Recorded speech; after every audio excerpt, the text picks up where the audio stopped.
Neurodiversity Project.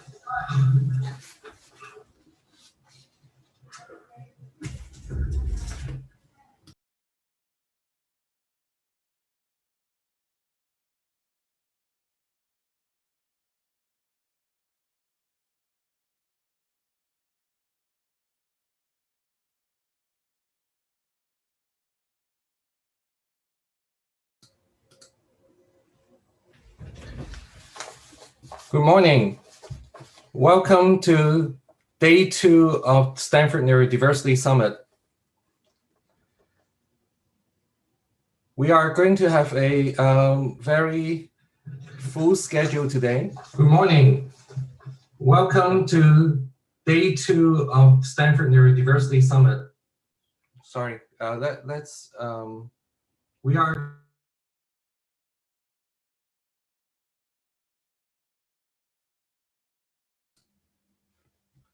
okay. Let's start over. A little bit of a technical trouble. Welcome to the Stanford Neurodiversity Summit. This is day 2, and we are going to have a full schedule today. After our keynote presentation by Dr. Nancy Doyle, we're going to have an employer session with several businesses. And then we're going to have a winner presentations from the Neurodiversity Design Thinking workshops. And in the afternoon, we are going to have networking sessions. For those that are signed up for networking sessions, please go to your Zoom meeting invitations instead of the webinar invitations, and you will be able to log on to the networking sessions. The afternoon after the networking sessions, we're going to have a mental health session. And then after that, we'll have a neurodiverse employee session. And at the end of the day, between 6 to 7, we'll have a starting your job search session by Jen Johnston-Tyler. So without further ado, let's actually, maybe I'll also mention that all the sessions are going to be recorded and transcribed. The recordings and transcripts will be available at a later time. We actually have the YouTube videos working.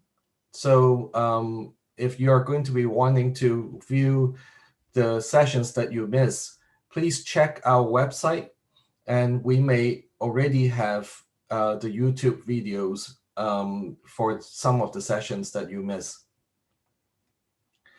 We're doing it in real time, so definitely it is going to be an ongoing process. So work with us. There may be some delays sometimes, but the goal is to post our YouTube videos on our website at this point. All the questions from the audience will be submitted through the Q&A function at the bottom of your screen. The moderators will try to cover as many questions as possible. Now, it is my distinct pleasure to introduce Dr. Nancy Doyle. Dr. Doyle is a friend, and she is a really wonderful person that has made a big difference for the neurodiverse community for many, many years. Dr. Doyle is an industrial organizational psychologist and founder and owner of Genius With Me, a social enterprise dedicated to facilitating neurodiversity inclusion through consultancy, talent assessment, workshops, and coaching for businesses. Dr. Doyle works with customers in finance, technology, defense, as well as the unemployed and incarcerated, working towards a future where all neuro minorities are able to maximize their potential and work to their strengths. Dr. Doyle has pioneered the work on positive assessment and is passionate about working towards a future where all neurominorities will be able to maximize their potential and work to their strengths using the organizational science of neurodiversity, evidence-based solutions for individuals, teams, and professionals. Dr. Doyle helped create and featured in both series of the award-winning BBC 2 series Employable Me, and syndicated in 2019 in the USA as the Employables on A&E, where she supported a group of extraordinary job seekers to unlock their own unique talents and abilities in order to secure employment. Dr. Doyle delivered her trademark positive assessments and employable genius group coaching with some extraordinary individuals as they search for work. The show has been incredibly successful in showing that neurodiversity should not be a barrier to employment. Dr. Doyle is a research fellow with Birkbeck University of London, having completed her doctoral research at City University of London. Nancy advises NGOs, international and national civil servants, and political groups on how to improve disability inclusion. Last year, she was recognized by the British Psychological Society with an award for her contribution to policy impact in occupational psychology. Dr. Doyle's keynote presentation is titled The Future of Neuro-Inclusion, Beyond Tokenism and Towards a Neurodiverse Norm. Please join me in welcoming Dr. Doyle.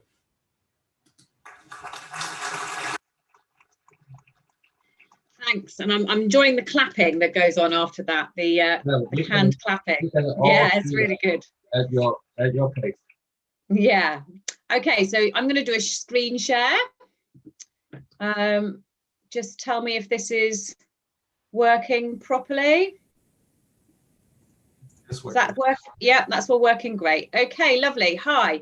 That was a very long intro. I feel like that was like my whole CV, my whole resume has just been shared. Didn't mention that I am also a neuro minority myself. I have a diagnosis of ADHD, which happened in my late 30s.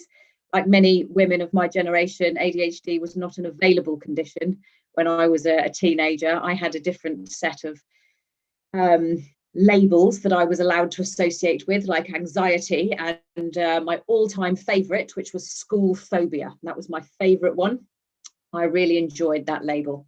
And yes, went into my career in psychology, very passionate about inclusion in the workplace, and kind of fell into specializing in neurodiversity and disability, and realized that the ADHD label belonged to me as I progressed in that career.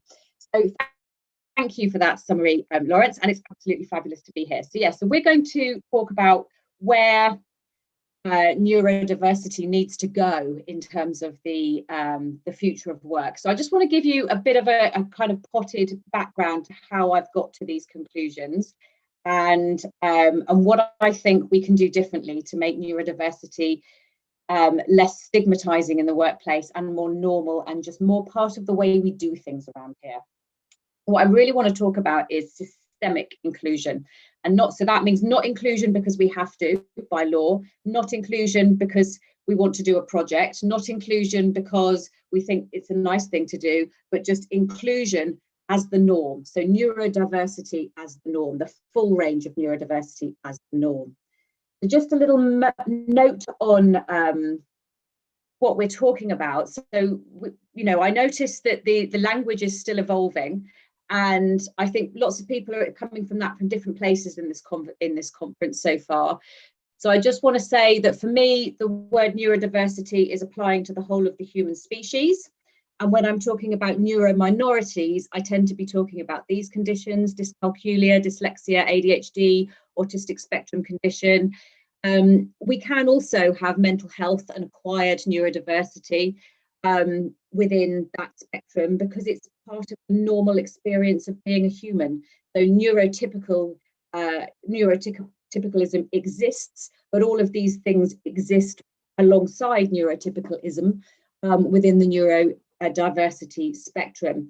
And I particularly like this Venn diagram. Please feel free to reuse it. Just always reference me and Mary Colley. Mary Colley wrote the original version of this, but it was all of the deficits. So she did a Venn diagram, which I loved, showing all of the overlaps. But she focused on all of the things which were problematic and associated with those various labels. And so I wrote one that was associated with all of the things that are positive associated with those, and a full list of the skills associated with various conditions is in the reference that's on the bottom left-hand corner.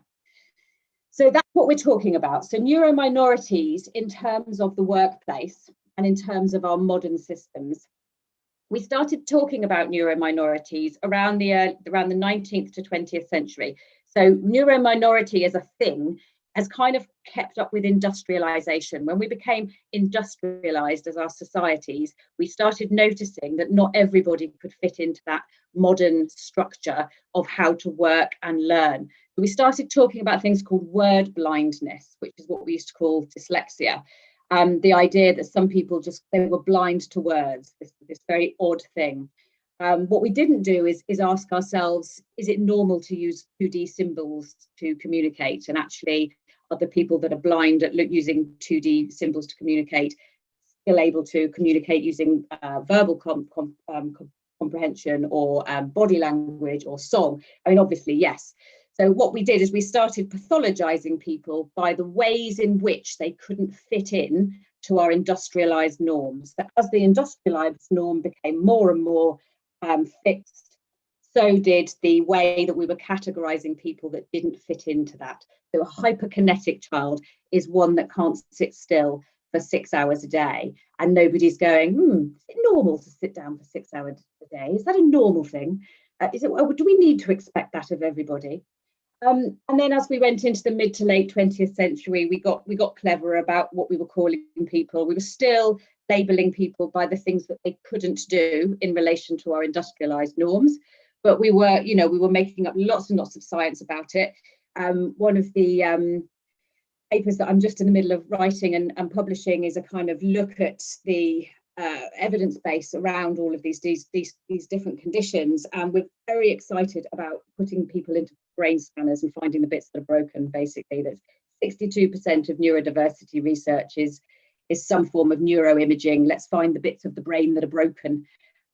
We're assuming that if people don't fit into the industrialized norm, that they must be broken, and so we're looking for those broken bits, and that's when we get sort of more particular about talking about attention hyperactivity deficits, autism, dyspraxia turning into developmental coordination disorder, and we're kind of moving the language around a lot, but it's still very focused on negatives.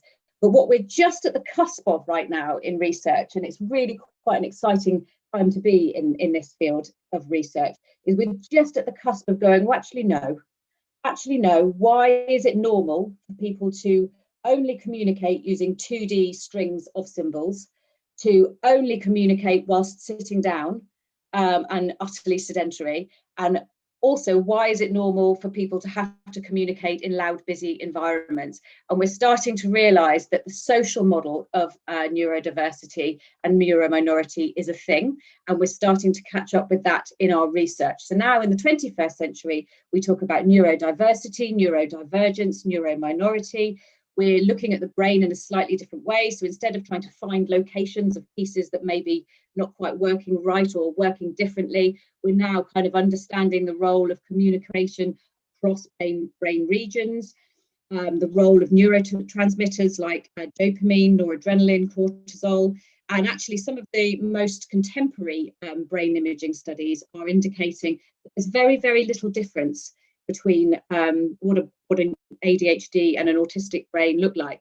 And actually all of these things that we are currently calling conditions might be sort of symptom clusters within a neurological picture that is less about this bit doesn't work and that bit doesn't work, and is more about hypersensitivity, brains that are oversensitive, brains that are undersensitive, brains that are hyperconnected, brains that are less well connected. So we are in a massive flux of how we understand neurodiversity, and that's going to affect the way we do inclusion at work, and it's actually part of a huge paradigm shift around the way that we work and live anyway. So the other thing that I want to draw your attention to before we go into thinking about inclusion. So yeah, so just to summarize that point, we're moving on from looking for things that are broken, and we're starting to understand that actually the systems of normality that we've said are inflexible and everyone has to stick to, those might be the things that are odd, not necessarily the brains that don't quite work well in that environment. One of the most fascinating pieces of research that I ever came across was an imaging study where they looked at Chinese dyslexic brains and English-speaking dyslexic brains, and they found that completely different parts of the brain were implicated. Because of course they are, because you need completely different parts of the brain to process the Chinese language to the English language. One is an almost exclusively visual structure, and one is sort of quite badly phonetic. And by badly phonetic, I mean, let's just think about the word phonetic and the letter F. Not quite right, is it? So, that's where we've got this thing around, actually, we've got a certain type of brain that doesn't fit into a certain type of structure around it. So we're looking much more at the structures. And when we start to look much more at the structures in which neurodiversity sits, as well as kind of being in this switch between the medical model and the social model understanding, as well as looking at misdiagnosis and how overlap between conditions is actually the norm, not the exception. And autistic people are very likely to have traits that are associated with developmental coordination disorder, and actually lots of around 60% of people with Tourette syndrome also are clinically diagnosed with ADHD. So we've got all of these different overlaps. And what are we actually talking about here? So that's one thing that's happening. There's this sort of, overlapping influences within the field, but we've also really started to get better about our understanding of gender and how race and ethnicity affect diagnosis rates. And I was so pleased to see the session yesterday. If you didn't see it, you absolutely have to catch up on video when it comes out in a few weeks' time. It was phenomenal. It was such a good, deep understanding of how people of colour, people from communities marginalised by colour and race and poverty are missing diagnosis. And I think that's a really, really important point, because what it means is that having a diagnosis of a neurominority condition is a diagnosis of privilege. So people who already have privilege are getting the diagnoses. People who do not have privilege are not getting the diagnoses. And this obviously affects gender as well, and it can affect both. So when we come to think of levels of inclusion that are operating in society right now, we start with the idea of exclusion. And lots of people spoke yesterday about this, about the employment rates for autistic people, about the disability employment gap in general. And we know that we have a huge current picture of exclusion. We are currently living in an exclusive society. Somewhere around the region of 25 to 50% of the prison population have ADHD, depending on which country you're in. There aren't enough good studies of how much of the prison population also would classify as autistic, but we're getting there.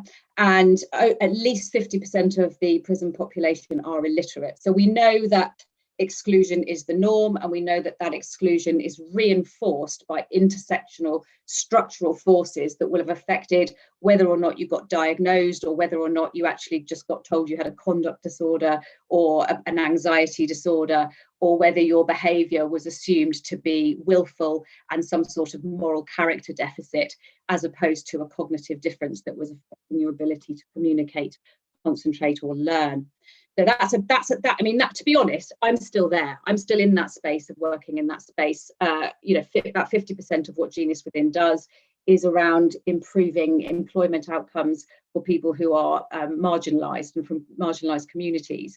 And we do a really good job of that. We break all of the contract targets for how many people we're supposed to be getting into work.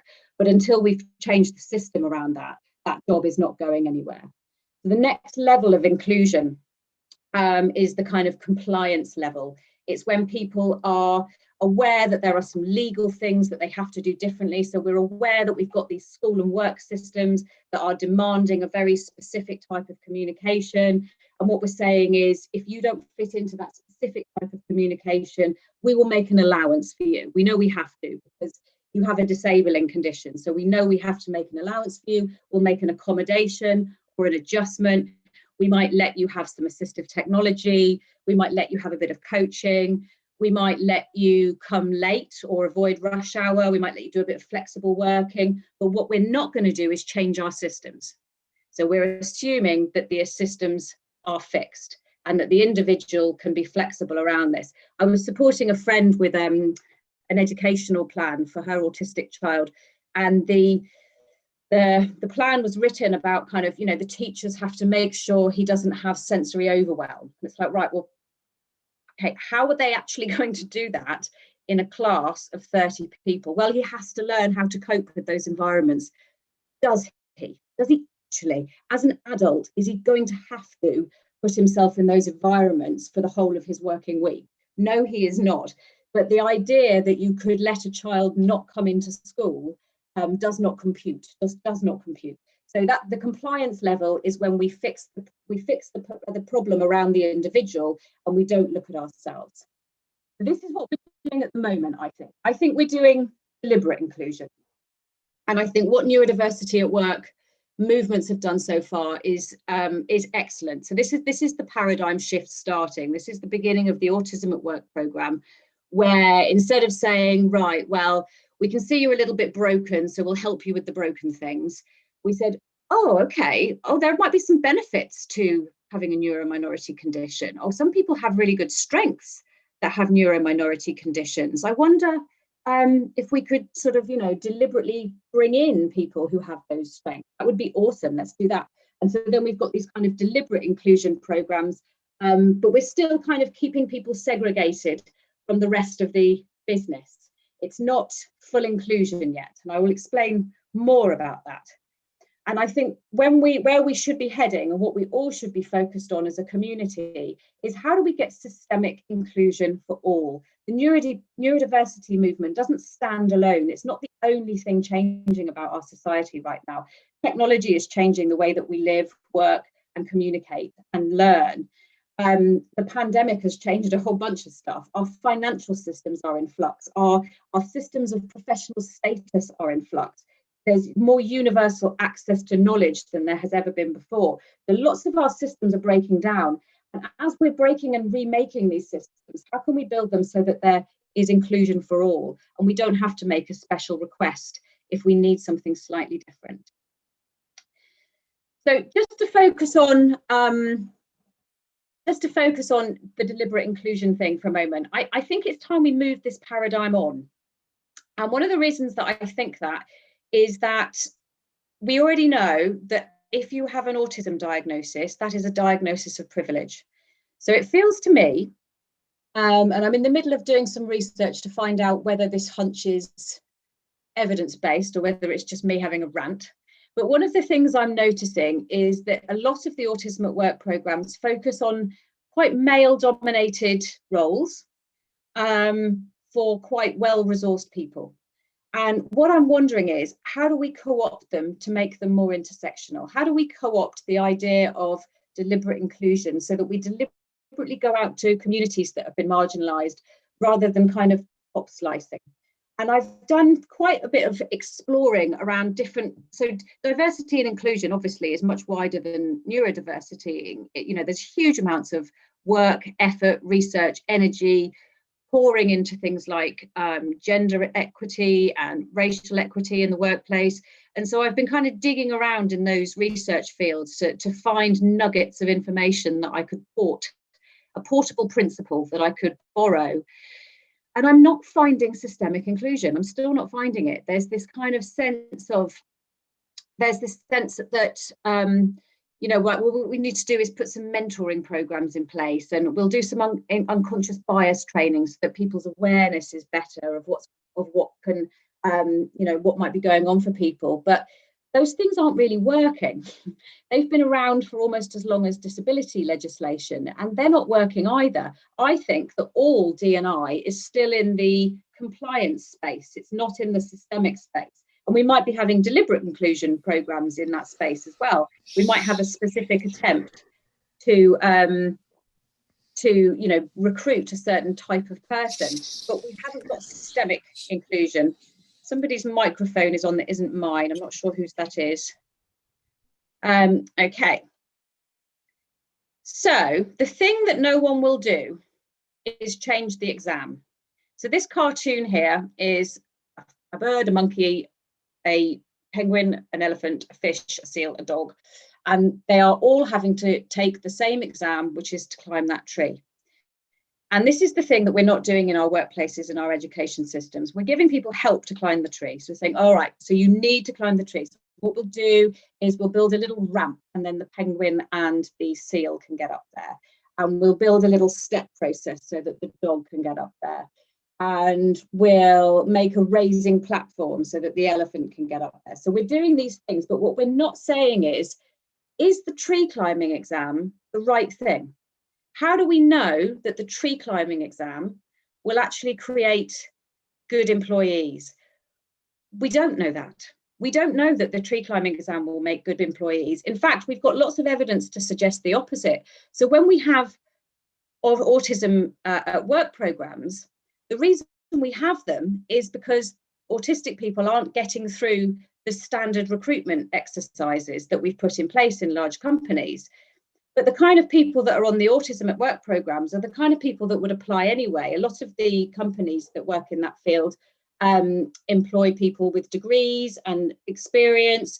So they already have the right skills for that field. It's just that they can't do interviews. And so because we can't do interviews, we've made a special program for them. But surely what that special program actually says, because now they're in the job, they're doing the job and they're doing it well. So surely the lesson should be, our recruitment processes were rubbish. Our recruitment processes meant that we kept getting people that we thought would be good at the job, but actually we were missing a whole bunch of people we thought would be good at the job. So let's say that the job of this cartoon is to get apples. It's not to climb the tree, it's to get apples. So I can think of other ways you can get apples. The elephant might be really, really good at it. It might knock the whole tree down, all the apples fall down. And the elephant might be better and quicker and more efficient than the monkey. But because we've set up this climb the tree barrier, we're actually slightly far away from measuring the performance that we actually need to measure. And as a result, we've created a systemic barrier. So what I'm going to do now is I'm going to play you a little video. And I ummed and ahed about playing this video because it's actually an advert for Genius Within, which is, I should just say, Genius Within is a social enterprise. We are 60% disabled at Genius Within, and on our board we only have one neurotypical, and we are she's a token neurotypical, and we allow her to have mentoring. It's just specific mentoring programs for being a neurotypical, and we're a social enterprise and we do pro bono work. So that's my kind of argument for doing a little bit of a salesy thing and kind of talking to you about what Genius Within does. But I want to show you the video because the animation makes the point that I'm trying to make. So I'm going to press play and hopefully the technology will not fail us. Enjoy. Our passion is neurodiversity. What's next for neurodiversity inclusion at work? At Genius Within, we want to help you evolve your business processes to match your aspirations and neurodiverse talent potential. Many leading companies have started to recruit neurominorities and disabled people for specific jobs, hiring groups of autistic coders or telephone operatives with sight loss. We're recognising the value of specialist thinkers and cognitive diversity. This is awesome, but it's just the start. We need to make sure that we create the effective scaffolding, do our legal duties and break down hidden barriers that might hold our new recruits back. To date, businesses have invested in disability support at an individual level, delivered one person at a time over and over again. Oftentimes, we wait for people to fail and then we apply a fix, but the conditions that created the problem in the first place are not changed. At Genius Within, we want to flip the system and create an inclusive approach so that everyone can work at their best. Our solutions allow you to analyze pinch points, themes, and obstacles, making sure that if you clear a path for one, you open the way for everybody. We call this Next Level Neurodiversity.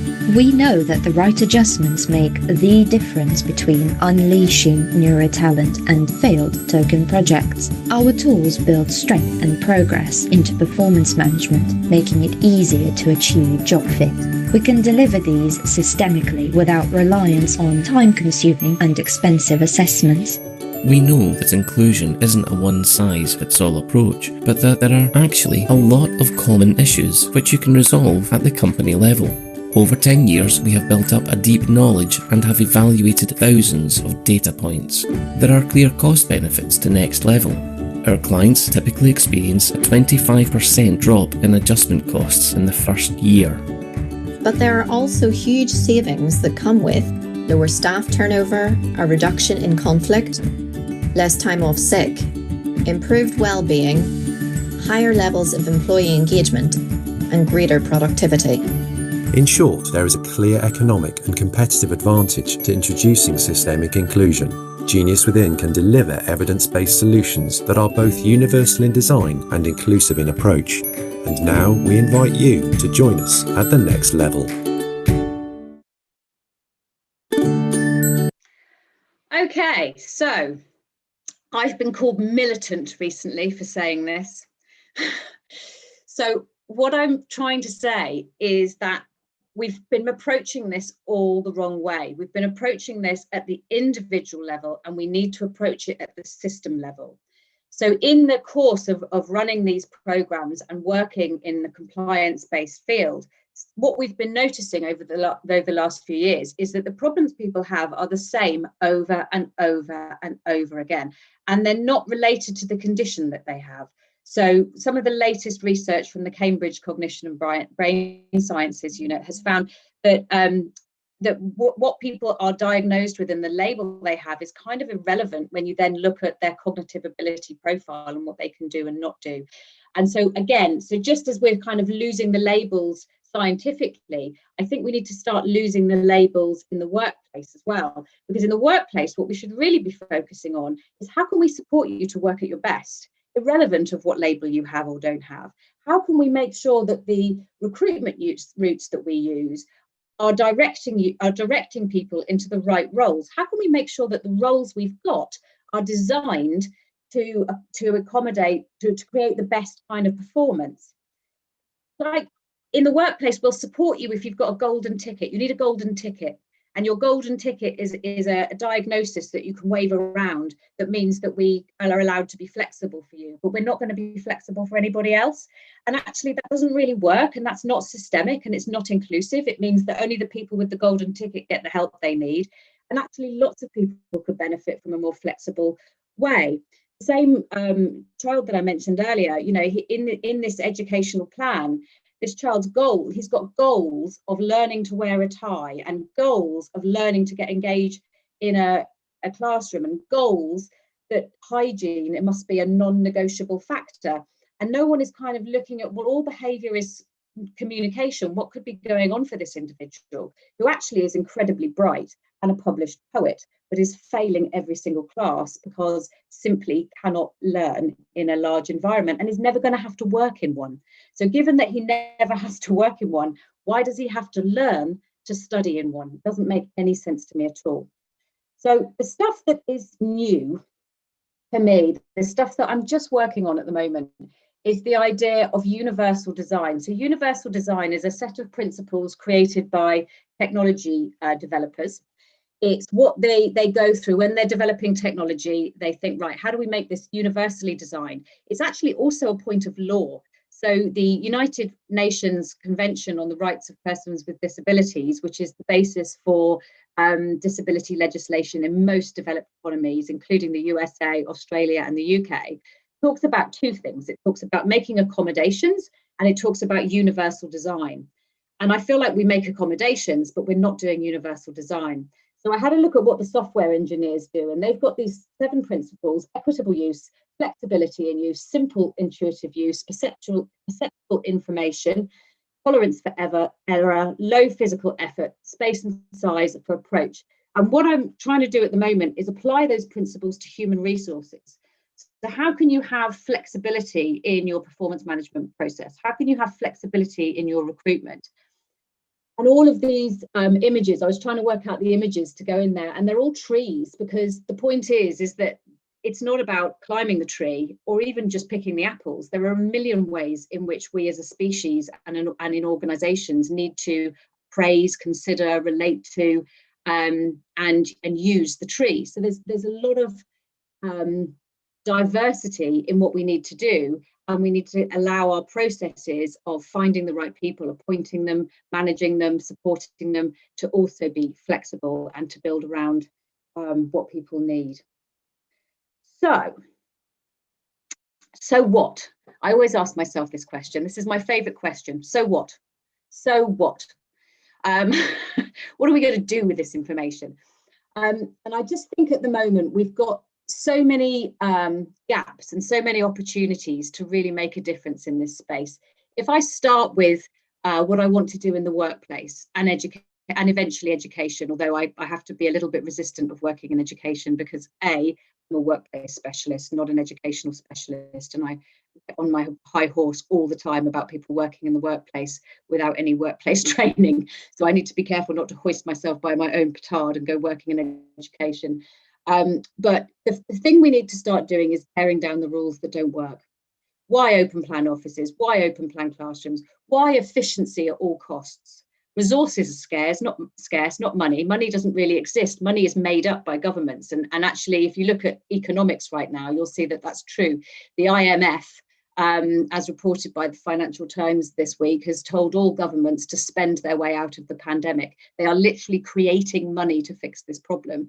So, you know, we've got this, and this kind of relates to what Judy was saying last night. And the reason I love working with Judy is because she really challenges me to think about something that has been quite medically dominated within psychology and education and human resources. She challenges me to think about it from a political standpoint, and from within this notion of capitalism, that the ultimate goal is to be as productive as possible. Why is that the ultimate goal? And is that normal? And are there actually other ways of relating to each other as humans? So look, once we've started to do that in the workplace, which we are doing, you know, it is happening. These the programs that we see that are deliberate are seeding these ideas, and they are growing and taking root, and it's very awesome. But I think we need to still come back to academia and say, right, what's working? That's the point where we start to evaluate it and say, is it working doing it differently? Or do we have more inclusion as a result? I think that the counting thing that we do, where we count how many disabled people and we count how many people of different racial and ethnic backgrounds, and we count how many women versus men, you know, those things are not interventions in and of themselves. They are data. But they're the results of what we do in the organisation. They're not the thing that we should be targeting as the first incident. So let's track it back. And actually, if we start to make more flexible human resource systems, and we apply universal design principles to the way that we set up our processes in workplaces, will we automatically start improving the representation in our employee base? And then I think academia really still needs to ask itself, where is the bias? I mean, as I said to you, I've got this paper that I'm in the middle of publishing, which indicated that 62% of neuro-minority related papers are published in the neuroscience paradigm. The neuroscience paradigm is all very interesting, but it doesn't tell us anything about what to do. You know, we don't know how to fix problems for people who are neuro-minority and are currently incarcerated or at risk of incarceration, or failing every exam despite having a verbal IQ of 140. You know, those are the answers we need, and I don't think we're going to get those answers from neuroscience. Neuroscience to me is a little bit like the pot of gold at the end of the rainbow. But what neuroscience will tell us over and over and over again is that the brain is a reflection of the environment that human lived in. And so we can study the brain all we want, but actually it's the environments that are making the brain, not the brains that are making the environment for a large degree. And so there's an enormous amount of flexibility with those brains. And when we find the right contexts in which people can thrive, then what we find is that those brains also, you can see that, lower cortisol levels and generally less stress. So at the moment, my academic pursuits are linked to the University of London's, we're starting a Research Practice Alliance Centre. And we're just forming our first studies at the moment. And I've actually had this weekend a fantastic idea for a new study with a colleague of mine, Whitney Isles, who runs a company called Project 507. She works with communities that are marginalised by systemic violence. And she works in a way that promotes peace, learning and community education. And she herself is an undiagnosed autistic woman. She's of mixed race, and she and I talk a lot about what difference would it have made having a diagnosis when you were younger? What difference would it make for people to know why they don't fit into those standardized systems, and to have a kind of a rationale for it and an answer? So I think our first project is going to be understanding what's happening for young men and women in communities marginalised by poverty who haven't had access to the privilege of diagnosis. And we're going to do a qualitative study by investing some money in getting diagnoses for the people who need it, and then tracking what happens for their sense of self, for their identity. And what I imagine, based on my own experience and the experience of the thousands of people that we've worked with, that I've worked with personally, hundreds of people, it'll be around catharsis and vindication, around understanding that the reason that you find things difficult is not because you weren't trying hard enough, but it's because literally your brain doesn't work so fast in that area, and you have a difficulty in this particular aspect of living, but not in that aspect. So go and do those things.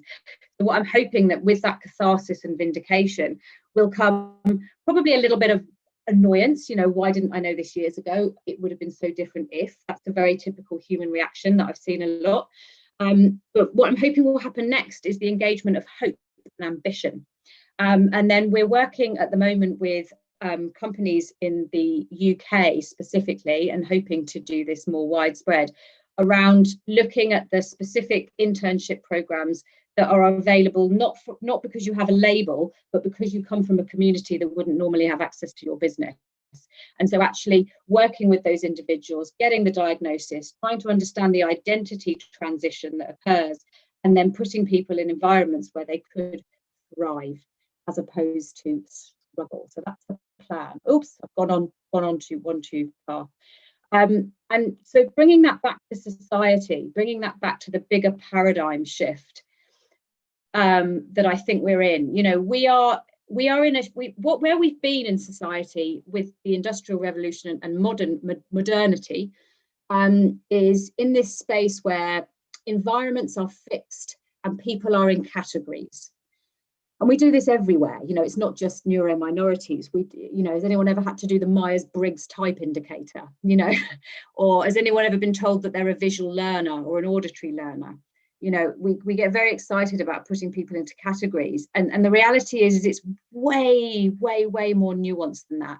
And so just as intersectional theory has come up into identity politics and what we know about inclusion in that respect, neurodiversity is coming up into what we used to call neurodevelopmental disorders. Technology is changing things so that our experience of knowledge becomes more personalized. And so we're shifting from this kind of fixed categorical way of thinking about things into a more flexible and continuous spectrum where things can move around. And if you look at movements like personalized medicine, it used to be that the medicine you got was based on what was likely to work for the most people, and you would get the dose that was right for the average person. And now what we're starting to do is personalized treatment protocols according to the individual that we see before them. And when that's happening in medicine, we need to do it in management. So what's wrong with our workplaces and our education is that they're still fixed in these very industrialized norms, but the rest of the world is moving on. And I think that the neurodiversity paradigm is a way of pushing and advocating for that more flexible, universal design. And I just want to leave you with this final thought, which is that inclusion is a moral, social, and economic imperative, and we all lose when human potential is squandered. And now I am open for questions, and I believe I'm perfectly on time. Thank you so much, Nancy, and you are perfectly on time. That is correct. So we have some time for questions, which is wonderful. And we have had some active engagement in the Q&A. People are quite interested and love your visuals. Right. Yes, yeah, it's great to put something in a visual form, the concepts. We had a couple questions about the Chinese in English dyslexia study that you had mentioned. And one question was just, is it possible to get the names of the authors of the study that you had talked about? Yep. I've just typed it in the thing. I could see that one. Syok et al. Is one of the papers, and Bertram Opitz did the other one, but I can't remember exactly how to spell his name. But if you look for the Syok paper, S-I-O-K, and then Opitz, I think is O-P-I-T-Z. I know he's German. I've met him.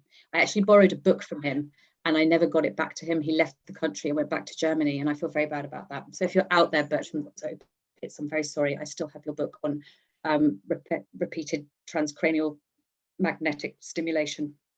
And I also I haven't read it. Even worse. All right. Well, thank you. Hopefully that will help people to find that research. And another question on related to that study is when you mentioned the brain imaging in the of Chinese and English language speakers, are you mainly referring to the processing of written language and not of spoken language? Yes. And are different regions of, go ahead. Yes, 100%. So what we have to remember, you know, I mean, linguists are still arguing about whether or not spoken language is an innate capacity in the same way that walking is, or whether it's a learned behavior. Okay, so we still haven't decided that. But what we do know from an evolutionary perspective is that our brains are evolved to speak. So the idea of the spoken language, we do understand how that happens in the brain. We understand how it's developed. We know that there are very, very specific regions of the brain involved in that. And we know what happens when you lose those regions of the brain, or when you don't develop normally in those regions of the brain, or if they're not stimulated because you're deaf. You know, those we've got those kind of things nailed down. But the written language is new. We've only been doing it for a few hundred years on a really solid basis. You know, if you think about it, 1,000 years ago, there were very, very few people who would read and write. Reading and writing was the preserve of scholars and religious leaders. It wasn't something that your everyday person did. So our brains simply aren't evolved for writing and reading. Written literacy is new. And, you know, so therefore, in order to do it, we have to borrow other bits of the brain that were evolved for different purposes. And there's more than one of those involved, you know. So if you're reading Chinese, it has an orthographic structure. You're looking at images and how they are positioned and how, you know, the angles of certain lines. Whereas if you're reading English, then you're having to connect an orthographic image to a sound and sound, you know, do sounding out stuff. You know, there's an argument to say that dyslexia will cease to exist in the next 10 years because we simply don't need to read and write anymore. We've got entire school systems organized around teaching literacy, but all of us have got smartphones, and I can talk into this phone and it will start writing what I talk. And also I can press a button and it'll start speaking out what's written there. So reading is potentially a transition technology. It's not something our brains have evolved to do, and it might not be something that we need. It's just a way of storing information. Okay, thank you. It's fascinating. So there are some questions related to just some of the policy and change that you had discussed. So one is, thank you so much for your wonderful presentation. I was wondering what needs to change at policy regulation level besides the convention to facilitate widespread adoption of this approach. Widespread adoption is right. Well, I don't think that we know the answer to that yet. Yeah, and having won that award for policy impact, I think I should probably try and work that out, shouldn't I? I've made lots of policy recommendations, lots. But the things that I would like to work on is the idea of universal design built and flexibility built into our system, where we start with how can we support you to work at your best, as opposed to these are the things that you must learn, now go and learn them. You know, we've got to flip that narrative. That's why I like that animation. The reason I wanted to play it for you is that particular bit where we flip it upside down and we start thinking about what we need as a society and what we've got and what we can do and how we can enable the people within the society to work at their best or to learn at their best and to meet their and achieve their full potential, rather than you know, deciding in advance what we're going to need and then backfilling it without any nuance. Thank you. And this is a related question. This one is asking for some examples of neuro-inclusive shifts that you are seeing in the workplace. Neuro-inclusive shifts. Well, the fact that we can all work remotely. I say all, those of us in very kind of middle class professional roles can all work remotely now. That's just all changed overnight. I write a Forbes column, and my most popular Forbes column to date was called "We Are All Disabled Now: How the Pandemic Has Proven the Social Model of Disability."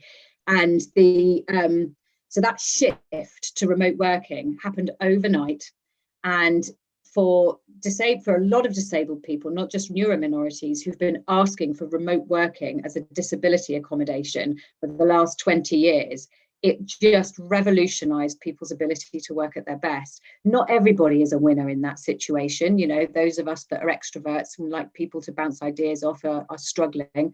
But those of us who are more introverted and prefer to be left on our own. I've got a friend who works in one of the tech companies, and he's autistic, and he said to me, you know what, Nancy, I wish everybody would stop moaning about all of this pandemic stuff. I've been doing it for years. It's really easy. You just work at home and you just get on with it. He said, yeah, my only trouble now is that my diary is absolutely full of extroverts wanting video calls. You know, will they all just go away and leave me alone? But yeah, so I think that shift to remote working is one of the ways. The ubiquitous assistive technology is the other one. You know, I mean, look what's happening right now. I'm speaking and PowerPoint is typing out what I say. That's amazing. So what Microsoft are doing by building accessibility features into all of their programs as standard is absolutely top work on the universal design front. How do we need to do that with the way that we relate to each other as well? How do we get more flexible about our behavioral norms and our communication norms? You know, I like to play a game called making up pathological names for neurotypical issues, you know, like so if back on that riff of maybe reading as a transition technology, maybe sitting down to concentrate is too. You know, maybe in 10 years' time, people are going to be suffering from sedentary dependent concentration disorder. So they can only think properly if they're sitting still. They can't think properly if they're walking between meetings or on a train or going for a run and be like, well, what's the matter with you? You can only think when you sit down. Good grief, that's really weird. And maybe people will have hypersocial creativity deficit.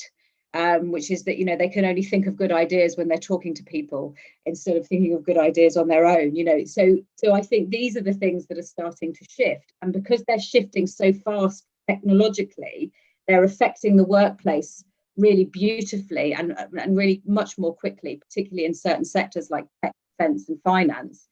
But we aren't filtering them down into our schools. So not only are we ensuring that the children who can't flex away from the sitting down in a loud environment, creating 2D code to demonstrate everything that you know, those children are not only struggling with their learning, but we're not preparing them for the workplace, because that's not how workplaces work anymore. Right. Yeah.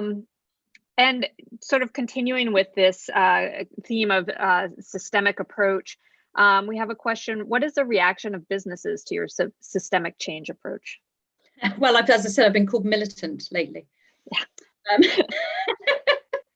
It's great. That's a genuine thing. You know, someone said, oh, Nancy, you don't always get invited to conferences because you can be a bit militant. I'm like, okay. And then chatting with my lovely friend Whitney, who I work with, she says, you do realize that you making a joke about that is white privilege, Nancy. So, I know, so I'm giving it a feminist critique in a kind of, well, actually half of me is quite happy to be militant, but the reason half of me is happy to be militant is because it's not really slur to the same extent. But the thing I do question is, are there any men who run non-profit, disabled owned and run and led, disability inclusion focused social enterprises who get called militant when they feel passionately about their ideas and change? Do men get called militant when what they're doing is fighting for inclusion and people's rights? Or do they get called empathetic when they're doing that? So there's, that's why I keep riffing on it, because it's it holds so much, the fact that so yeah, but that's not all of them. I do go to conferences. I go to conferences a lot. This is my third this week, and lots of businesses are genuinely interested in the untapped talent pool, not just associated with certain labels, but just generally. And people are also highly motivated by social justice. A lot of the HR people and D&I people that I interact with are really motivated by the idea of social justice, which is awesome. But it's hard to change. We're resistant to change. Our evolutionary advantage as a species is adaptability, and we can adapt to all these different climates and conditions. We can live on mountains, we can live in swamps, we can live in cold places, we can live in hot places, but for some reason we're stuck with our industrialized modern norms, and we're finding it quite hard to evolve out of them. But I think we'll get there. I genuinely do. I think the neurodiversity movement will help us get there. That's why I'm so excited to be part of it, because I think it pushes those buttons. It forces us to question what we think is normal. I grew up with an American parent and a British parent. Half my family are from New Jersey, and I like to joke that I don't have ADHD in New Jersey. The only reason I have ADHD at all is because my personality and genetics were raised in the English kind of society. And one of the things you learn if you come from different continents and different cultures is that lots of things that people think are the rules are actually just made up. So it's not true that when people ask you how you are, you have to say fine. It's not true. You don't have to. You can actually tell them how you genuinely are. And no one will fall to pieces when that happens. So, but in British society, lots of people think that is the law. And if someone says to you, how are you? And you don't say I'm fine, then, that'll be the end of modern life. And so in those two kind of comparisons, what British people call politeness, Americans call insincerity. And British people don't realize that when Americans say have a nice day, they actually mean it. Usually they're like, hey, have a nice day. I'm really happy for you. Go and enjoy yourself. Whereas if a British person said that, it would be insincere.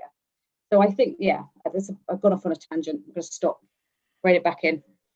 Related to change, though, related to systemic change and larger systems, we've gone up to cultural systems. Yes. One final question. You mentioned appraisal systems, and we've got a question here is, can you say something about how appraisal systems should work for minorities? I think what we should really be asking is how appraisal systems should work. Neurominorities or neurotypicals. I don't think I've been studying industrial organizational psychology since the late 1990s, and they don't work. So what we know about human motivation and human motivating behavior is that formal appraisal systems don't do it. They do not do it. Mainly because people don't know how to give and receive feedback properly, and we make value judgments, and we make assumptive value judgments. So we'll say that somebody will assume that an area of performance that we feel is weak is because that person doesn't care about that bit, or that they're not trying hard enough, or that they don't care about it. But actually they may just not have thought about it like that, or they might not have the skills, or they might actually be working really, really, really hard on that, but you don't know. And so because we base our appraisal and performance management systems on inferences and interpretations of behavior, they don't work for anyone. So one of the things we do at Genius Within when we're doing performance management stuff is we come in and we teach everyone to dial it back to what they've actually seen and heard. And there was one case where a guy, they were in court, they were going to court for disability discrimination, and we dialed it back and back and back. Okay, so, but what did you see or hear that let you know that? And okay, so when you thought that, what was actually happening? Can I have an example of what that person actually did or said? And what we tracked it back to was a point where this man had lingered in a doorway threateningly. So an autistic man had lingered in a doorway threateningly. So notice the threateningly. So as you guys know, because you're neurodiversity literate, lingering in a doorway and not moving out of the way quickly enough is a very socially contextualized behavior. And that is likely, sorry, did you want to walk past? I didn't realize. Didn't pick up the signals that the manager wanted to walk past him, so didn't move out of the way until expressly asked. But this was considered threatening behavior because this person had gone off and done a Google search and found some nonsense about autism and violence. And this is why we need to start again with the academics of autism, start again. But because they found some nonsense about that, everything from that moment on was cast through the shadow of an interpretation. All performance, all behavior, all communication was cast through this shadow. And so what was actually happening was lost. And all performance management systems need that, not just for neurominorities. If we can fix it for neurominorities by telling people we have to because they're protected, legally protected conditions, we might end up fixing it for everybody and making a lot of people very happy. Yeah, that's a really compelling example. Thank you so much. We are out of time now, so I'm going to turn it back to Dr. Fung, but this was fascinating, and thank you so much. Thank you, Nancy. You're a very effective militant in our neurodiversity community, and because of that, we will make progress. So you're always welcome to come back to our conference year after year. Thank you very much for having me. And looking forward to more collaborations too. So in the next 13 minutes, we're going to take a break, and at 9:45, we're going to start the employer panel. So see you in a few minutes.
Okay, Mark, we can start.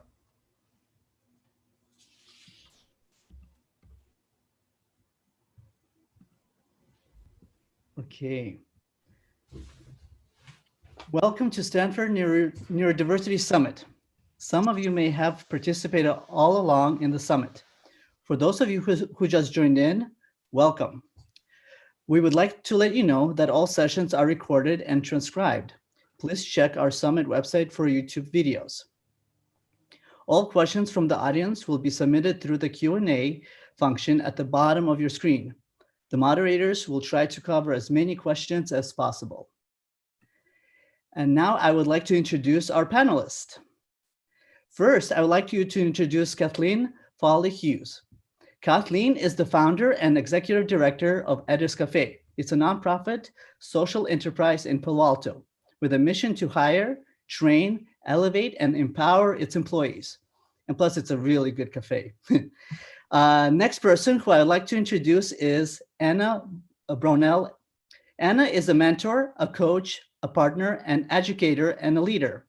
She has 20 plus years of experience in software development and quality assurance, and even more in personnel and program management. Next person I would like to introduce is Rebecca Bean. Rebecca is the president of Audicon US, driving regional growth for the company domestically. Rebecca's career has included senior leadership roles, sourcing and developing human capital with high demand skill sets for the area's leading tech firms, including Fortune 500, such as Universal Pictures, Warner Brothers, and Sony. Next person I would like to introduce is Bill Morris. Bill is the co-founder of Blue Star Recyclers. In 2009, after discovering people with autism possess innate skill for tasks involved in recycling of electronics, based in Colorado. Blue Star is an award-winning social enterprise with a mission of recycling electronics to create jobs for people with disabilities. Next person who I'd like to introduce is Nish Parikh. Nish is the CEO and co-founder of Rengam. Nish is a collaborator, inventor, and technology architect who develops holistic workforce solutions for Rengam and its customers by aligning their disability and neurodiversity inclusion strategies with current and future talent acquisition needs. Next person I would like to introduce, I'm not sure if Rajesh, let's see, yeah. Next, and the last person who I'd like to introduce is Harish Bikmal. Harish is the CEO of Zanif. Harish has a son who was diagnosed with severe nonverbal autism with prognosis of needing to spend his life in the institution by age of 5. Zanif was born in a way to inspire children just like his son to share their unique talents and experience the kind of transformation like his son had had. And now I will introduce you by one, and you can share your slide. So first, I'd like to welcome is Kathleen Foley-Hughes. Good morning. I'm Kathleen Foley-Hughes. I'm the founder and executive director of Edis Cafe, a social enterprise with a cafe in Palo Alto and a commercial kitchen in Mountain View, California. Edis grew out of 2 vocational education food service programs that I started as a parent volunteer in the Palo Alto school system. I'm the mother of 4 wonderful children and have been part of the disability advocacy community for decades. I created the programs at that point because our school district didn't have any on-campus vocational education programs for the special day class students. As a chef, I saw a need to be filled. In addressing the need, I wanted the special day class students to both have an opportunity to develop transferable work skills and to help them connect in a meaningful way to the people on their campus. I also wanted the faculty and staff to experience and appreciate the contributions that the special day class students were able to make.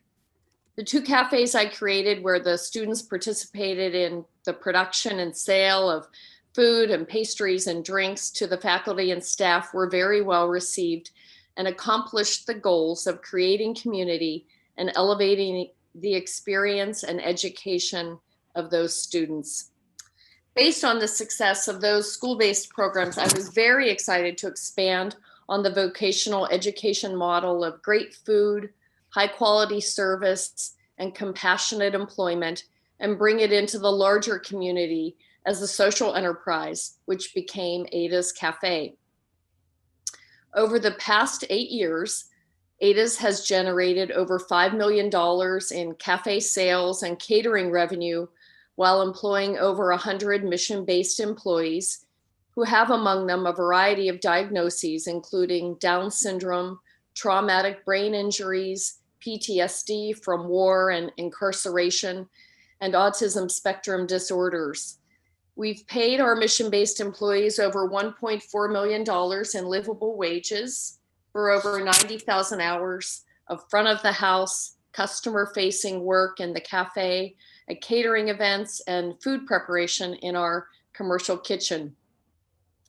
As I'm sure this audience knows, that in addition to the financial benefits that come from receiving a paycheck, there are significant psychological benefits that come from having a job, especially a job where you're welcomed and encouraged to learn and grow. In a few minutes, I'll speak about some of the challenges that come from managing a large span neurodiversity program. But as the founder and executive director of Ada's, I've been inspired, I've been exhausted at times, but I'm incredibly proud of the work we're doing and the community of understanding we've created. Food is indeed a wonderful way to bring people together. As someone who's been dedicated to creating work, education, training, and opportunities for a population that is often marginalized, it's been so rewarding to watch the evolution and understanding of what is and isn't a disability. I know that this evolution and understanding is due in large part to this wonderful neurodiversity community. I'm so glad to be here with everyone, so thank you for having me. Thank you, Kathleen. And now I'd like to introduce Anne Brownell. Hello, I'm Anne Brownell, the Chief Technology Officer at Aspiritech. Our technology is quality assurance services and quality business solutions provided by neurodiverse employees that we're going to refer to now as neurominorities. I love that presentation. We're a mission-driven, not-for-profit. 100% of our operations and administrative costs are covered by client revenue, and our donations go toward providing accommodations for our neurominority employees. Our model is really our secret sauce. We hire candidates with little or no experience. We provide training, continuous learning, and professional development. We take a strengths perspective and have individualized accommodations for different learning styles, communication styles, schedules, assignments, task management, working styles, as well as environmental needs like lighting, sound, and stimulation. And we promote from within. We have more than 130 employees, and we're growing. 85% of our employees are neurominorities. They are including the people on our administrative staff, our IT systems and networking team, our technical job coaches, our QA leads, and our QA managers. And many of those people also supervise others. We have 3 full-time and 2 part-time employee support specialists who provide wraparound support. They have backgrounds in education and psychology, counseling, social work, and autism. They directly support our neurominority employees, and they also train and work with our leads, coaches, and management in identifying and implementing individualized accommodations. Hiring, training, accommodating, and promoting our neurodiverse employees has been really a win for everyone. And it's a testament that meaningful employment for everyone benefits everyone within our communities and across our country. Thank you for being here. Thank you, Anne, very much. And now I'd like to welcome Rebecca Beam. Hi, everybody. Thank you so much, Lawrence, for inviting me to be on this panel. I really appreciate all the hard work you've put into the conference. It's been very successful so far. I enjoyed yesterday, and I'm just really honored to be part of this panel along with everyone else that's on it. Auticon is an international IT consultancy, and we focus on hiring individuals on the autism spectrum. And, you know, for our clients' IT projects, we have a hybrid on-site and off-site team environment. We utilize the cognitive benefits of autism to help our clients solve complex problems in their technology departments. We have grown all throughout Europe. We now have offices in Canada. We have 3 offices here in the US now, Los Angeles, Utah, and Ohio, and we're continuing to expand as we hire more and more individuals on the autism spectrum. We also have a training program that trains individuals that do not have an experience in technology, in software testing and automation to help them jumpstart their careers in technology. We're very pleased with the way that we've grown throughout the world. We're also in Australia now. And I have included a page for a URL page just for this conference. If you'd like to learn more about us, please go to that URL. I welcome you. I'll be doing the networking sessions for the next 4 days, and I'm looking forward to meeting individuals who might be interested in becoming a team member at Auticon.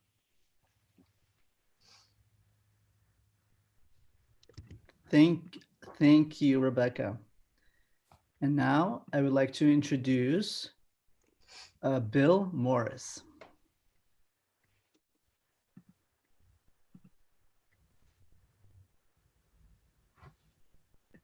Sorry, we're going to go with Nish next. Nish, okay. I would like to introduce Nish. Nish Parikh.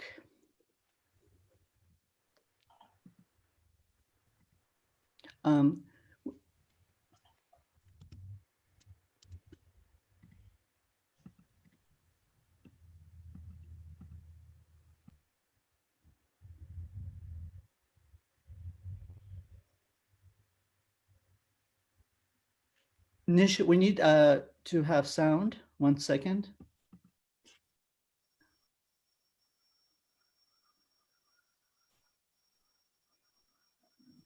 Nish.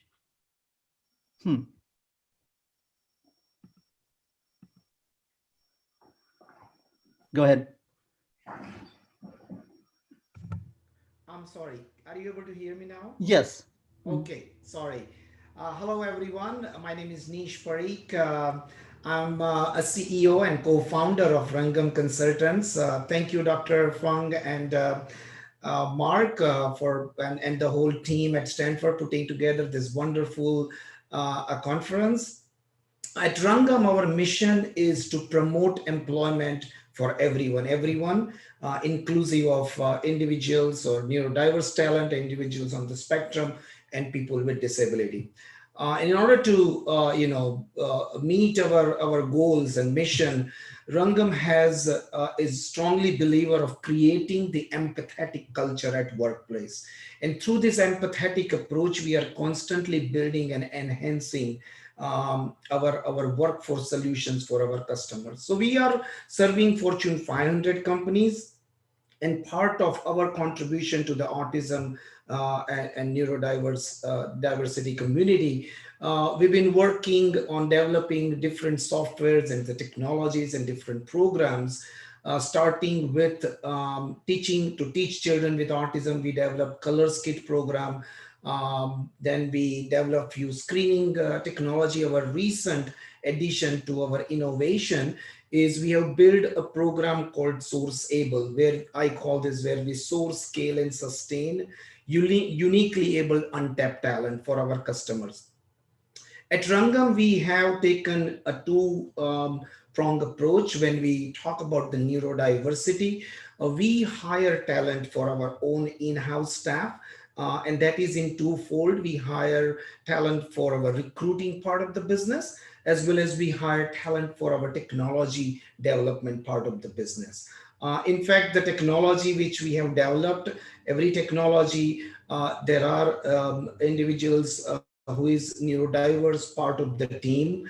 And one of the technology which is sourceable, which we have offered, and we have partnered with Dr. Fung and the Stanford Neurodiversity project to help them manage this research project to build the resume bank, as well as the requisition job bank. Personally, I've been working with children with autism and adults on the spectrum since 2007, and it has been just amazing learning experience and working with some of the great leaders from the neurodiversity community. So thank you, Mark. Thank you, Nish. It's been wonderful working with you as well. I learned a lot about technology through you. Moving along, and now I'll introduce Rajesh Anandan. And Rajesh is an impact entrepreneur and growth architect. He is the co-founder and the CEO of Ultranauts, a software and a data quality engineering firm with teammates in 24 states across the US, 75% of whom are on the autism spectrum. Take away, Rajesh. Thank you, Mark. Can you hear me okay? Yes, thank you. Great. Well, thanks, Mark, and thanks to Lawrence and the team at Stanford for hosting this event and having us all here together to share ideas and learn from each other. Before I start, I do want to also thank my colleague Marcel Champi, who has been with Ultranauts, gosh, I think 5 years, and has been the architect of our approach to how we source and talent and how we screen. And she'll be on the employee panel speaking later this afternoon, and would encourage you all to join that. She's an inspiring human being and a great colleague to work with.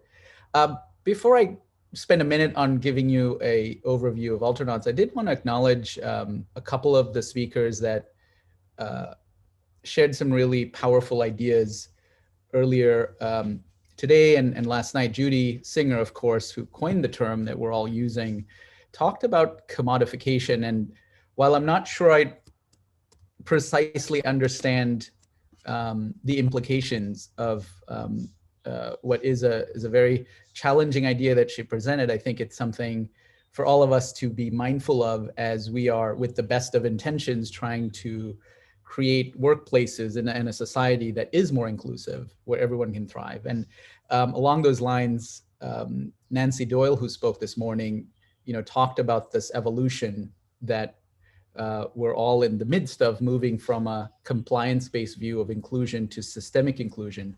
Now at Ultranauts, we call that designing a universal workplace. We have a name for it. And it's simply the idea that the world we're trying to move towards is one where no one needs an accommodation, because the system, the workplace, has been designed in a way that it is truly inclusive. And so at Ultranauts, we've been on this journey for over 7 years, trying to reimagine every aspect of a business, from how we recruit talent to how we manage teams to how we develop careers, and redesigning that entire system so that everyone can thrive. So we're 7 years in. my co-founder and I started the company with a simple mission to demonstrate that neurodiversity is a competitive advantage for business. We believe we have started to do that. We've been growing at over 50% a year, and at this point have built a fully virtual 100% remote workplace with teammates working in 25 states across the US, across, 45 plus cities, and one province in Canada, where 3/4 of our teammates across different parts of the company are on the autism spectrum. And that's just not only our engineers and analysts, but also colleagues on the leadership team and colleagues on the recruiting team, colleagues like Marcel, who architected the approach we're taking to some of the ways we work. And while we are proud of the commercial success we've had, where our clients include, AIG, Bloomberg, Bank of New York Mellon, Berkshire Hathaway, Cigna, Comcast, Warner Media, startups like Slack, a bunch of earlier stage hyper growth startups in fintech, insurtech, and so on. And we've been able to demonstrate that our teams head to head can deliver dramatically better results. In one case, we replaced the Capgemini team at AIG, increased coverage of quality in a highly visible insurtech platform by 100x. That's 100x improvement, not 100%, 100x. In another case, we replaced an IBM team at a Prudential business unit, improved quality by 56%. And the reason we're able to do that is not only because of the talent that we're able to attract, but also because we fundamentally believe that our differences as individuals make us better together. And this is a team sport. It's not about the sort of old ideas around heightened abilities and stereotypes and tropes. It's truly about creating an environment that is universal, that's applied those universal design principles that Nancy talked about, to creating a level playing field, to creating flexible and inclusive systems and processes, so that we can tap into the strengths of all kinds of brain types and thinking styles and information processing models to deliver better value. And so I'll just end with this one note, which I'll talk a bit more about later. Because of this idea of creating a universal workplace, not only do we measure some of the typical metrics you might expect of a business, like customer net promoter score, and we're proud to have maintained 100 net promoter score, which is rare because we're delivering value to our clients every day, thanks to our team. But on par with that metric, which is a leading indicator of customer health, we also measure our team's net loneliness score as a leading indicator of our team's well-being. And we're super proud that while we are fully distributed from day one, we've been a fully virtual company, everybody works from home. I'm at home now, it's not just because of COVID. And being incredibly diverse with this wide range of communication styles and learning styles, fewer than 15% of Ultranauts report feeling lonely at work, compared to over 40% of the American workforce, and that was before COVID. And so we do believe you can build a truly inclusive, universal workplace that welcomes neurominorities, and instead of thinking about accommodating teammates who are different, celebrating those differences and redesigning the system so that we can truly tap into all of those strengths, build collaborative teams, and create value as a business. Thank you. Thank you, Rajesh. And it's also wonderful working with you, and hopefully we can match some of our participants at Ultranauts. Okay, moving along. And now I'd like to welcome Harish Bikmal. Hi, everybody. And it's truly an honor to be here with all of you, and especially the panel. And many thanks to Dr. Fung and his team for this incredible summit. And the exchange of ideas and the knowledge that's going on here can truly make a difference and could be the accelerator for the future of the individuals. Now, I'm the founder and CEO of Genevieve. This Genevieve is a for-profit social enterprise, and works a little different from most of the organizations I've seen so far here. What we do is we collaborate with organizations, large and small, to promote the artistic talent of individuals and then share the profits with the artists. And these organizations, small and large, benefit in many different ways. And I'll go through that in a second. And the artists, which is the main focus for us, earn 66% of the profits and recognition, right? Improving their self-esteem and building hope for a better future. The reason we even started Genevieve was a personal one. My wife and I are blessed with a son with a diagnosis of classic autism. Today, at the age of 19, he's like a 5-year-old in many aspects. However, with years of hard work, he has learned to paint and loves doing it. 4 years ago, when he saw his painting displayed at a local business, the smile on his face was just priceless for us as parents. Importantly, we noticed he grew in confidence. I think that kind of recognition that he got, helped him, truly motivated him to do more art and learn new things. And several businesses and families in the area we live purchased this art. And these two developments gave us a ray of hope for his future. We started Genevieve to primarily bring a similar boost of self-esteem and hope to other individuals and their families, irrespective of any level of supports they need. Rather than be constantly stressed, the individuals and families should be proud of their strengths. That's the main genesis for Genevieve. And we are fortunate to partner with several small and large organizations, including Fannie Mae, Freddie Mac, Four Seasons Hotels, Johns Hopkins, etc., who are enjoying the art while supporting our artists who are experiencing a great boost to their confidence, and as well as feeling motivated to move ahead. So we partner with various organizations in making this difference for artists. Thank you. Thank you, Harish. And some of the slides that you see during the breaks, it's coming from Harish. And now I'd like to welcome Bill Morris.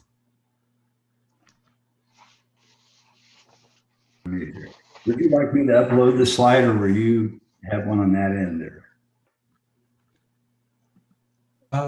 Please go ahead and start, and I'll load your slide. Okay. Momentarily. Sure, you bet. And my apologies for not getting that in. Thank you, Dr. Fung, and everyone on the team. As Mark mentioned, Blue Star is a little bit of an unexpected discovery. In 2008, I came across a small group of young men at a day program center in Colorado Springs who were diagnosed on the spectrum. They were engaged in an unpaid work task to take apart computers and some other electronics that had been well, that's one of the slides. That's us presenting over in Scotland. But anyway, we had a sort of at that moment, we realized that there was some talent, some real marketable talent in the work that they were doing. And they had an affinity and some innate skills for the tasks, yet they hadn't been formally trained. And again, I felt that the skills were marketable, and all of these folks had been had come out of the school system. They'd aged out of their transitions programs, and were coming to a day program that, quite honestly, would not be a place that I would want to go when I was that age.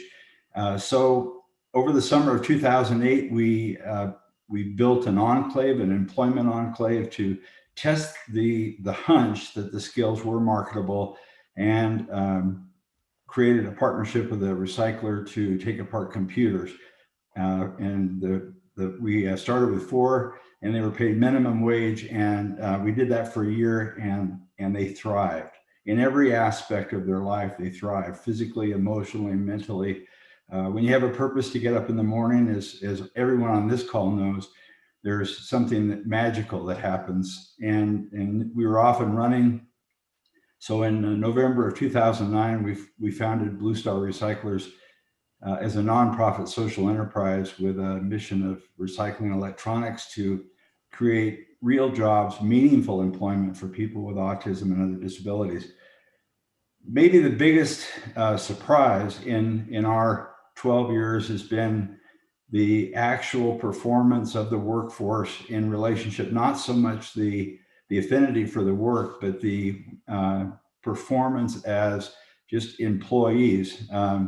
In 10 years, and this is between 2010 and 2019, we had 0 absenteeism, less than 10% annual turnover, and less than 1 average lost time accident.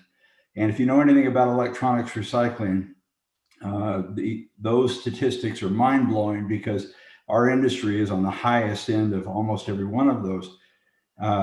And lastly, on that, we had a third-party researcher come in and sit with our team for 3 months in 2014 and measure the on-task engagement while they're on the clock. Our production team scored 98.43% task engaged on the clock, which is over twice that of the average American employee doing the same kind of work. So we knew we were onto something then, that this is not a workforce that was as good as. This is a workforce when their assets are tied to the work task are superior to traditional workers. So the main thing that really propelled us forward in terms of growth, because we've grown to 5 locations in the US. We have 15 partners around the world that have replicated our model. And we've been growing by about 30% annually in an industry, by the way, that has been shrinking by about 30% annually. And the only common thread to our growth is our workforce. So when you have 50, I think we have 51 employees now who show up to work every day, get their work done, and don't get hurt, and don't goof off, and don't miss work, you can compete in a very competitive industry, which ours is, and you can grow. We've been very fortunate to have significant social, environmental, and economic impact. So we hit on all 3 of those triple bottom line fronts. 2 years ago, the Colorado Institute for Social Impact did a study to track our social return on investment, which is essentially taxpayer savings that occur when you employ a person with a disability that's eligible for benefits. The average Blue Star employee saves the taxpayer $49,000 annually. So since our founding, we've produced $16.2 million in social return on investment. We've earned about the same amount, just under 16 million in earned income.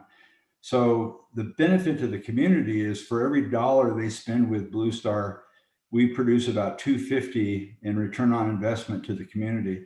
So this moves the whole concept of employment for people on the autism spectrum or people with disabilities out of the realm of philanthropy or even pity. We've proven that this is just good business to get the people who enjoy the work, who are good at the work, and who want to do the work to show up every day. Really, the sky's the limit. So while it might sound strange, our long-term goal at Blue Star Recyclers is to become completely unnecessary. I want it to be when any person who can work and who wants to work has at least one employer in their community that will hire them because of what's right with them, not because of their diagnosis. Thank you. Thank you, Bill. Mm-hmm.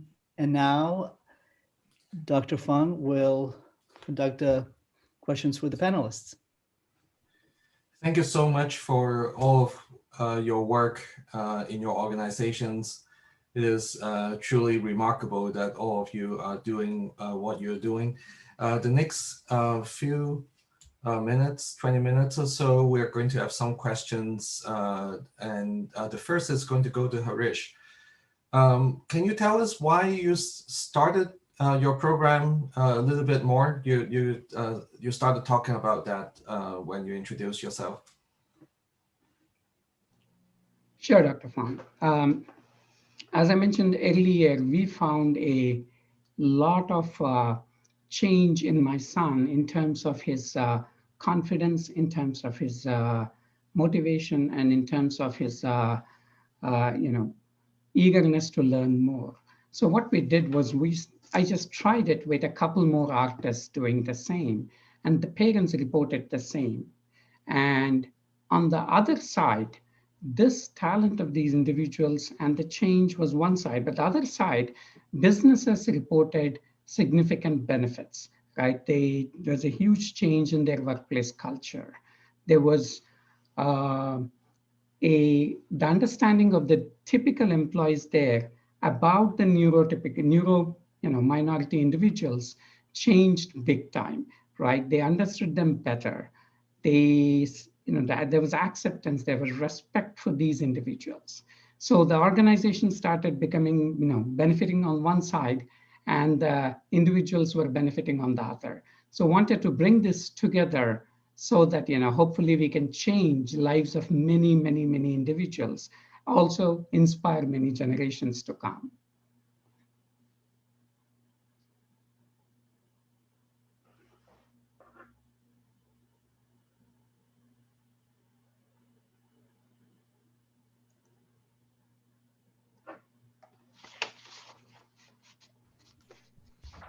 Dr. Fung, you're muted.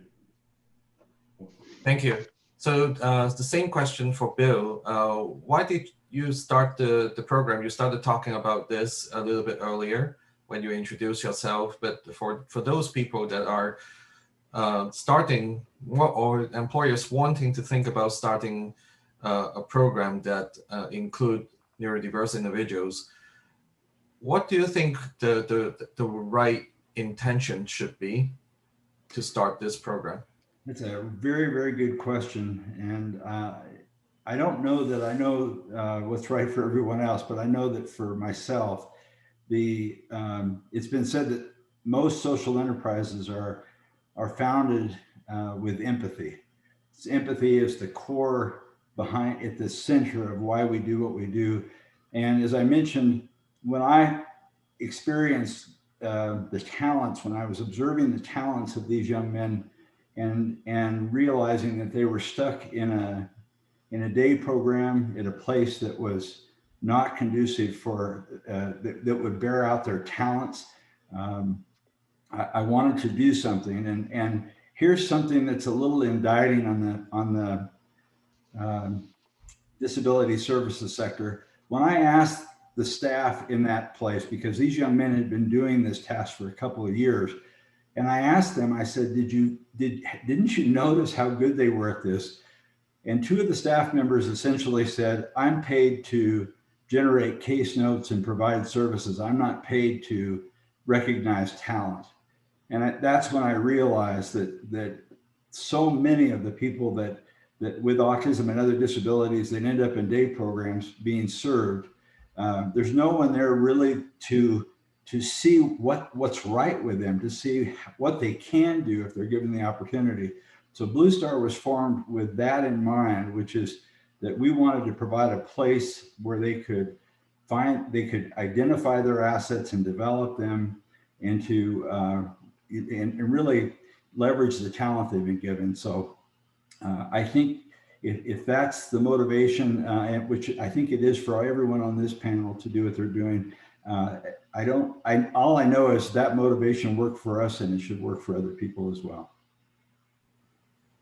Thank you, Bill. So the next question is going to Rebecca. So what are some of the benefits of neurodiversity programs such as your organization? Your organization is rather unique in that it started off with people on the spectrum in mind. So most employees are on the spectrum. So there are also others that are in the company that are neurotypical. So what are some of the benefits for them? What can you say a few words to that? Absolutely. Thank you, Lawrence. So, I mean, I find that any company will benefit from employing individuals on the autism spectrum. You know, we have experienced within our organization the gifts of having a diverse way of thinking through technology problems and solving those problems. We have benefited from having not only neurotypical employees, but also autistic employees. However, most of our employees are on the spectrum. And we strive every day to work with organizations to understand those benefits and to integrate individuals on the spectrum within their workforces. We feel that, you know, if you put an individual in that has a diverse way of thinking and a different way of problem solving, you really are going to become an innovative technology department. And we believe in the cognitive strengths of our employees, and we support them through our job coaches, and we support our clients through our job coaches. We believe that education in environments is the most important part, is educating individuals about the benefits and also identifying the proper accommodations to ensure success. Working at Auticon has been one of the most incredible experiences I've ever had in my entire career, because the individuals I get to work with every single day bring a different way of thinking and a true desire to solve problems, to work hard. They love what they're doing and appreciate the work that is coming their way. We also find that our employees want different challenges.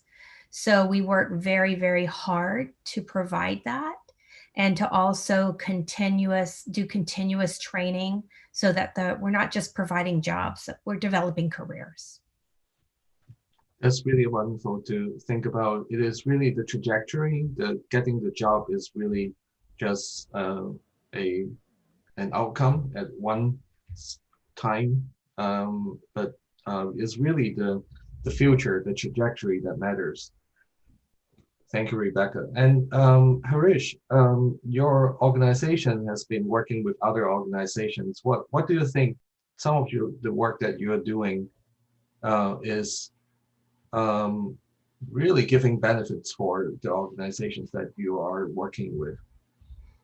Sure, Dr. Fung, thank you.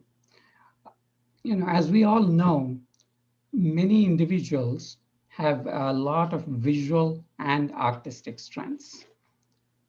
We at Zenavi firmly believe that these strengths, especially the artistic strengths, can be used in bold and new ways to help companies build a strong workplace culture while significantly improving the lives of the individuals and their families. So from a benefits perspective, we look at two areas. Are we making a difference? The first one, obviously, is are we making an impact? Are we having an impact on the artists and families? Thankfully and gratefully, they have reported that the recognition and the income that they are getting from these organizations, however small it is at this time, has boosted their self-confidence, self-esteem, and more importantly, developed a sense of community and a sense of belonging to the society at this time because of this recognition. And on the other hand, we look at, are we helping the clients be better than what they were? The answer is a clear yes. Again, thankful to these organizations for partnering with us in making, not only changing the lives of the individuals, but also benefit from us. And the benefit they tell us is that their workplace culture has become more welcoming of people with disabilities, and especially, other neuro minorities such as autism. And what we have also noticed is that many people on the spectrum and other neurodiverse conditions at these employees have come out in the open and have identified themselves as such. And the parents who were working there, who worked there in the past never divulged about their children or grandchildren have come out in the open and joining their, ERGs and BRGs to help do this. We are a small organizations, and what we see is it is a beginning, and these are the baby steps at this time. However, the positive changes are happening at these enterprises in welcoming these individuals, and at least at a few places. I think collectively, we can accelerate it for a better future for our kids and individuals. So the next question is going to Nish. In your company, you have hired neurodiverse individuals, and you have also, because of the nature of the work that your company is doing, you work with many other companies that have neurodiversity hiring programs or autism at work programs. Can you tell us a little bit about what are some of the general challenges that you're observing? Sure. So the challenge is when we talk about the neurodiversity at work or autism at work program, we have seen challenges, and I would describe this in 6-step process. Very common challenge is companies and leaders, they ask, where do I start? We all are connected to someone on the spectrum, someone neurodiverse. We have all good intentions to help them find a meaningful job. We don't know where to start. So that's a very common challenge, where to start. Then second question is where to find the talent. Because in our staffing world, there is monster.com and hotjobs.com. That doesn't exist. But we took the initiative in 2015-16 and we built that portal, the spectrumcareers.com and things like that. That type of initiatives are needed, some centralized and what Stanford Neurodiversity project is doing, building that repository, because that's where companies are struggling. The step 3 is matching. And some of us, we shared that, how the hiring processes, the interview processes, and how we are having this processes, which is general for everyone, and say who can climb the tree, which Nancy shared earlier. So that is another challenge, that how do we screen in versus screen out? Our staffing and any hiring process works with the requirement, then we go and find the talent and we screen out, okay, that matches or not, out. Screen in is we bring in the talent and we try to find the right opportunity within the organization. That's a screening. So that method is, I think, which is also creating some issues.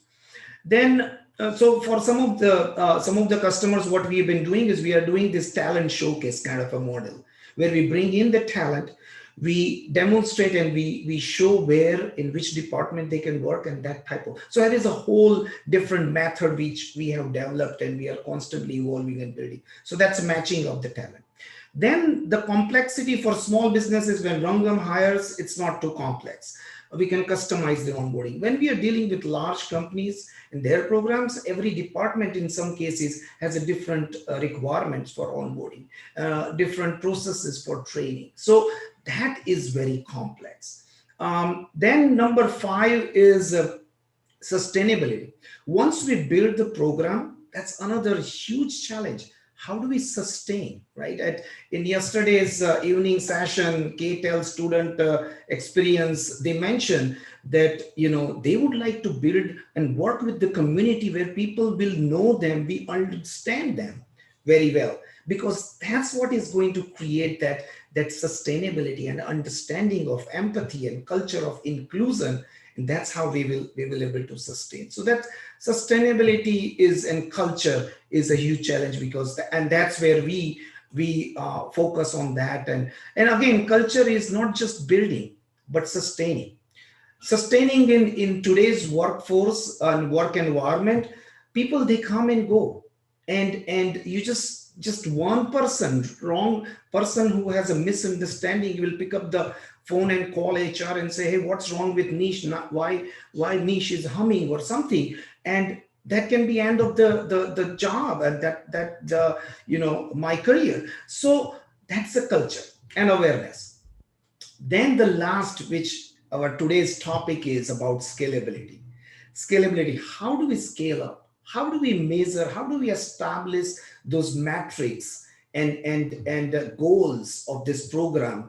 And we constantly measure, we share with the stakeholders, because large companies, they are all driven by metrics. When they set up the goals, they want to make sure the leadership needs to make sure. So that's another challenge. We don't have that type of infrastructure and technology, which we are all working together on putting together that type of approach.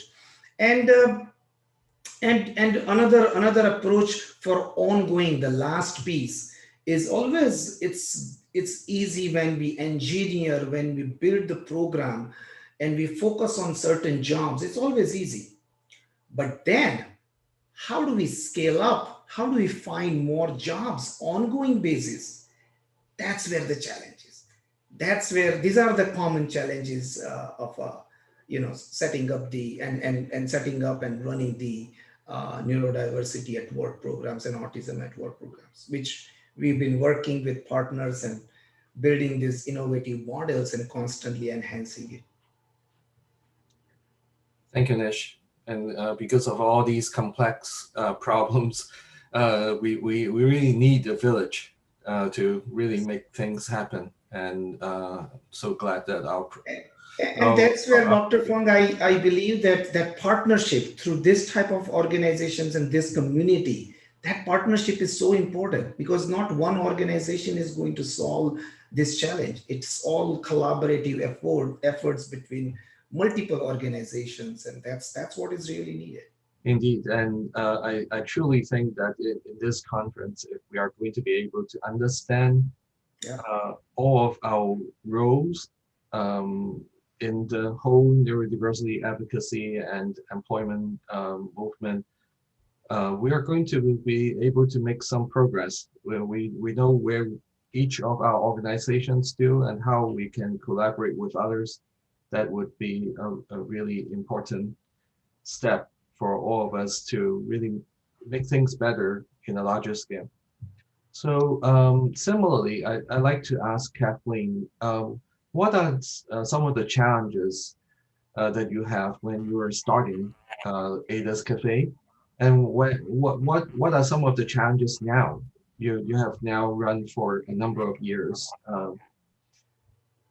Thank you. Thanks, Dr. Fong, and thank you to all my co-panelists. I've been learning so much, and it's inspirational and elevating for me in the work that I do every day. So thank you.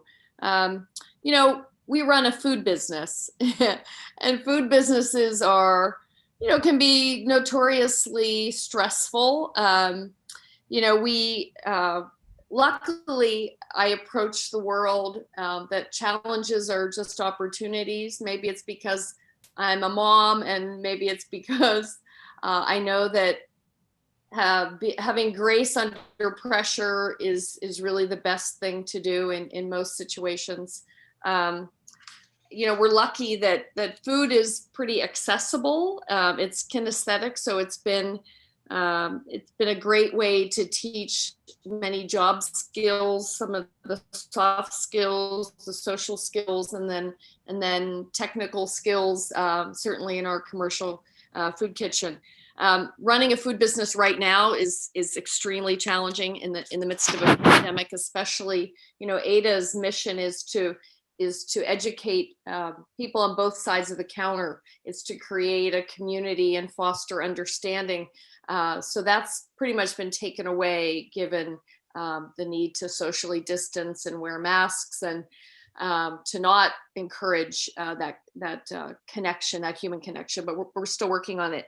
I mean, I think all along, I mean, one of the biggest challenges facing ADA's as a neurodiversity training program, in addition to being a training program and teaching people that maybe this is their first job, that we're a commercial retail enterprise competing on very commercial terms against companies like Starbucks and Pete's and Phil's and a host of other food and beverage businesses, none of whom are really interested in losing market share to a small social enterprise, notwithstanding our, what we think is our important social mission. Unless we provide customers with value in terms of our products and service, the neurodiversity training program, can't survive. So we work really hard. The competition in casual food and beverage space is extremely intense.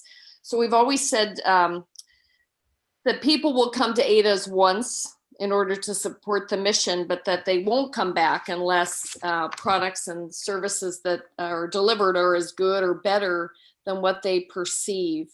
I think our collaborative work environment, the fact that we work together as a team, has enabled us to teach our employees in the moment. That's really important. And I think another issue, again, because we're a retail environment, unconscious bias, the belief that things produced by our mission-based employees are somewhat inferior to what they get from our for-profit competitors. Luckily, I'm a trained chef, and I know that our products are made with high quality ingredients, and they're locally sourced and a lot of organics, and that they're much better than what, our customers can purchase from a competitor. But, we also were in a social media conscious world. Just a few bad Yelp reviews can torpedo a business like ours. So the quality standard is pretty unforgiving. So I know that we need to constantly deliver excellent products and service in order for our neurodiversity training program to survive. So I guess what all this means is that we really focus on constant training, and a lot of it is in the moment. Someone mentioned something about an employee humming. We face those challenges all the time, and we're lucky that everybody that works at ADA's, all the managers and collaborative employees, know that their job, in addition to putting out a good product, is also to help and elevate the employees when they're working. So anyway, great question. Thank you. Thank you, Kathleen. So the next question is going to Anne.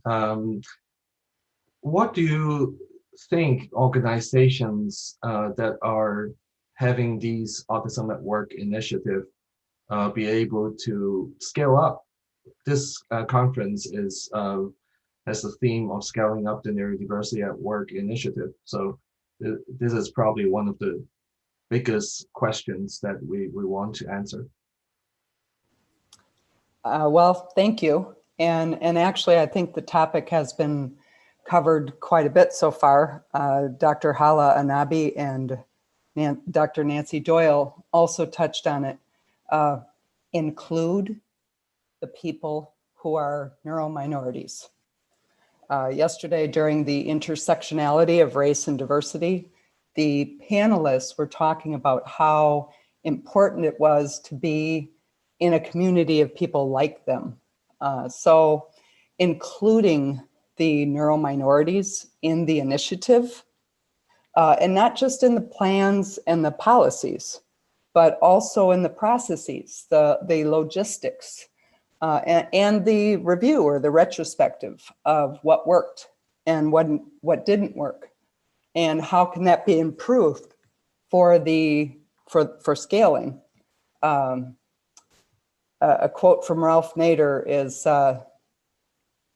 your best teacher is your last mistake, okay? And learning from your mistakes and scaling from there.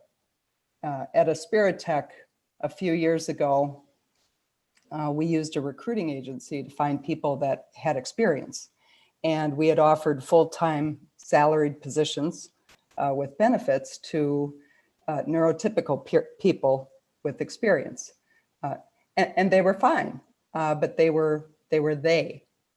And it was a bit of an us versus them atmosphere, the heroes and the helpless. And what we hadn't seen at the time was our own employees. Our own employees had been at Aspiritech for years, a few of them since the beginning. And they had experience with many different types of projects. And many of those at the time, they weren't full-time. They weren't getting the benefits or competitive wages. So we've really turned that around, and we have included them. I had mentioned before how we have our neuro minorities are in every role at Aspiritech. They have a whole life of experiences of not being heard. And so they're some of the best listeners. They listen to each other, and they listen between the lines. They advocate for each other in sometimes in ways and at levels that I've never experienced in the workplace. And even when they are advocating for something that isn't self-serving. So including them at every level and every step of the process. And we've learned that our neuro and minority employees, they make some of the best supervisors, some of the best coaches, and some of the best client contacts. Sometimes I need to tell our clients that some of our employees can be blunt, and it might surprise them at times, but they come to really appreciate it because there's no hidden agenda. Our employees are what we refer to as WYSIWYG. What you see is what you get. And we've really seen the benefit of scaling with our neuro minority employees. Thank you, Anne. So building on that point, Rajesh, what are some additional main points that we should be thinking about in scaling up the neurodiversity at work initiative? Thanks, Lawrence. Well, I think as we think about scaling anything, it requires that we have defined systems and processes that can be replicated, can be repeated.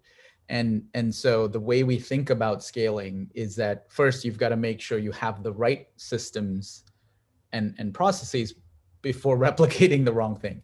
And so, really the emphasis for us at Ultranauts is to design those systems and what we call a universal workplace. Again, as I mentioned before, we're trying to move away from a reliance or focus on individual accommodations because those are not a solution. They're just a symptom of the problem, and the problem is a system that's being designed in a way that is not flexible, that is not inclusive, that actually doesn't work for many people in the organization. And so the system is the thing that needs fixing and that needs changing. It's not the person. And so as we think about scaling, the place to start there is to redesign the system. And I say all this not to say that we do not need accommodations in the current state. We do, because the system is broken.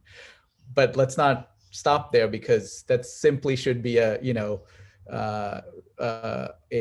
real warning sign that we've got a broken system. And so as we think about how do you redesign the system for scaling and sort of creating that universal workplace, we think of it in a few dimensions. One is, of course, flexibility. So at Ultranauts, we're fully virtual. We're a 100% remote team. Everybody works from home. It's been that way for 7 years. That may not work for some organizations, but I would say, as we've now all learned through COVID, giving people the choice is always the right answer. If you have team members most, if the work can be done remotely, give people the choice, because that will actually improve productivity. There's a fair bit of evidence around this, where allowing humans to choose the environment they work in is a winning proposition. The second dimension of flexibility is the work week, right? We've all sort of are stuck in the industrial age 100 years ago with this notion of fixed hours and this idea of an FTE, a full-time equivalent, 40, 50 hours a week. There's no evidence that that's optimal for human productivity. And so at Altronauts, we call it the DTE, a desired time equivalent. And in most roles, if in a salaried role, you can choose whether you want, quote, full-time, or you'd prefer 30 hours, 3/4 time or half time. Compensation's prorated. So it's not it's not an extra cost to the business, but it does mean that we can retain great talent and allow great talent to progress in their careers versus penalizing them because let's just say they're hyperproductive for 30 hours a week. Great. Let's figure out how we can tap into all of those strengths. And then one other dimension of flexibility, I would say, is just multimodal communication. The idea of face-to-face interactions as being the default and being this amazing way to interact, is false. And not just in a remote environment, even when you're sort of somewhat co-located. And so at Altronauts, we default to chat. And if we're going to have a meeting that's a synchronous group interaction, there needs to be a good reason for it, because it presents all kinds of challenges. But of course, when you have those meetings, it's really important to allow team members to participate in different ways. So if we've got a video call, we'll always have a chat window open. We'll try to always have live transcription. And we'll obviously allow other ways in which we adopt that philosophy. So we've adopted some of the core Agile principles into what we call inclusive Agile, where one of the core principles is around face-to-face interactions and how that's amazing, and it's not.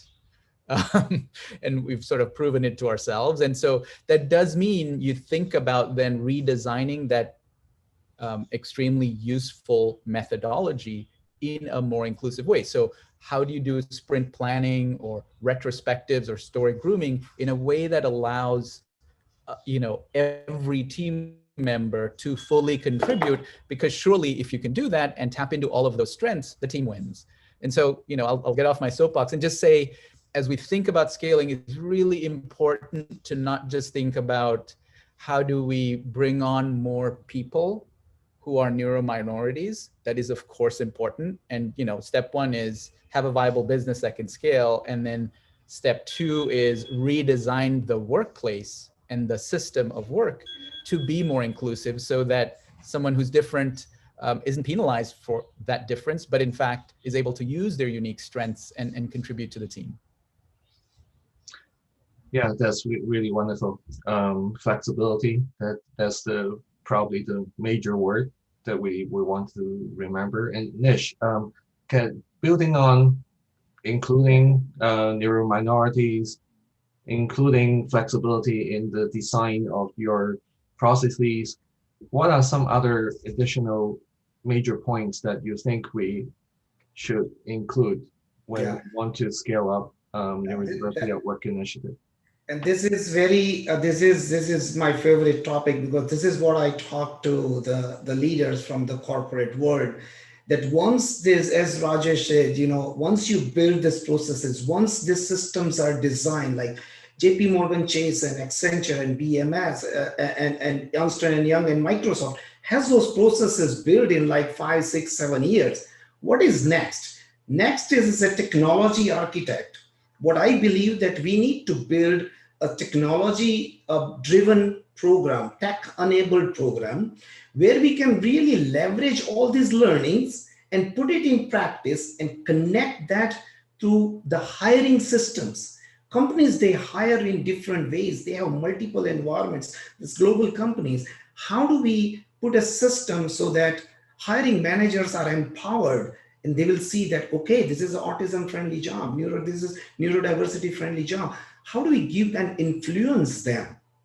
And that technology can help us not only just do this, but also make these processes more scalable, sustainable, cost effective, because all these activities cost money. And one of the things which we have experienced when we work with large global companies, when we set up the program in US, now we are expanding in India and Ireland and Europe, the cost is big. If the cost is high, companies are going to just treat this as an initiative.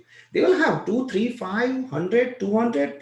When we are putting 50,000 adults on the spectrum every year, this is not going to make the dent. We need to have this hiring best practices as part of the system, part of the community, right? And then one of the other thing is, biggest thing what we have learned is get the buy-in from top management. It just, there are a lot of ERG, BRG groups are doing some amazing work, but if there is no support from the leadership, this program doesn't get that.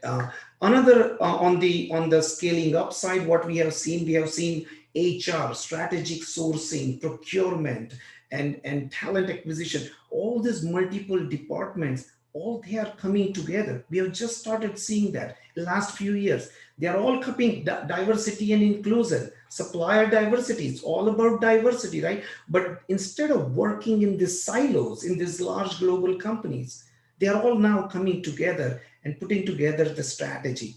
That is not just an initiative. It's a hiring talent strategy. Convert that. That's how we will be able to hire thousands of people. Measuring the metrics, show this to the leadership team and say, here, these are the graphs and charts, and say, this is how we started. This is where we are. To conclude, my biggest frustration with this topic is, let's not over-engineer this. It's not that complex. We have enough learnings.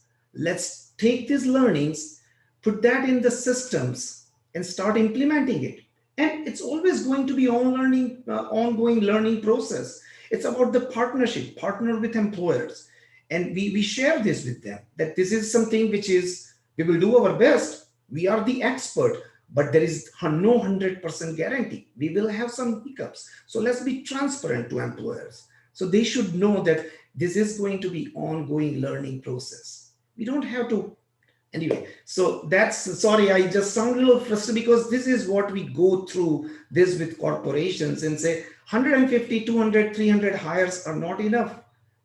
We have enough learning. So let's move on and build some scalable programs, leverage the technology, build some AI, which we have something, and influence people, share success stories, build this connected community, and make sure that everybody is given the support and all these great learnings we are taking from this conference, and then disseminate that information with big employers, because of course, small and big both, because as you know, we always talk about this, Dr. Fung, the small businesses in the United States has a big role to play.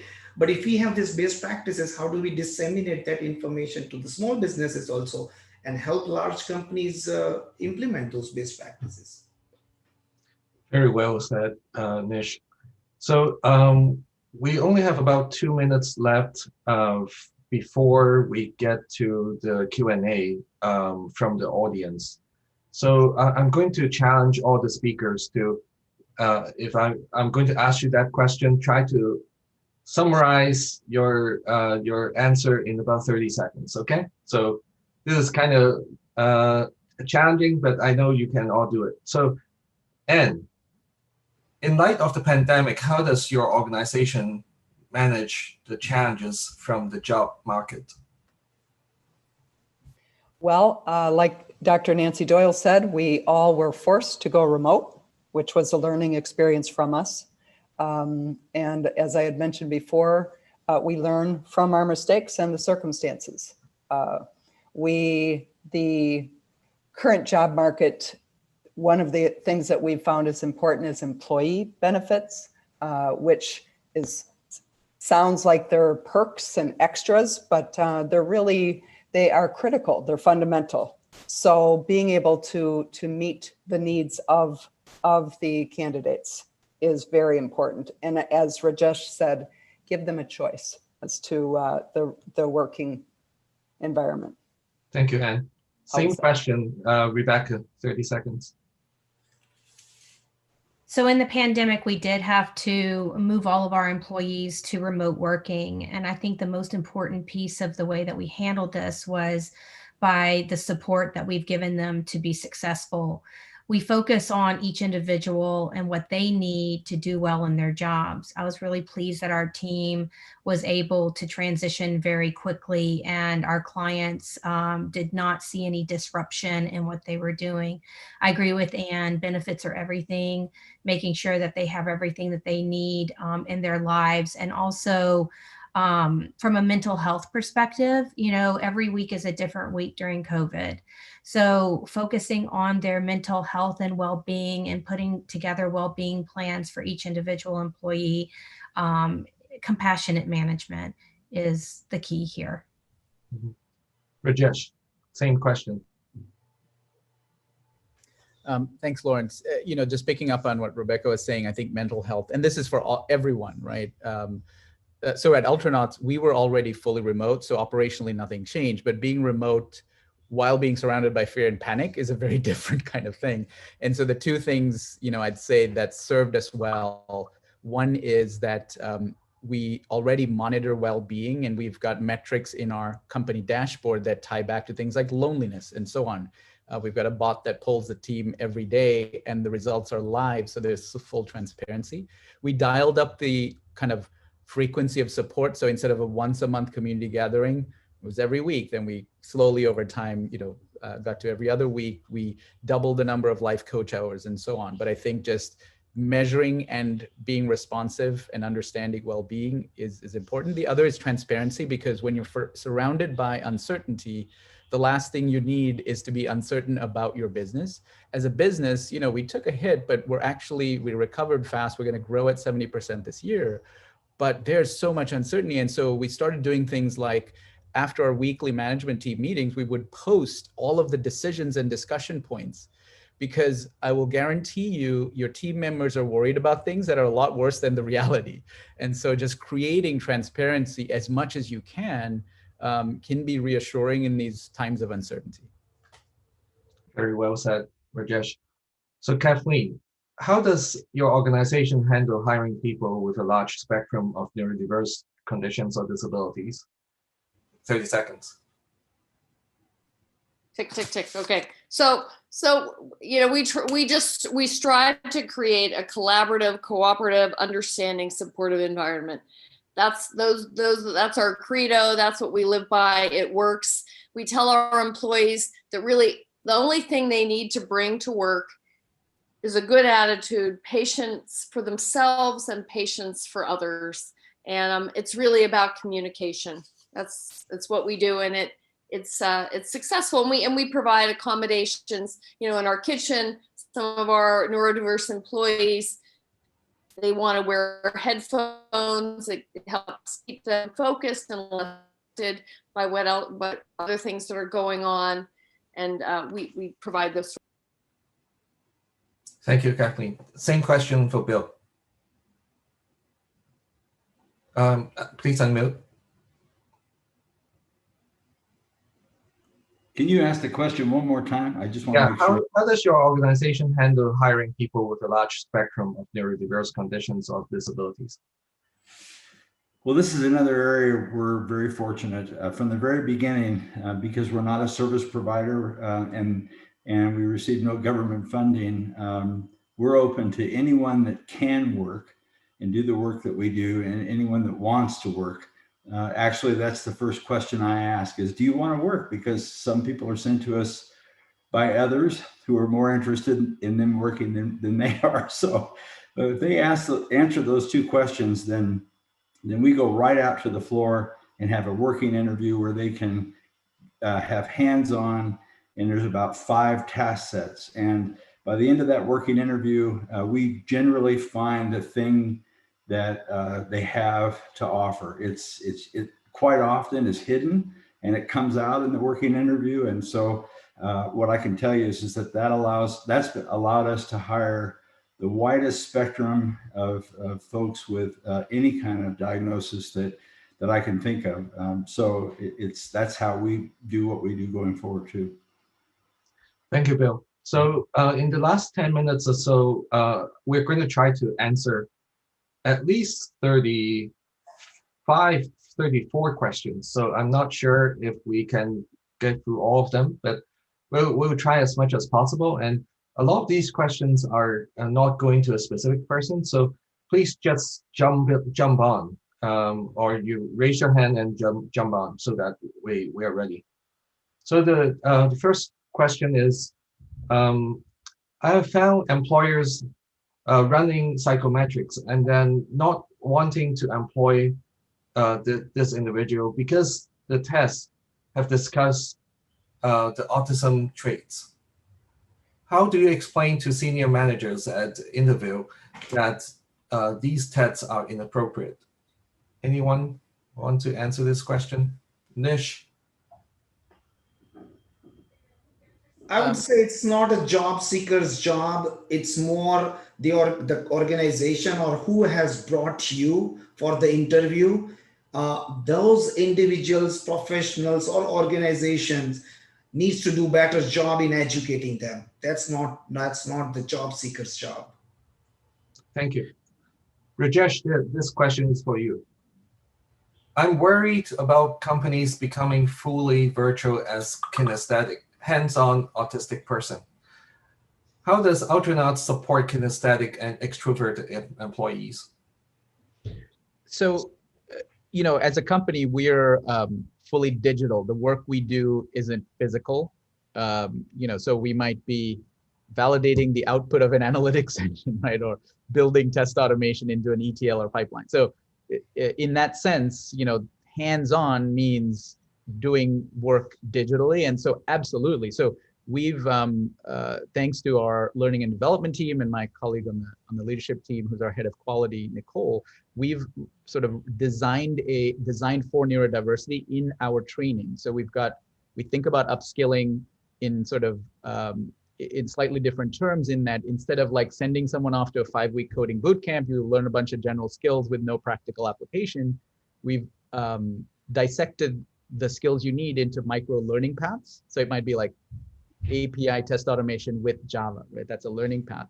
But those are bookended by hands-on projects, in that you actually take the thing you learned and build something, and then get feedback and coaching on it, and build things with a community of learners in a Slack channel that's learning the same thing. So I think the answer there is less about virtual, at least in our case. It's more about how do you give people real experience to put the things they're learning to use in incremental chunks, so that you're actually learning, building, versus just going off and studying something.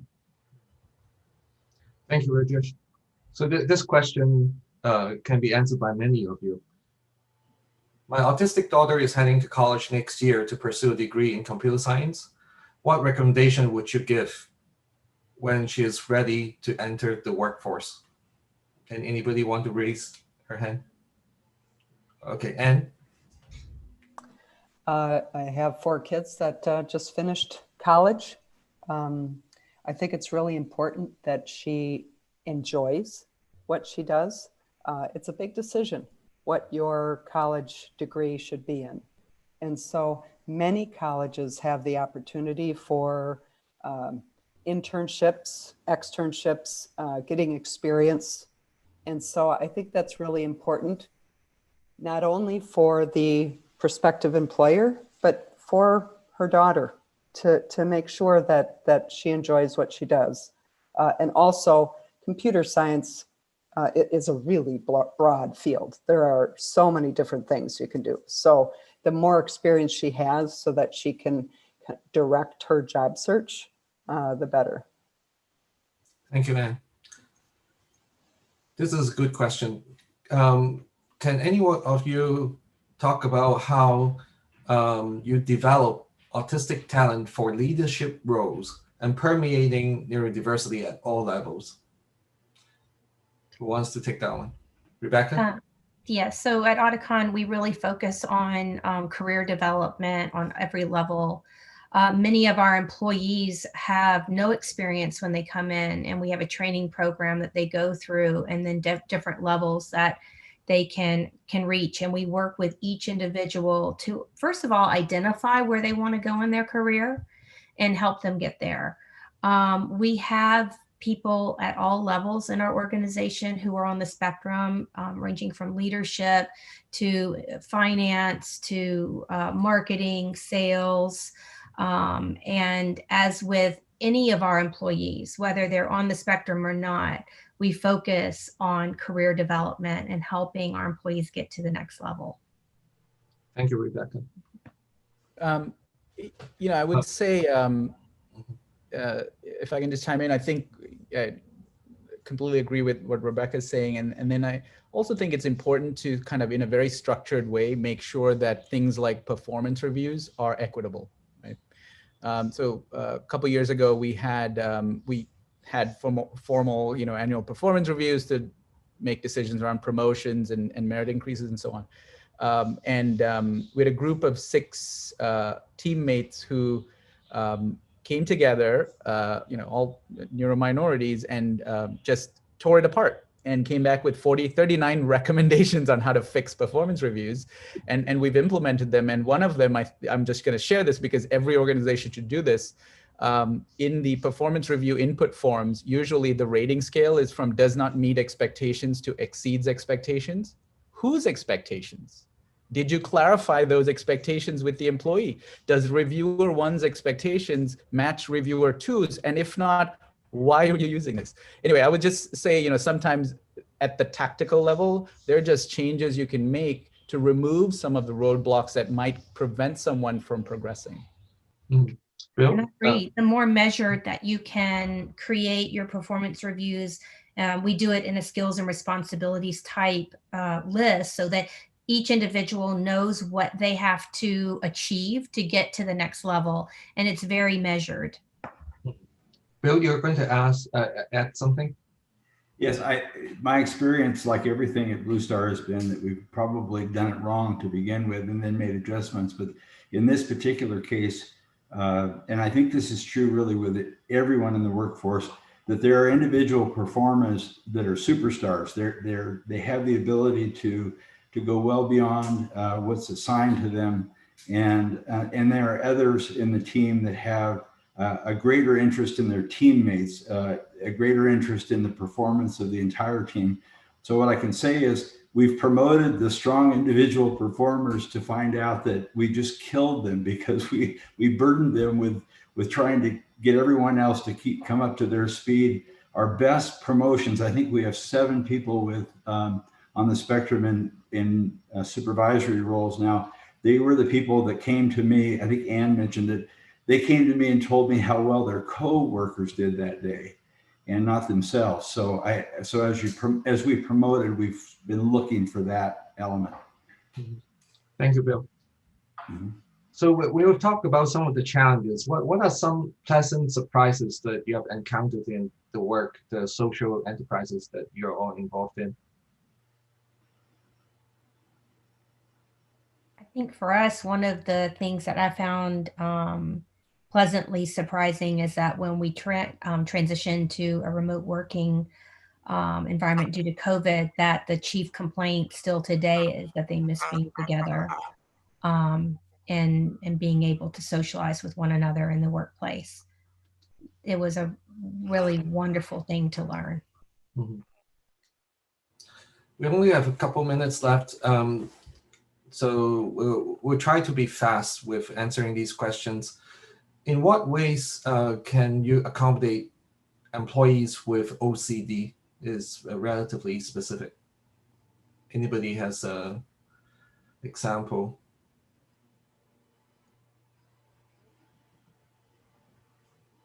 Well, I can. Mm-hmm. We benefit from having different types of projects, and sometimes we can, and we leverage our employment support specialists to help our individuals do this and identify ways, but putting them on projects that are a good fit and actually yesterday, Dr. Hala Anabi had a slide that showed what were the problems, but then what were the corresponding strengths. So really kind of looking at the strength-based and getting them on a project that's a better fit. Bill? I would say real quick, we have a young woman who does the hard drive disassembly, pulling boards, and she's OCD, and she set all the records at Blue Star. But if you go to her workstation, she has 2 monitors playing, watching a TV show, watching something else, and she has headphones on. So she's got 3 inputs, but she's just tearing through the material. So my thought is that whatever makes you hum, go ahead and set the workstation up to accordingly.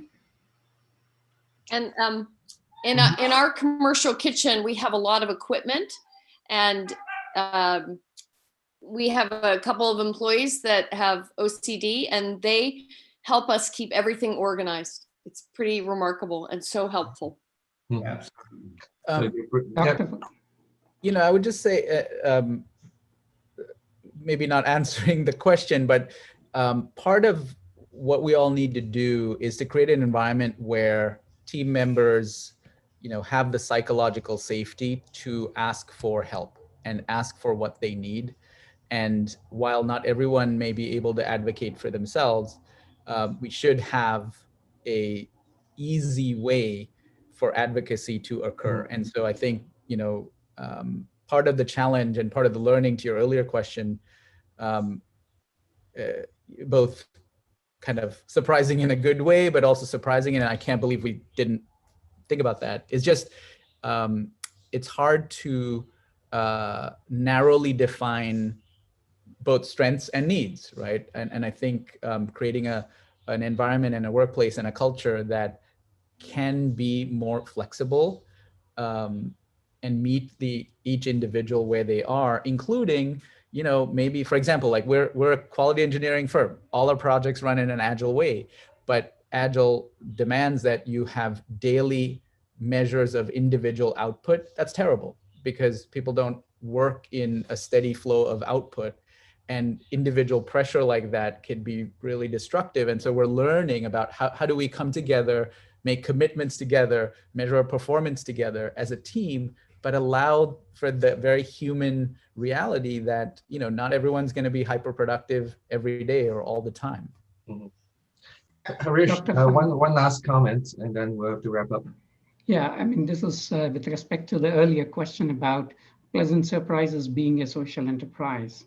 One pleasant surprise that we have noticed is the reception of the executives at these organizations to innovative and new approaches has been very encouraging. So I just wanted to get that point out there. Thank you. Thank you, Harish. And thank you, all of you, Nish, Bill, Rebecca, Rajesh, and Kathleen, Harish. All of you have done really remarkable work in all different ways. And thank you for setting good examples.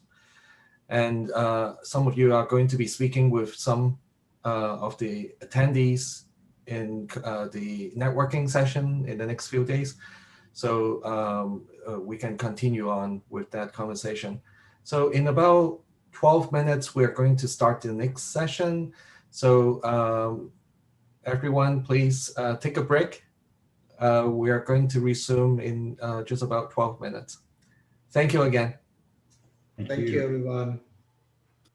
Thanks, everyone. Thank you, Lauren. Thank you. You're welcome. Thank you. Thank you.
Mute.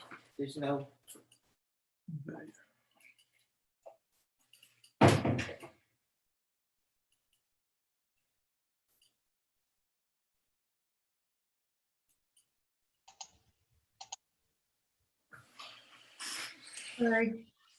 Hi. Hi, Tiffany. We both sent a note to Lawrence and we haven't heard back from him yet. Okay. Look how we got dressed up, Tiffany. I'm wearing shorts. I'm in regular pants for the moment until this is over. Please mute for the time being. Okay, Lawrence, are you going to run our slides? Yes, we will. Okay.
I'm going to get started. Welcome to the Stanford Neurodiversity Summit. For those of you that just joined, welcome. We'd like to let you know that all the sessions are recorded and transcribed. Please check our summit website periodically for the YouTube videos. All questions from the audience will be submitted through the Q&A function at the bottom of your screen. The moderators will try to cover as many questions as possible. This summer, our group at Stanford has organized a neurodiversity design thinking workshop for the community. This workshop is based on the neurodiversity design thinking class that I teach at Stanford.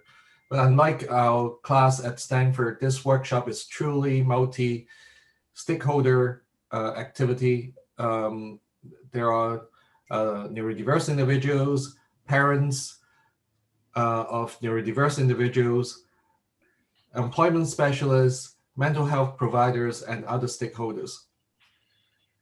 About 90 people signed up for this 9-week, 7-session workshop with a goal of building something useful for neurodiversity, especially in terms of employment. From August to October, we have about 70 people that are actively participating in the workshop, and they were divided into 10 groups, and we invite them to compete for the opportunities to present in today's session. So in only 2 months, they came up with many very powerful person-centered ideas, and they built a prototype, and they even tested them. So Mark is going to introduce them one by one right before they start their presentation. All right, yes. So the place went to Group 6. The project title is the Neurodiversity Inclusion Index, NDI. And the people are in the group is Carla Carrillo, Tiffany Payton-Jameson, Ray Kasalinski, Janet Miller, Lawrence Larry Rothman, Holly Trosh, Patricia Yotunda, Sarah Zank. Take it away, Group 6. Thank you very much, Mark.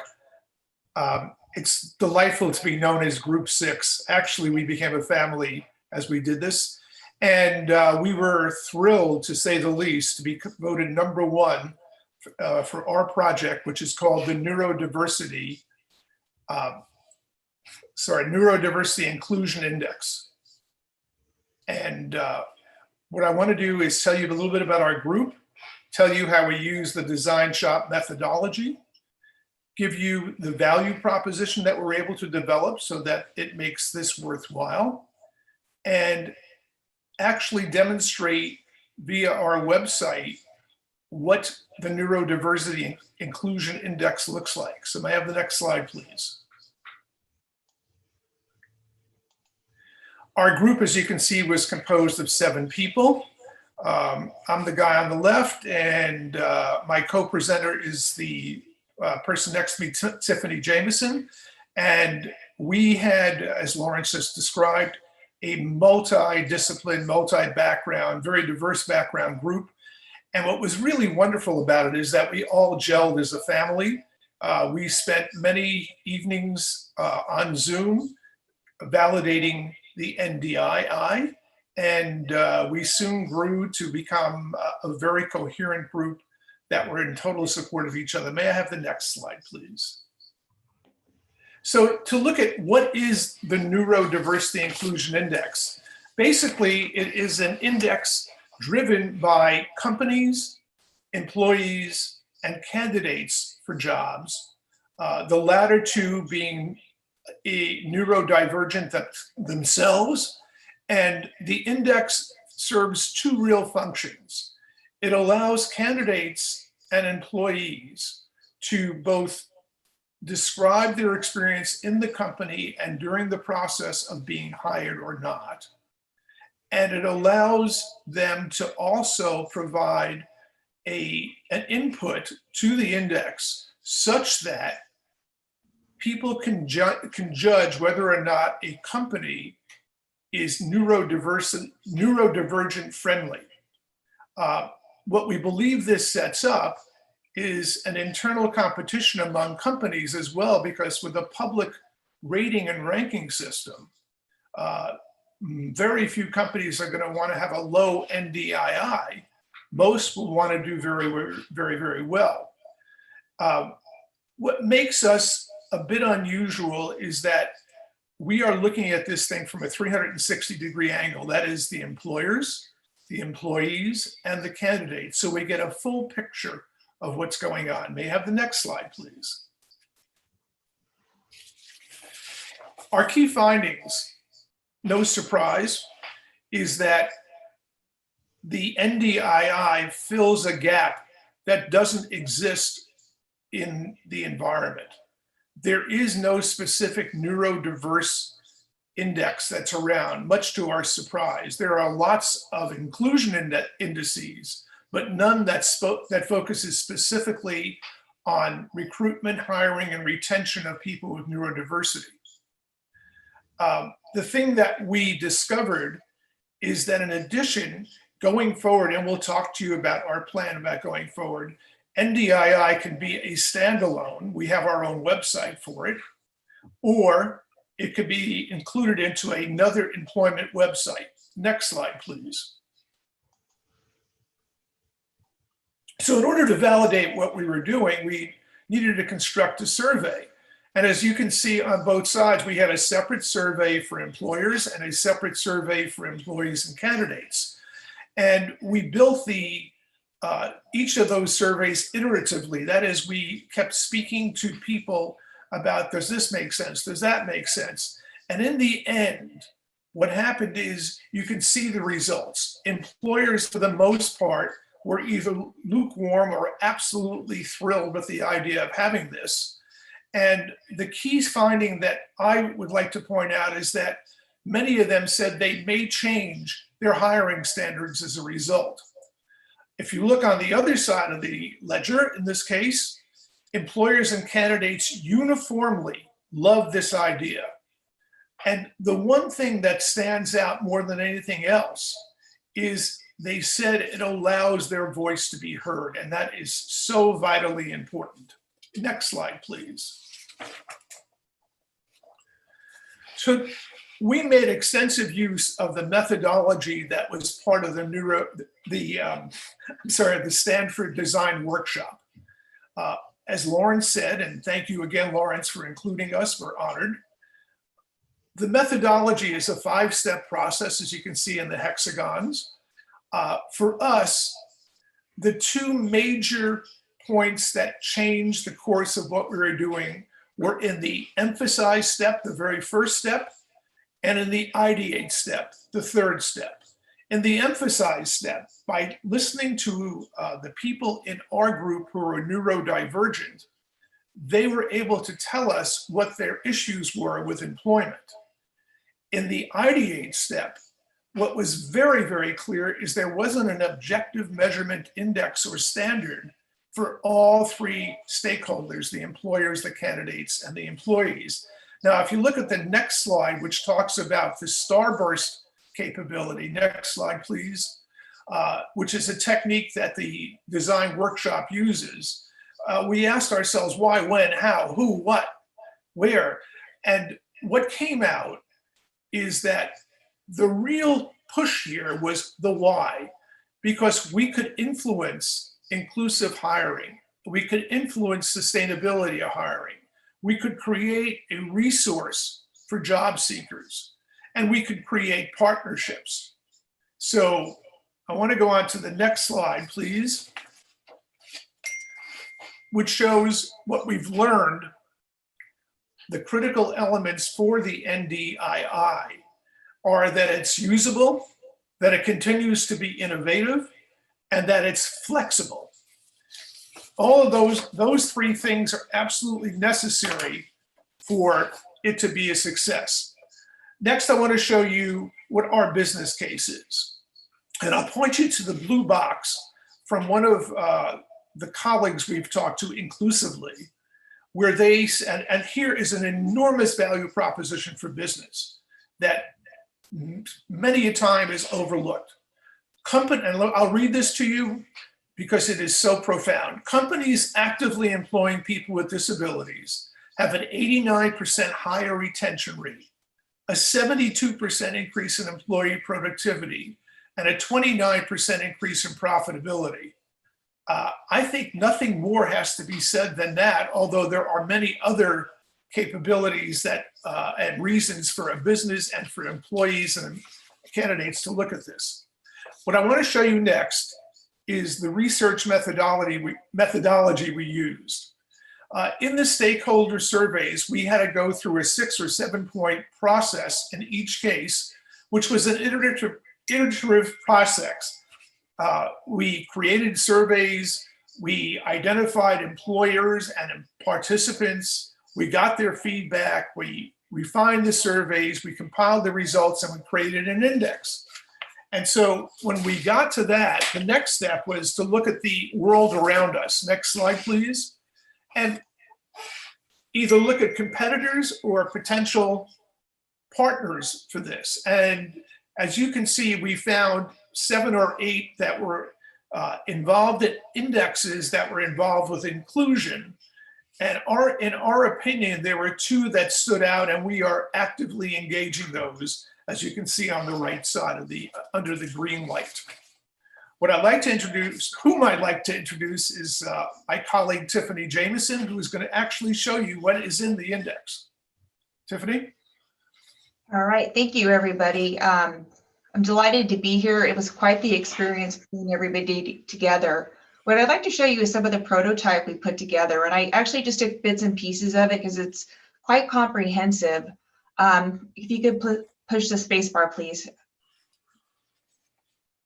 Lawrence, if you could push the space bar. Thank you. So what I pulled out is, this is the prototype. And if you see on the bottom level, well-being, accommodation, mentorship, job coaching, and communication, these were all the areas that we felt our group of multi-stakeholders needed to be addressed that currently weren't addressed when looking at an employer. And these things were important for candidates that are neurodivergent or cognitively diverse. So some of the questions that the team felt were needed to ask is about accommodations during the interview process and during start of employment. Are they proactively asking you if you need these? Shadowing, is there a dedicated person or consultant to communicate, to kind of break down some of those initial barriers? And are you comfortable asking your supervisor for clarifications? So these were ideas of things that would help really focus the employer looking at what is important, and by individuals that are neurodivergent who would look at scoring companies from the interviewing and the hiring process, we would get a better feel for if they could be a good fit for a future employee. Next slide, please. So the visual we see, and I want to thank Inclusively for allowing us to mock up their current website. So when you're looking at a company and you want to potentially apply, what you could do is get these indexes here where it shows the NDII inclusion score. So what we see here is somebody who did not score very well on the inclusion score. If you can spacebar, please. Now we see somebody who did. So these would be good indicators, and there's a lot of science that still needs to go behind these to show that there are great companies that are inclusive and are aware of the neurodivergent needs in the workplace. Next slide. And lastly, when it comes to somebody who's looking for a career, looking for an opportunity, neurodivergence, we all know the spectrum is huge of their needs and their requirements to be successful in the workplace. So this would allow them to have additional functionality to feature jobs based on what they feel is important for them in the workplace. And that would allow them to be able to say, this company, XYZ, is the company that I know will have accommodations that are acceptable for me during the hiring process. I want to go and apply to them. Next slide. Go ahead, Larry. So as you can see, this is a real live model. As Lauren said, in order to make the workshop live, we had to build a prototype, and we did. So where do we go from here? So today we're on the left side in a controlled environment. We are developing. The next step after that is a commercial environment. We need to look for a partner or a standalone capability. And then finally, to activate an aggregated scoring system for the neurodiversity index. And we will continue to survey businesses, survey candidates and employees, and incorporate their feedback to make the NDII better and better and better. Next slide, please, which is our conclusions. So first and foremost, all three stakeholder groups believe that there is a need for this, that it is welcome, and that will make a profound difference. The overall sentiment is positive. Partnership opportunities are there. And as you can see, our proof of concept is a major success. And I want to leave with the final slide, please. And this comes from Accenture. And this is a byproduct that we had not originally thought about, but is quite true. And I'll read this to you and then we'll take questions. Being honest about where you stand can be hard, yet crucial. First step towards becoming a more inclusive company, accountability and creating an environment of trust where employees feel comfortable self-identifying as having a disability are true measures of inclusion. I think that tells the full tale, and thank you very much. We are now open to questions. Great job, Larry.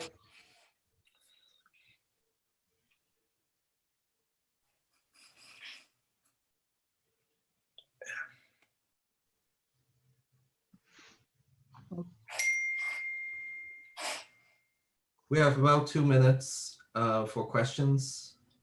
We have one question here. Is the NDII being applied or will be outside the United States? Go ahead. You go ahead, please. Well, right now we need to get a platform for it to be, and we need to come up with how we can keep it independent and make sure it's objective. I think there are companies that are multinational, and I think the ratings would go, but we do need to factor in the different locations and how each location in many times is its own climate.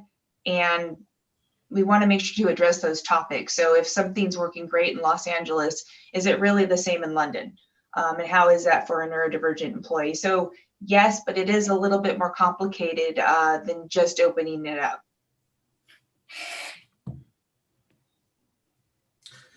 I don't think there are any more questions. Mark, are there any more questions? 1 second, I don't.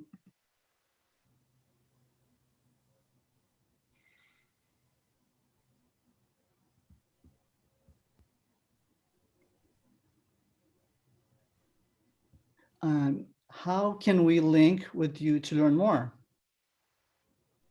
You can go ahead on ndinclusion.org, and we have a subscription list where you can sign up, and we'll continue to give some updates about our progress. Hopefully we'll have some partners that pick up and we can get the ball rolling and make this more of a really big tool for the neurodivergent population to get what they need in the hiring process and in the employment process. So ndinclusion.org. Please sign up for our list and we'll keep you up to date. Okay. Thank you, Tiffany and Larry. It's really wonderful project that you have made tremendous progress within only a couple of months.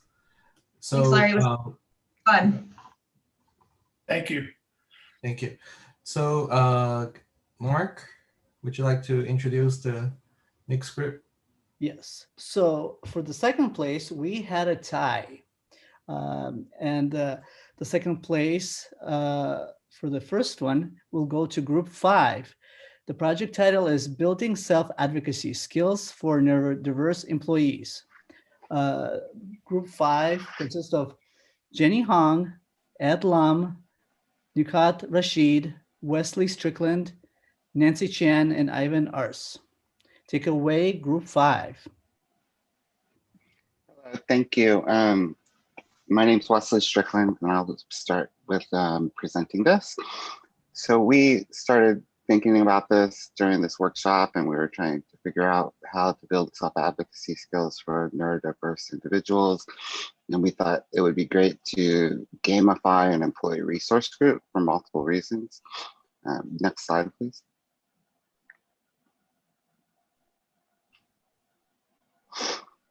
As we've kind of been talking about at this conference a lot already, is that we're at this tipping point moment where neurodiversity is kind of being brought from one framework to another in this diversity inclusion framework.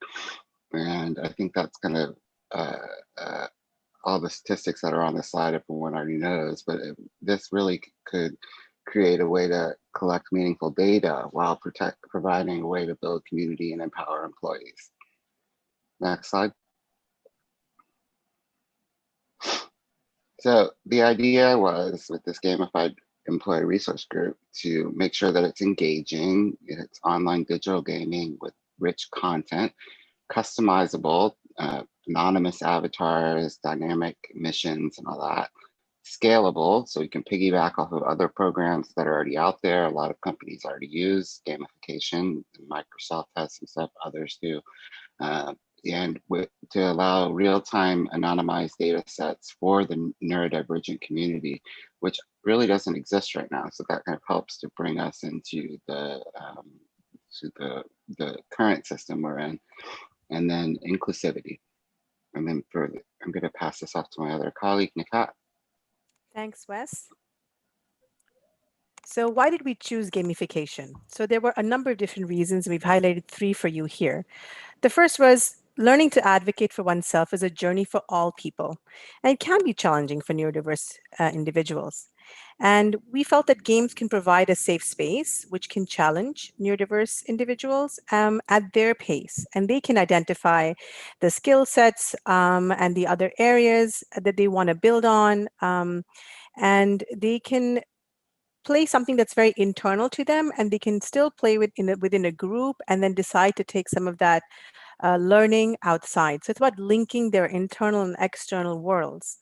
And we really want the idea of an employee resource group is that everybody who's part of that group brings their whole selves, and the organization learns more about them through the advocacy of that ERG. And so we wanted to provide that in a sort of different way for neurodiverse employees. Games are also very engaging, and they can build self-confidence. They provide a community for folks, and gamers span the breadth of ages, genders, diversities, and gaming is a very attractive and engaging proposition. With ERGs, you can sometimes end up in a very traditional sort of form in which you have events happening where people come together, or they do meetings, or potlucks or things like that. But in this case, it's a very different, very rich, engaging environment. And given that, there's COVID going on with the pandemic, we feel it'll have a real reach and a real interest. And we've seen that, as Wes even said, and there's other stats showing that lots of gaming platforms have seen an exponential increase in their utility in this last few months. Next slide, please. So what would this game look like? So we have envisaged this game at a very high level as sort of a role-playing game with action adventure thrown in. So you would sign up for the game. You would first build your avatar. Now, in doing so, how would you build it? There's quizzes or other kinds of ways in which you could determine what that avatar looked like, felt like. We really want it to be a representation of the individual. At the same time, it could be fantastical, and it would be anonymized, or it could be made, people could share who they are. It's really dependent on the user and the player. There'll be a discovery process in the building of this avatar. Then they would go on missions, and the missions would be knowledge-based missions. So for example, if you have a neurotypical colleague who's playing the game, and they really want to learn a lot more about neurodiversity, or so they can go and complete a bunch of modules or missions in that space. Folks would select and complete challenges. So we'll talk about in the next slide what those challenges would look like or could be within But you could select challenges based on their difficulty. You could identify which are more challenging for you. The more challenges you complete, the more rewards you get, the more tokens you earn. It could be a leaderboard. There would even be external challenges. For example, if it's, someone's having a harder time initiating a particular kind of meeting, if they're able to do that, it's something they come back and they can self-report and they'll earn more points, and there's more sort of positive motivation there. So over time, we hope that we will build a community of neurodiverse employees as well as their allies and mentors through this game. And that over time, we'll start to see data surfacing around what challenges are most common, what strengths do neurodiverse employees bring, what are some of the things that they have in common or things that people need to learn more about. And then as we surface that data can be used to drive organizational change. Next slide, please. So these are some of the high-level areas that we identified for the challenges or the missions within each game. So areas, missions within self-discovery, within self-regulation, executive functioning, social competence, employment performance, and advocacy. And we know that going through a process such as this can come with some internal challenges. Can bring us, facing ourselves can be difficult sometimes. Perhaps there's a player in there, an employee who has not been diagnosed yet, and they start to understand a little bit more about themselves through this process. So what we want to make sure is there's always access to mentors within the neurodiverse community in the organization, with allies and human resources or other individuals and organization departments that could offer professional support for people as they play this game. Next slide, please. So what was our logic model? So coming from a research and evaluation background, it was important for me and for our team also to identify what's our theory of change or a model around how this change is going to occur. So just looking at the neurodiverse employee at this point, our hypothesis was that engagement in this game will have a meaningful change in knowledge about neurodiversity, feelings of belonging, ability to advocate for themselves, and real life skill acquisition.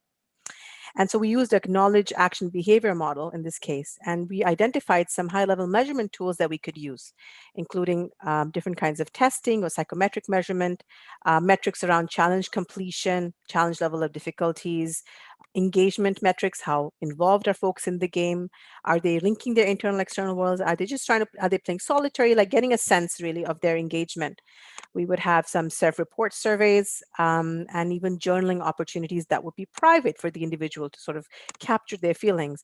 And so we wanted to just outline that there was thinking and some ideas around measuring the engagement within this game and eventually some of the impacts. And the outcomes that we worked backwards from in this case was really around self-discovery and increased confidence and competence in certain areas. We also looked at in our research some of our what is our evidence that this game is going to actually work. So we saw that with the neurodiverse individuals, there's a really high rate of game affinity. A lot of people like to play games. Gamers span all diversities. Workplaces are increasingly gamifying their tasks, and Wes alluded to that. And we've identified, we won't go through it in detail now, but we identified some of the best practices that are in game design for folks who want to play serious games. So those are educational and entertainment edutainment games. And in our case, we really want to bring the science and the fun and all of that together through this ERG. I'll pass it over back to Wes. Next slide, please.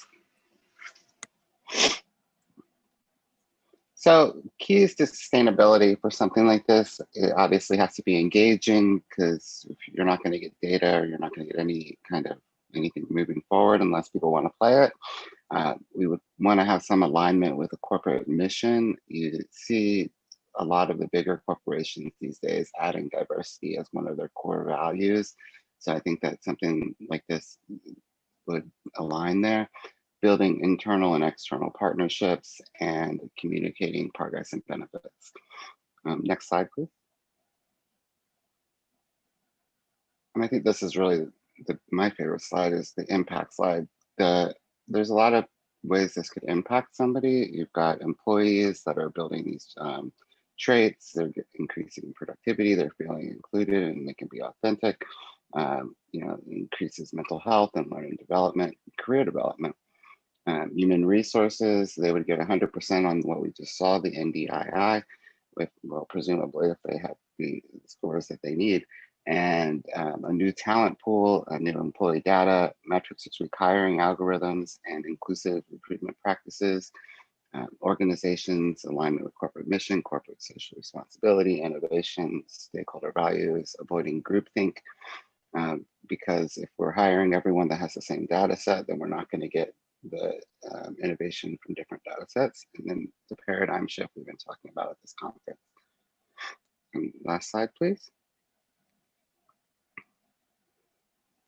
Next steps would be to continue to evaluate all the best practices as we're learning at the conference, set up multi-stakeholder advisory groups, undertake primary research, assemble neurodiverse team for product and software development, and explore potential interests from different groups such as innovation labs, trade groups, academic and corporate partnerships, and then to measure and course correct based on iterative engagement. Thank you, and thank you for everyone's help on this, and we'll take any questions now.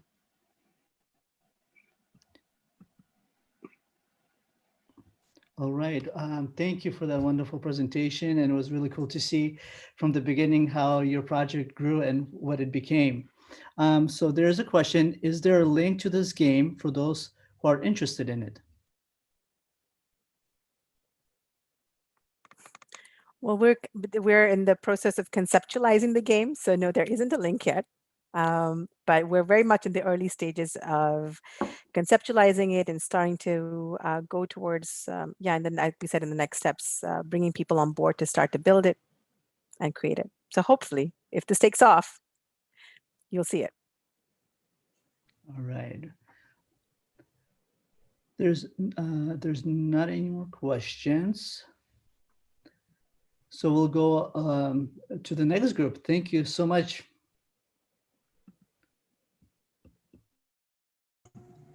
So the next, thank you, group 5. So the next group, who got the second place went to group 10. And the project title is LinkedIn Employment Acceleration Program. The people in the group 10 are Shoshana Cohen, Stephanie Dignam, Isa Garcia, Chris Linham, Sylvia Owens, and Jareen Reich-Murphy. Take away, group 10. All right, good afternoon. We are the Leap Into Work team, and our group, comprised of 3 parents of neurodivergent young adults, 1 professional and 1 who's both a parent and a professional, is excited to share our concept of how to improve employment opportunities for neurodivergent job seekers. When we started our brainstorming, we honed in on the need for our population of increasingly well-educated and trained neurodivergent adults to have access to the full range of competitive integrated employment opportunities, including the kind of professional jobs that might have been considered a reach in the past.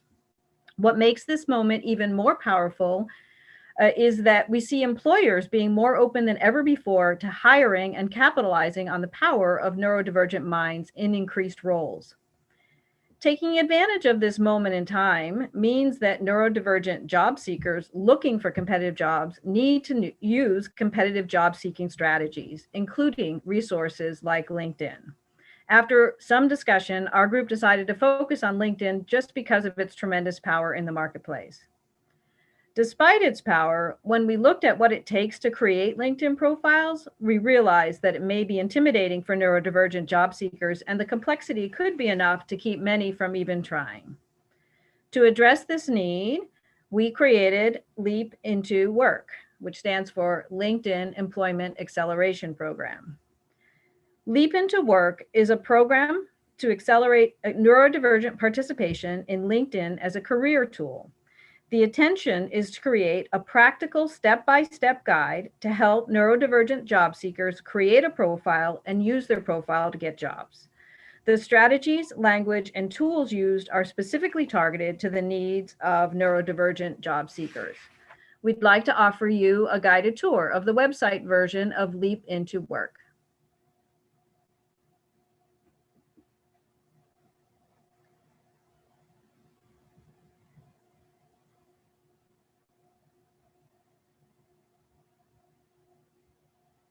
Or maybe not.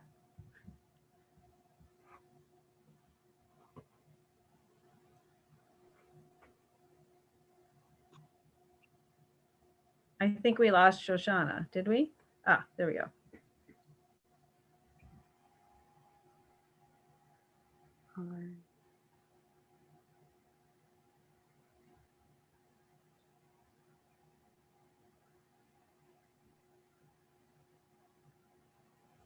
I don't have audio.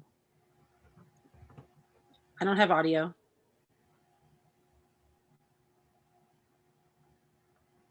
Which some people may use to reduce distractions that can cause anxiety at work. The text is accessible and reassuring, but not overly simplified, as we expect that users will be comfortable navigating the process and the site itself. When we started exploring the concept for Leap into Work, we found that while many neurodivergent job seekers know about LinkedIn, they find it overwhelming and become resistant to the process of creating a profile. We first established why it is important to care about the opportunity to showcase oneself to millions of prospective employers. We know that getting started with a profile can be complicated and confusing, so the site breaks the process into 12 manageable steps with tips and advice for doing them well. For users who need more, we provide an illustrated guide with detailed instructions. We also provide information about including a video resume as part of a profile. Finally, we are working to identify a set of volunteer coaches who can help Leap into Work users get started or provide advice if they get stuck. Let's take a look at a few of the steps. A big part of setting up a profile is knowing what to have on hand before starting. So we provide a list of what to have ready. For some people, this might include a parent or other support person. We also make it clear that the user can control what information appears on LinkedIn. We know that some may have anxiety about sharing personal data. Each step ends with a direct link to the next. Each step also contains simple instructions and easy access to guides and additional information. This page is a good example of universal design. It provides easy access in a highly visual format as it provides tips for selecting a good profile photo. Many of the steps contain links to content created by LinkedIn's profile development team or other experts.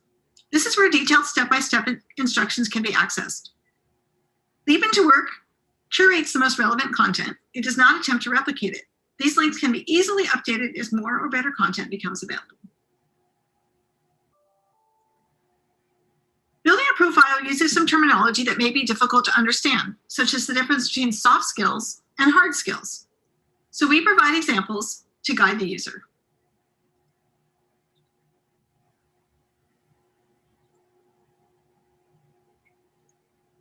LinkedIn has many features for which the benefits might be less obvious when you're starting to build a profile. The site assures the user that these finishing touches can be added at the end of the process or skipped entirely. Like the rest of the site, the step provides a short explanation of the whys and hows, and then a direct path to any required steps. For users who want more detail, we offer an illustrated guidebook, which contains detailed instructions for each of the steps. In the future, clients will have an option to download a narrated version of the guidebook, which talks them through the process. Leap into Work also provides guidance on creating a video resume, which can be a great option for people who want to control the first impression they make. They can be especially helpful for job seekers in visual or creative fields and can be an excellent way to showcase one's personality. We feature two types on the site. The examples that appear here are drafts created by our project testers. One serves as a video cover letter targeted to a particular job and a hiring manager. The final version would include information about the specific job and a link to the profile. This video was created using a simple phone camera. The second is a general resume connected to the person's LinkedIn account through YouTube.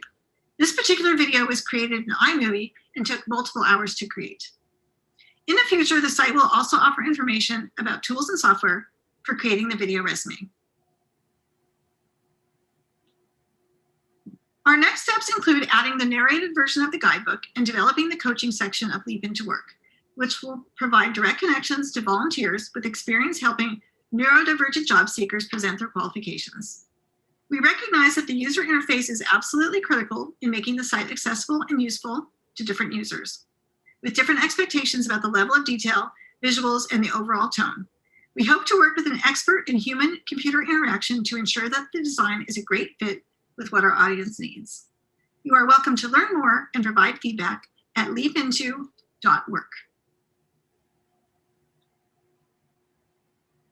All right. We did some prototype testing of these materials a few weeks ago with some neurodivergent adults who were either current job seekers or close to finishing college. None of them had LinkedIn profiles before that. We prepared them by suggesting they set aside about 2 hours for this experience and consider having a support person available.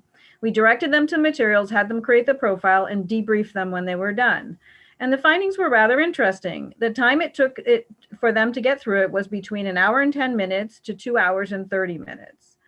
Our testers represented quite a range of independence. Our longest tester was completely independent, while our middle time tester at about 1 hour and 50 minutes frequently needed his support person. We knew we were on the right track with this idea when every tester and every parent expressed relief and gratitude that the neurodivergent adult finally had a profile up and running. Turns out, parents had been nagging their kids to get on LinkedIn for years. The things they liked most about the tool was that it was a clear set of steps. It had lots of examples and suggested strategies to help them overcome problems when they got stuck. Sorry, Chris, can you click swap displays? We're seeing it in presenter view on our end. Shoshana, can you click on the left upper corner, the third button? Thank you. We're on the last slide, but that's okay. As expected, the most challenging parts were the more open-end activities, particularly creating the summaries. We asked their interest in having a coach for preparing or reviewing or using their profile, and there was some definite interest there. Only one of our testers was interested right now in creating a video resume, but the others were still in college and weren't quite ready to think about that yet. I'm going to turn it now over to Stephanie, who's going to talk about some alternative delivery methods for this offer. Thank you, Chris. Despite our early successes in prototype testing, we already know that this is not a one-size-fits-all solution. The content can be largely the same, but the way the information is presented would likely need to be adjusted to reflect different learning styles and technology preferences. Service providers like my organization often work with small groups on certain parts of the employment process, like creating a LinkedIn profile or resume.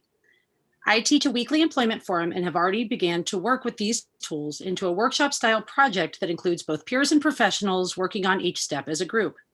So as part of our offering, we created a set of task analysis slides that showcase major profile steps and breaks them down in ways that decrease data overwhelm.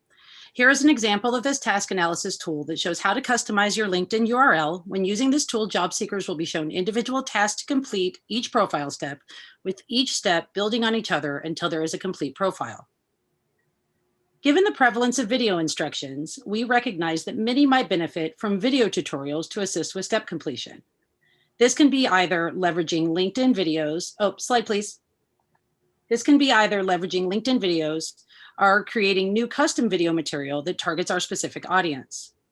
These brief videos would have professionals or others clearly lay out steps to profile completion in a way that is more appealing to visual learners. Slide please. Many users start at the website homepage. If they want more help, they can open detailed steps. Some will want additional support via a narrated version of the detailed steps.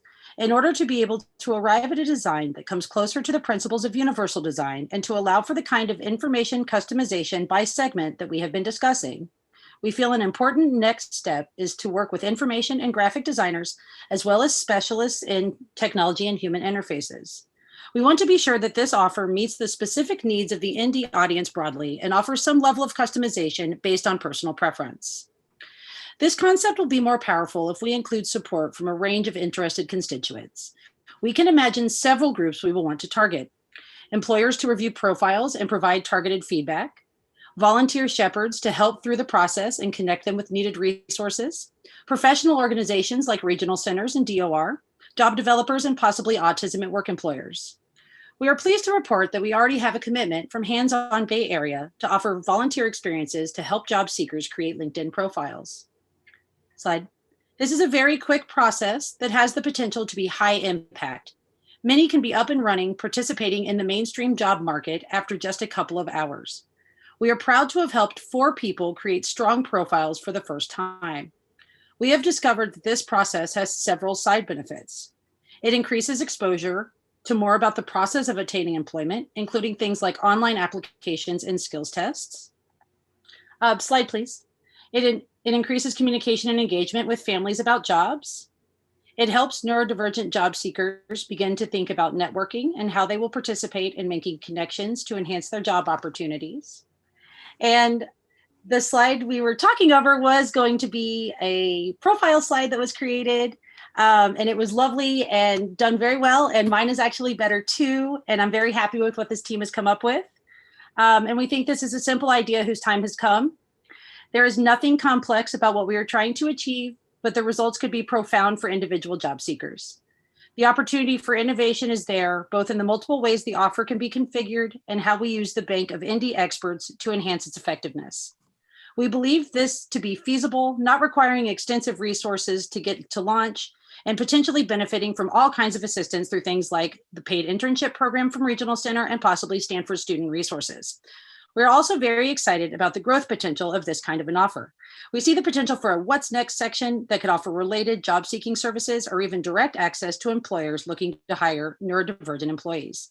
Now to Jareen for potential partnerships. Slide, please. Here you see some of the companies we would like to partner with in the future. Topping the list, of course, is LinkedIn. Now, on a personal note, I am absolutely thrilled to share with you that I have been working directly with LinkedIn. Later this month, I, along with LinkedIn staff, will be conducting a special training for a nonprofit currently serving 20 neurodivergent job seekers. 20 LinkedIn employees have generously volunteered their time to coach each job seeker one-to-one for 40 minutes to review and improve their profile. I hope that this pilot training will result in more collaborations in the future. If you haven't created a LinkedIn profile or need to improve yours, what better time than now? Please explore our website, leapinto.work, where you will find 2 prototype options for creating a LinkedIn profile, one under the 12-step tab and one under the guidebook tab.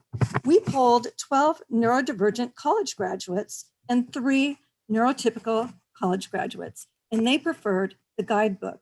We invite you to explore both options and decide which one suits your needs. We welcome your feedback. Our team would like to thank Dr. Fung and his staff for providing this amazing platform for us to share our innovative ideas, making it easier for neurodivergent job seekers to advance their career goals. Now for questions.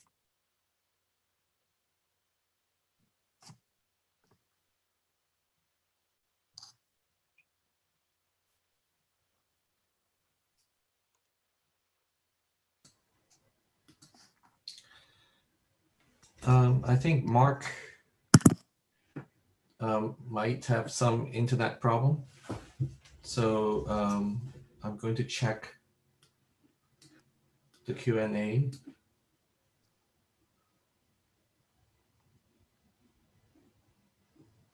So I'm going to just read it off. Great concept, but some autistic kids are not comfortable speaking before a camera or do not present well on camera.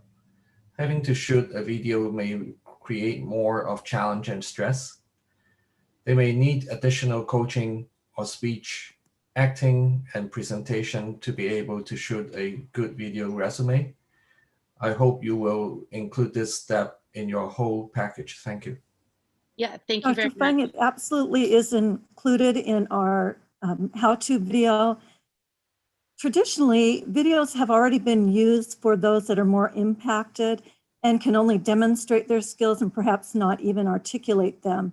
So we envision working with speech pathologists, other professionals. I'm a professional in the field with over 20 years experience, that we can work with them one-to-one before they're ready to create their video. I spoke to a gentleman that oversees HR for over 400,000 employees. And he said that anyone that submits a video goes to the top of his list for opening their resume. Thank you, Shireen. Sure. What nonprofit are you partnering with that has your candidates? Unfortunately, at this time, that's confidential, but I'd be happy to share that with you when I'm given permission and authorized to do so. This is a attendee, so I think you can continue keeping it confidential at this point. Do you plan to add more neurodiverse specific or neurodivergent specific content and advice? Great idea, but doesn't go far enough to support unique barriers and concerns of young neurodivergent approaching LinkedIn. Absolutely. Of course, this is just a concept, and it's very, very much the beginning of the concept. And so we're looking to get feedback from many different constituents and stakeholder groups in order to build out a website that will be functional for many individuals. And so particularly the feedback form, we're looking for you to give us any tips that you would like to see moving forward. And we very much look forward to that information from all of you. So we truly do need the entire team working together to make this successful. So thanks so much. Okay. Again, if anybody has individual questions regarding their own unique situation, I'm happy to personally assist you with that. If you're having any specific difficulties, please feel free to reach out to me. At Spectrum Fusion Media, we are creating showcase platforms and we are making introductory videos. Our adults on the spectrum are creating the videos for each other.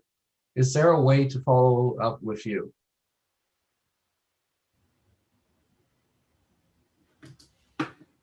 Would like to take that. I'm sorry, I don't believe I heard the question. Could you repeat the Was question? this for a video? I think just for a video about resume? following up. So following up with you. So you have the livin.work website, and Right. there's contact information there, right? Absolutely. And I'll type the website into the chat so that people have it. Excellent. Thank you. Okay, we have the last question. What about individuals with limited or no higher educational and work experience? Oh, I can speak to that. Go ahead. I can speak to that. I think LinkedIn is valuable for individuals regardless of kind of work experience, because there's also positions where people can put internships, people can volunteer experiences. So I think this is an opportunity for people to kind of set their bar high and then reach for that. And so I believe that even if you don't necessarily have what you feel to be relevant experience, you do have soft skills, you have probably done things that you can add to a LinkedIn that would be relevant to a job that you're looking for, particularly if it's entry level. I would like to chime in here too, that as a professional in the field, what we typically do is try to teach skills 4 years out before people are actually going to need to exhibit them. So start acquisition now. So even in middle school, high school, it's not too early to actually start your LinkedIn profile with whatever information you have related to your education. Fill out as much as you can. And then as job opportunities, internships arise, you'll be prepared and can just go forward and edit what you currently have and update it. So it's a dynamic document, and we encourage you all to get started if you haven't already. This is really excellent work, and I'd like to congratulate all of you in Group 10, as well as Group 5 and Group 6. You have done really tremendous work, very innovative, and within only 2 months, and in a multi-stakeholder group, which is quite a bit of a venture. And I think this is a very good experience for everyone. So with this, we're going to end this session, and we're going to come back at 1 o'clock for our mental wellness in the workplace and beyond session. So please take your lunch, take a break, and we'll see you soon.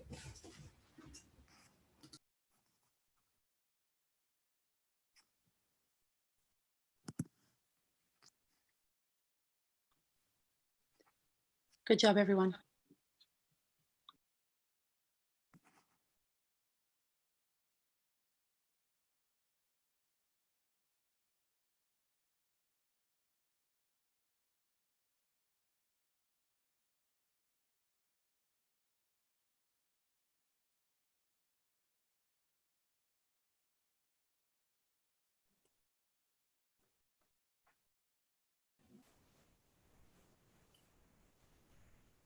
Major price reduction. She doesn't have the address. Want to go look at it?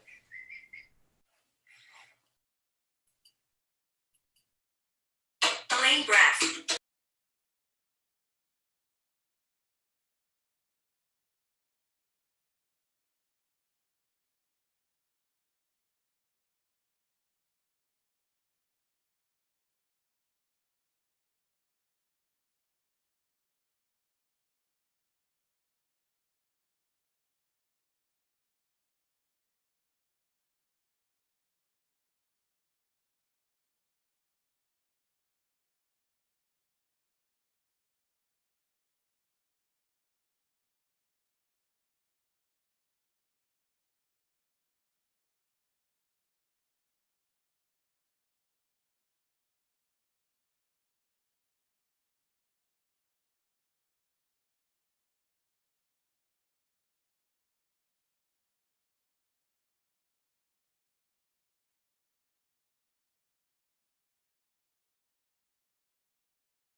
Right. Welcome to the Stanford Neurodiversity Summit. Some of you may have already participated all along in the summit. For those of you that just joined, welcome to the summit. We would like to let you know that all sessions are recorded and transcribed. Please check our summit website for YouTube videos periodically. All questions from the audience will be submitted through the Q&A function at the bottom of your screen. And the moderators will try to cover as many questions as possible. This session is mental health at the workplace, and Dr. Janie Hong will introduce the speakers.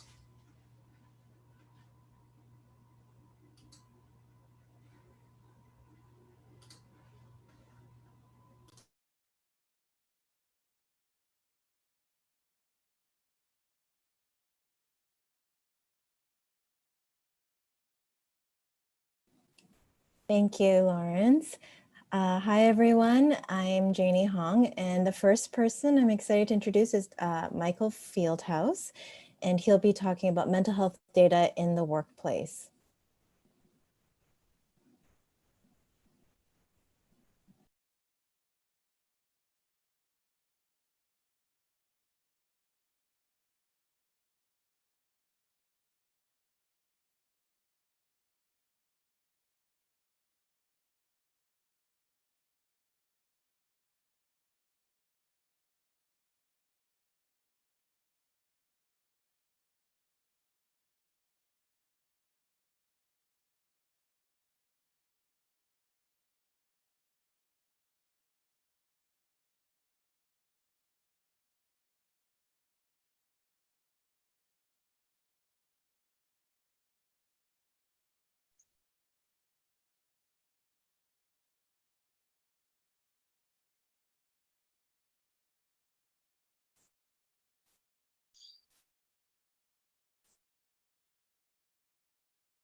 Hello, everyone. Thank you for joining the session. I'm Michael Fieldhouse. I've been running the Dan Line program, which is started in 2012, and we first launched in 2014. And we've been probably very busily kind of collaborating with a number of actually academics across the globe, and also have an evidence research program underneath the Dan Line program. And one of the things we found very early was mental health, the mental health challenges really faced by neurodiverse people.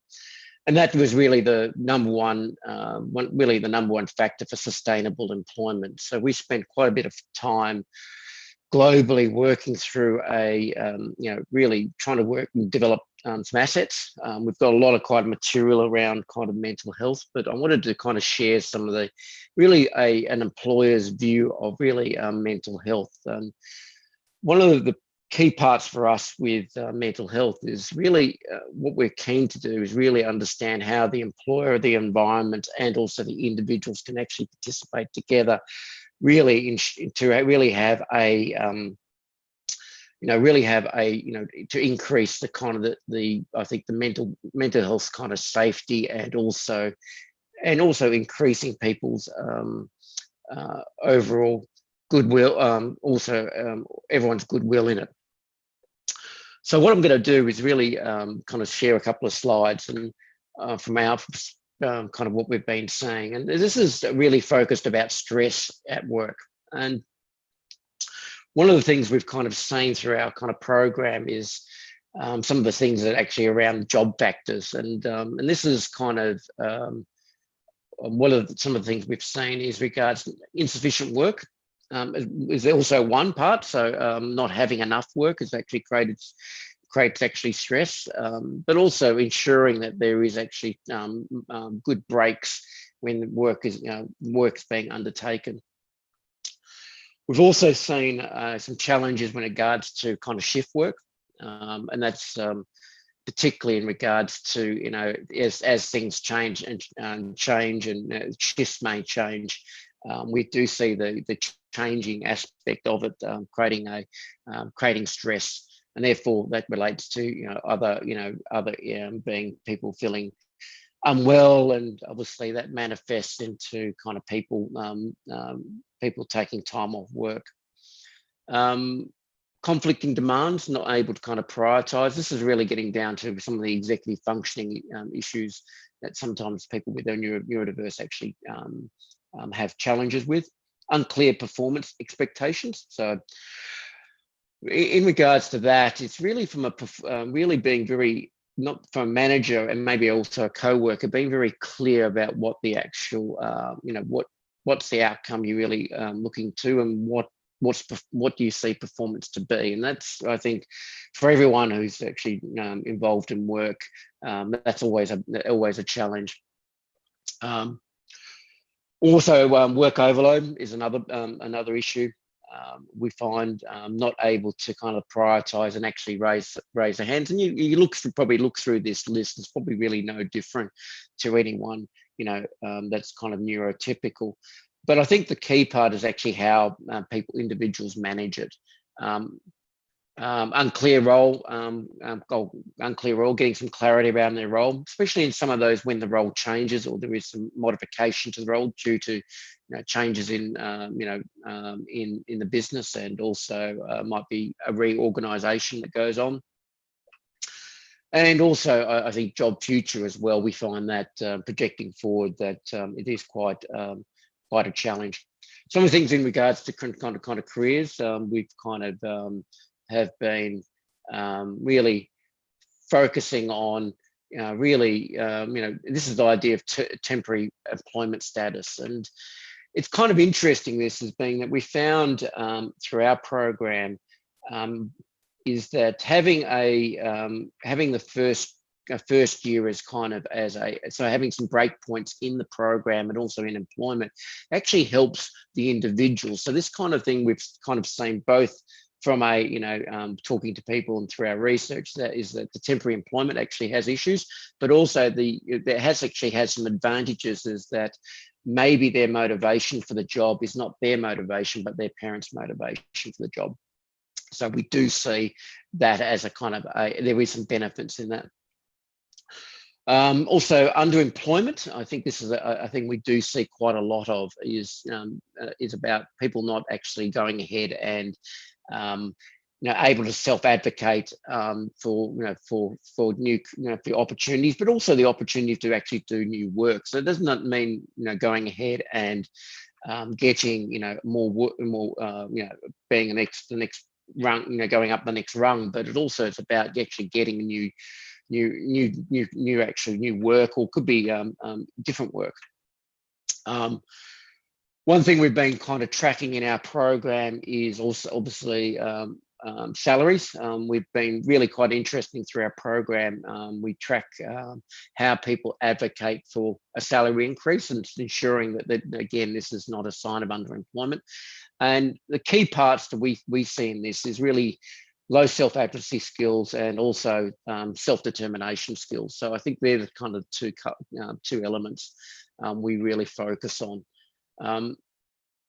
Then there's obviously management styles. I think one of the things we've learned is, with management styles, is really managers sometimes not understanding some of the differences between, say, autism and anxiety or any other mental health issues. So they kind of are judging, and this idea of taking some of the bias out, but also it's about understanding. And I think the key part is, for us, is we've been rolling out first aid mental health training around in this, which is kind of critical. So if you looked at from an employer's perspective, I think if you can do one thing for a manager, is really about that, really improving management, improving understanding of mental health, understanding how to actually support somebody that's having maybe some challenges in mental health. But also, I think the part of it is ensuring that the managers actually do have the skills. So we roll out mental health first aid training. We do have a module that's actually more about neurodiverse challenges. So, people that do have that are neurodiverse, we have a few modules around that to making sure that they understand the difference between anxiety and also the difference between autism. Obviously, organization, again, this is some of the obviously some of the challenges that might create some anxiety in the workplace. So, really inconsistent communications, incompatible work culture. What I mean by that is one manager is very different to another manager, and styles are very different. But also, I think the challenge with this is, as being in for some people, it's just really knowing how to manage between those different kind of work cultures. So we do see some of these create stresses, and then also there's environmental factors, as I mentioned before, too much noise, not enough space. And from also, I think some of the probably more negative ones, obviously workplace conflict, workplace bullying, and also not getting enough insufficient social support. I'll just go to another slide. So hopefully this comes through. Next slide. And this kind of manifests for the individual into quite a few little things. It really is about, what we see is, this is in the work environment. I think this is what we've seen. Unfortunately, obviously, for what they feel like the body's feeling heart racing, different with feeling sick, obviously not as feeling energized. We also have some of the things of some of the behavior that comes through as kind of difficult concentrating, being irritable to other people. And all of this is kind of more, could be definitely related to other people as well. So we do see this. So I think some of the kind of more nuances for us is we do see elements such as having people having challenges with sleep disorders. So that's probably another big one for us in that, having irregular sleep patterns. So we've been very focused on with the individuals we have in our program is getting good behaviors before getting to sleep. That might be turning off devices, making sure they're not reading or having blue screens. So there's a whole bunch of things that's helping out with those elements. During the workplace, we've also rolled out an application called Life Sherpa, and that helps with regards to it's a mobile app, and that's very much we've been using that to help with if dealing with stresses at work. So there's a couple of features we use heavily is which is a very simple traffic light system, which is all about it's red, amber, green for how people are feeling today, and allows our coaches and our support workers to intervene if there are issues that are going on. We do, so we've been very big on those elements of what we do. The other parts we also have been focusing on is other behaviours in such as focusing on things such as it might be caffeine intakes. One thing is a lot of the individuals sometimes have been having way too much caffeine, like I think all of us sometimes have to. But that's been another focus of the program, kind of regulating caffeine and these monster cans of drink. It's quite interesting. A number of our individuals in our program actually developed a routine to regulate their intake of caffeine, because that was impacting sleep and therefore impacting work at the end as well. So that's been a couple of big pieces. And probably the other part we've kind of seen a little bit is, it's quite interesting through our research in the program. We've seen this lower levels of suicidal ideation, and that's really been driven by friendship. So friendship is a real critical element of, we found, obviously social inclusion, feeling like there's a friend, and we know that these things are good for everyone's mental health, but through our research and our program, that's a really key factor. So what we do with that is ensure that we have a good mental health framework in place to allow for friendships to be built, and that's a part of the program, especially in the first elements of it being in the recruitment. We try and do a boot camp approach. We also then focus on things such as, ensuring that there's regular social activities. And it's particularly in COVID-19, we've been very big on that. That's been a real big challenge for us, is some of the stresses around COVID-19 and not having the social kind of interactions. So we've been very busy on, having a virtual kind of cafe, making sure there's a Zoom session that's running constantly sometimes, allowing them to interact with each other in our teams, and also more regular check-ins to actually help with that. And also working through what the differences are between a work environment and also a home environment. There's been some stresses around that, which has been kind of thing. Probably the other thing that's kind of from an employer's perspective is we've been focused on is around the idea of trauma. We've seen this kind of manifest in the workplace, which we've had to manage.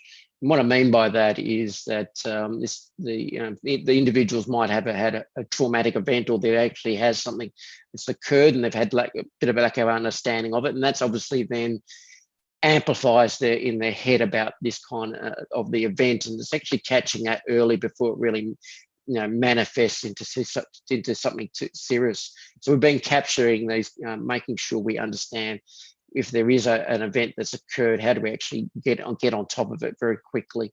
And that might be an interaction with somebody else. It could have been something outside of work. The interesting thing, we've dealt with a lot of things outside of work, and that then obviously manifests in the workplace. But that's another big thing. We've been really focusing on recognizing trauma.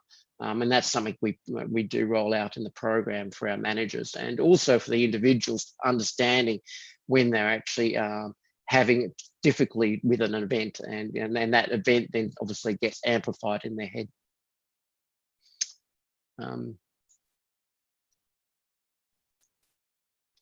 Do you want me to, Jane, do you want me to stop here, or what would you like me to do? I know I've got those other sessions. Do you have more slides that you want to show? I can keep going. So maybe another like 5 minutes or so, and then we already have some questions. Okay, cool. Okay.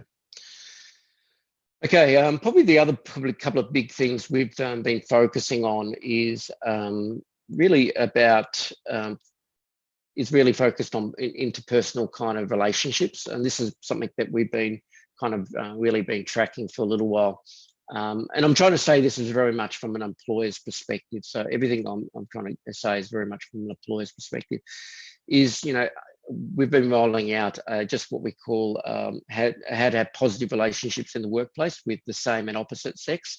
And that's kind of, we found that there's a number of stresses come around with that, is that, how do you actually interact with somebody? You might like somebody, what's the most appropriate way of doing it? And that's been a big driver to actually build up that education, because we've seen, more than a couple, but we've seen events that have actually spiraled out of control, really, with not really having enough knowledge about what's appropriate and what's inappropriate in the workplace. So that's kind of been definitely something we've been focused on. And a lot of it, what you probably hear me talking about, is really, it's about going ahead and ensuring that we have the right level of education for managers and co-workers, and then really for the individuals having a lot more focused around really focusing on self-determination, and really understanding that, how do you actually improve some of these, recognizing when I'm actually I'm not in the best position.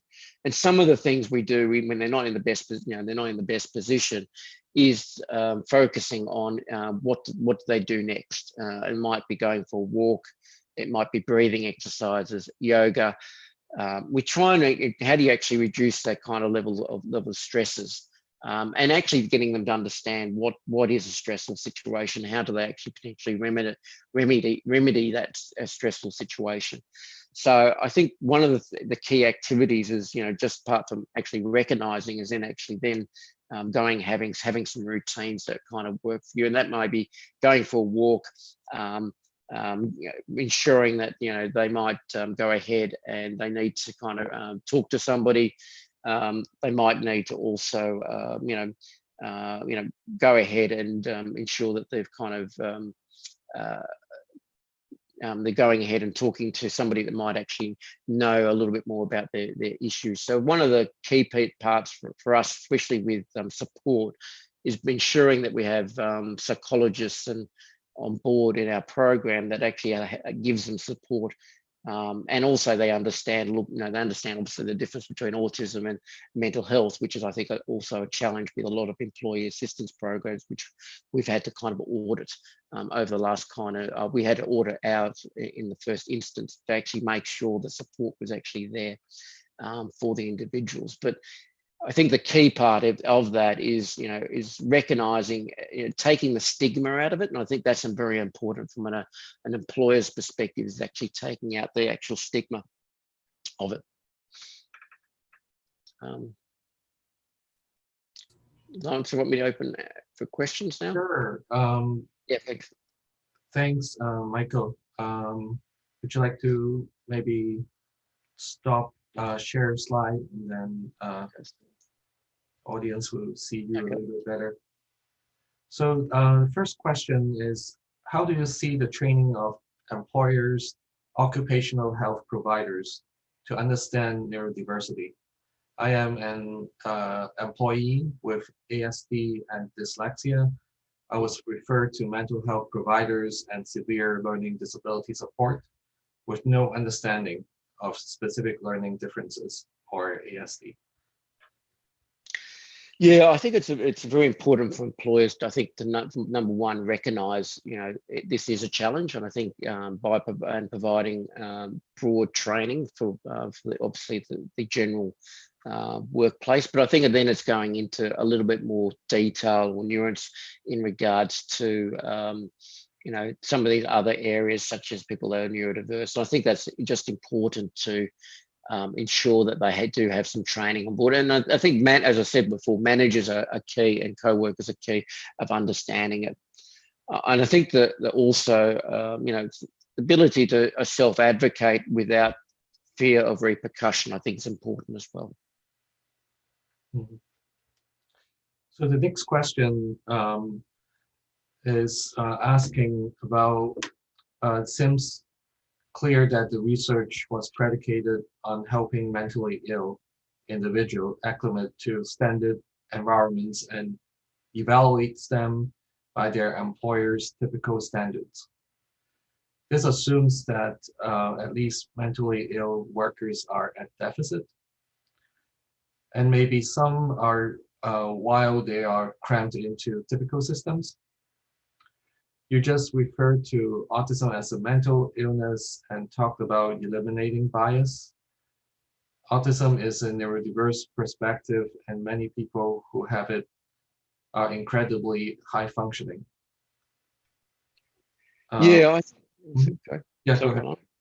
So yeah, I think the key part is we're not saying that autism are mentally ill, but we do recognise that there is a high percentage of mental illness within neurodiversity, and I think that's just in general. With we talk about 1 in 5 people generally have mental health issues. I think the key part is ensuring that we have the appropriate level of supports, and those supports are more nuanced to not just having been general. As we know, women's mental health is very different from men's mental health. And I think that the key part is ensuring that we have those nuances in doing it. And what we've learned is that some of our mental health supports are don't have the same kind of level of depth or perspective for people that are neurodiverse. And I think that for every, I think for all of us, I think for corporations, we need to get better at providing a very targeted kind of mental health approach to ensure that everyone gets the appropriate level of mental health. And we know, for example, mental health is very different even in age brackets. If you go from somebody who's an adolescent to somebody who's actually going into menopause or premenopause, all very, very different. So next question. So as synesthetes and other people who see things differently, this research seems that it is not for neurotypical. Obviously, they will not work well to adapt their system to a typical system. Some of their systems are superior, HSAM, synesthetes, don't forget dates and can access their memories in very useful way. Rigid programs to help that assume strengths or disability would on board cause stress and cause a lower performance level. Why is this focus on forcing neurodivergent people to conform rather than enabling them to succeed? Why are the employer's perspective more important than letting everyone contribute? I think I answered this in my, probably the previous one. It's about ensuring that we have a mental health frame that supports all. I think that's the kind of a critical part. And if you look at, as I probably emphasised, we know mental health is very different in because of different groups or community settings. So I think the part of it's actually how do we actually support people and not allow people kind of just to languish. And when you talk about performance, is really about, we know if we don't have the people that don't, for everyone, who don't have a good mental health strategy in place or good mental health, in general, we know performance is very low. Okay, we have one last question before moving on to the next presentation. I think Life Sherpa is an extremely useful app. Do you think that you may extend Life Sherpa to include ways for the participants themselves to have reminders, cues, thoughts, etc., to help with sleep regulation, attention, and other areas of executive function? Yeah, I think absolutely. I think one thing we found with Life Sherpa itself is that it's all about, we've found the individuals now develop their own cue cards or reminders and develop their own kind of executive functioning. So we're very big on self-determination and really self-advocacy in that kind of model. So we've seen that with regards to, one individual had a routine called Monster, and it was really about them regulating how many Monster cans of drink they had, and really that then it was a cause and effect in regards to them having sleep issues. Thank you, Michael. There are some more questions, but we're going to leave it to the Q&A after Dr. Nguyen's talk. All right, so Janie, please go ahead and introduce the next speaker. Sure. The next person that we have is Caroline Grants. Dr. Grants is a clinical neuropsychologist at UCLA, and she will be talking to us about peers for careers.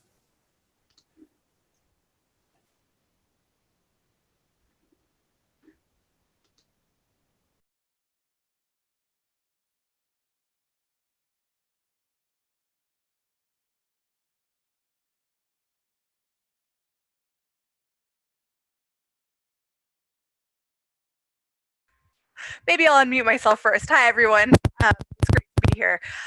So thanks for having me. I'm going to be talking about some UCLA programs that we are developing to support autistic adults in transitioning from high school through whatever post-secondary education or supports that they need into careers. I always forget on Zoom how to make it go forward. There we go.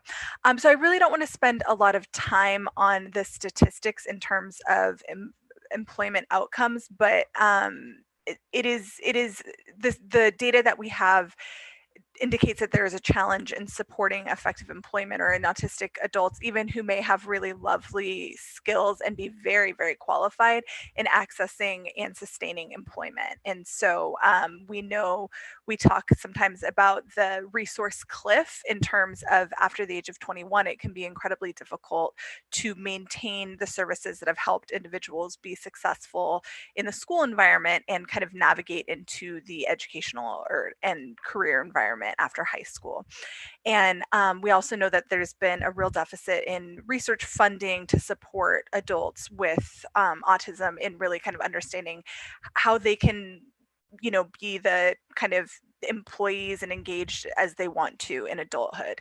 And so our program is really designed to help support that transition and help young adults kind of self-determine where they want to be with some skills that might really help them get there.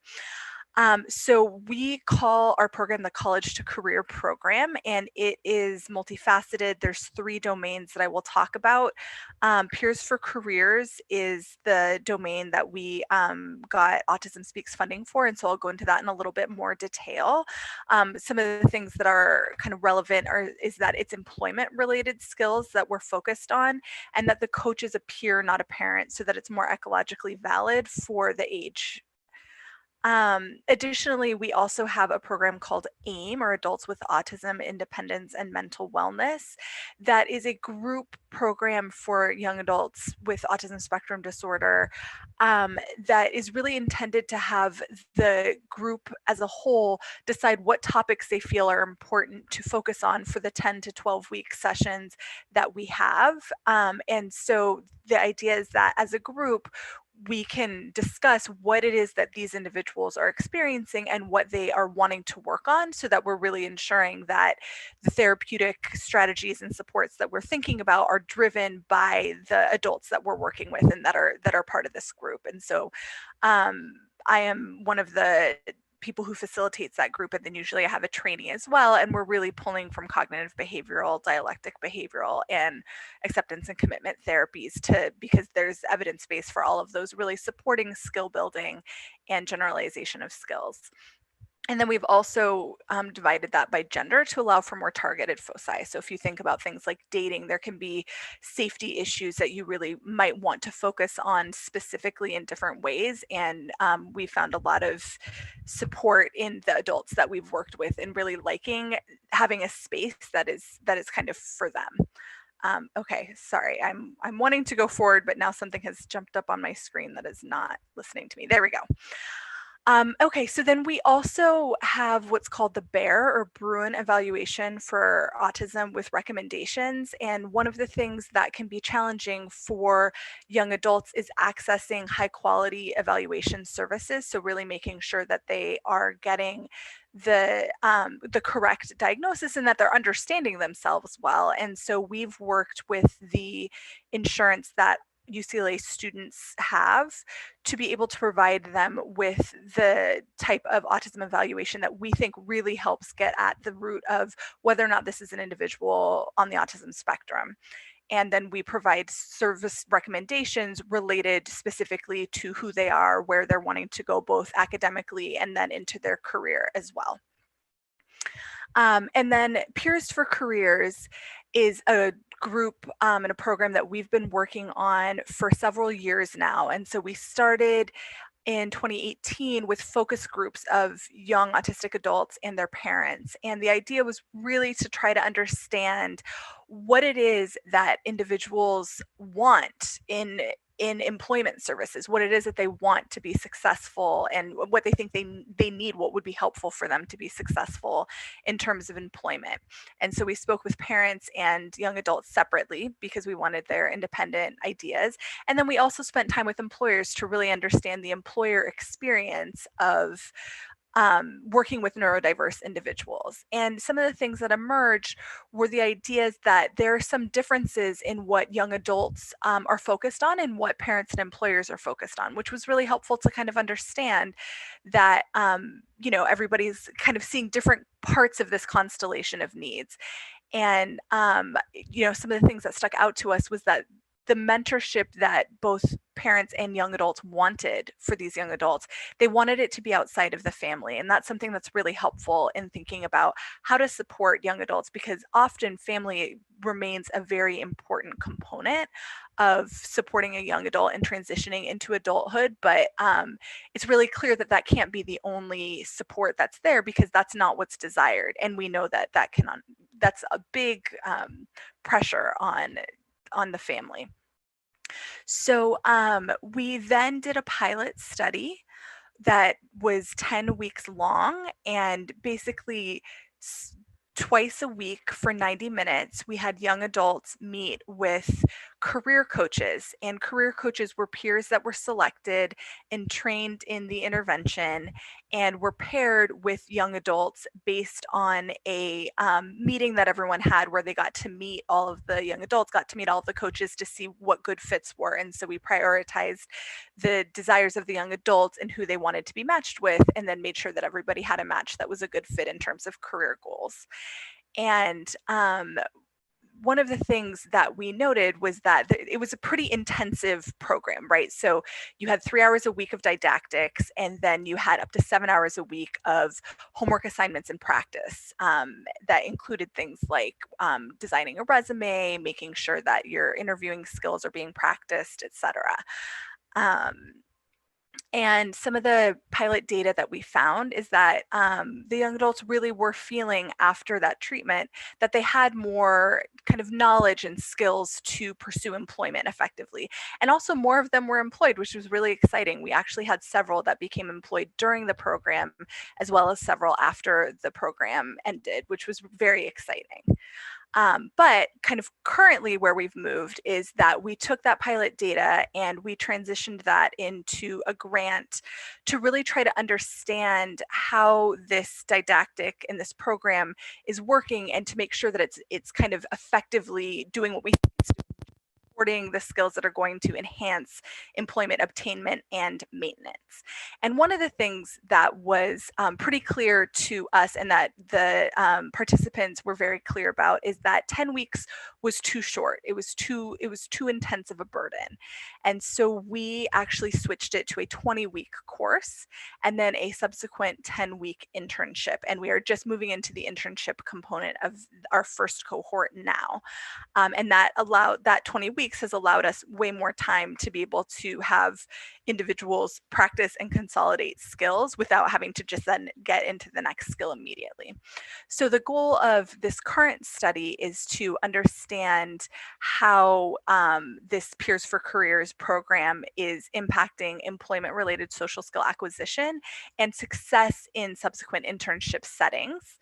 And to really understand when is the best time to have a coach in terms of your process through this program. And that's something that I think some of the speakers later will be talking about as well. When is it really useful to have additional supports to be able to effectively practice and demonstrate the skills that we believe are going to be helpful in obtaining and maintaining employment?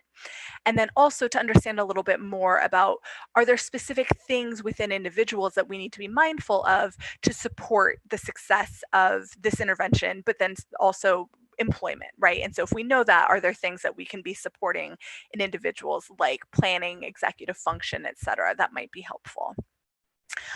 So our study design is a randomized control trial. So individuals are randomized to either have a coach or not have a coach for the 20 weeks. And then they are re-randomized to either maintain a coach or either get a coach or continue to not have a coach. We really wanted to make sure those who'd had a coach during the didactic training didn't suddenly feel abandoned, because the relationships that you make over 20 weeks, they would still want to contact those coaches. And so we wanted to make sure that that was feasible and possible. And so as we were rolling our first cohort out, COVID hit. And so we had to pivot and create this as a fully remote intervention. And so that happened, and we have actually just wrapped up our first cohort of 20 weeks. So we had 23 autistic young adults who completed the program, all of whom now have internships or paid employment, which is extremely exciting. And we are recruiting for our second cohort now. And because this is a fully remote program, anybody within California is welcome to seek this program and see if it might be a good fit for them.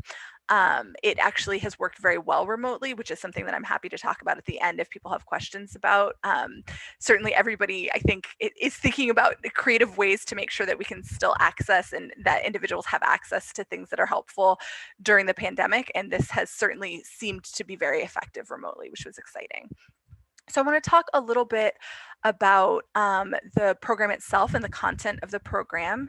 So this program is based on the peers model. And so this is a model that was developed at UCLA and has really been disseminated worldwide and is really based on evidence in terms of how to effectively teach social skills. And so the idea is that it is teaching the skills that socially successful people do, not what we think might be helpful. So if you think about some of the advice, I certainly have gotten advice over the years about how to navigate a social situation that really didn't make sense because it was from somebody of a different age or a different, kind of a different environment that didn't really understand the nuances of the social situation I was in.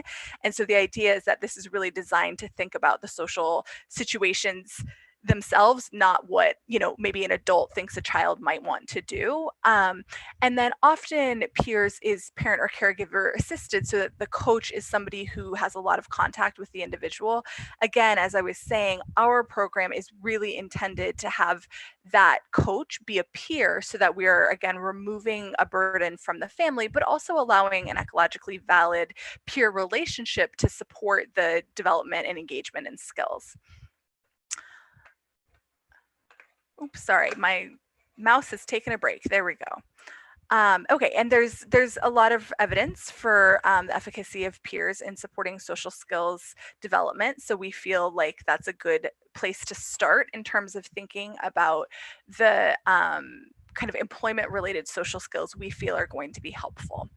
So in thinking about the curriculum that we've developed for the Peers to Careers program, it's really designed to help support individuals think about and choose what type of career might be a good fit for them, thinking about their own strengths and weaknesses and what they want.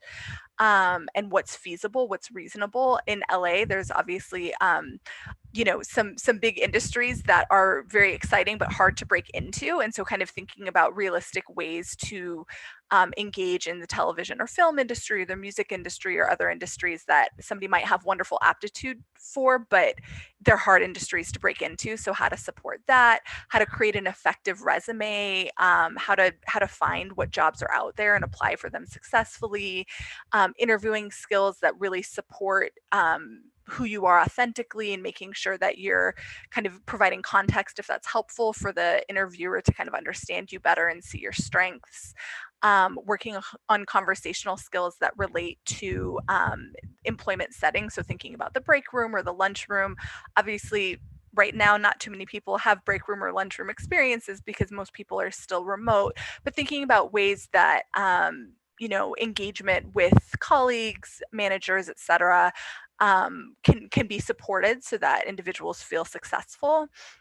Navigating electronic communication effectively, disclosing the diagnosis of autism spectrum disorder if that's something that the individual chooses to do, and how to advocate successfully for accommodation needs. That's something I'll get to examples about both of those because I think those are important things to be thinking about.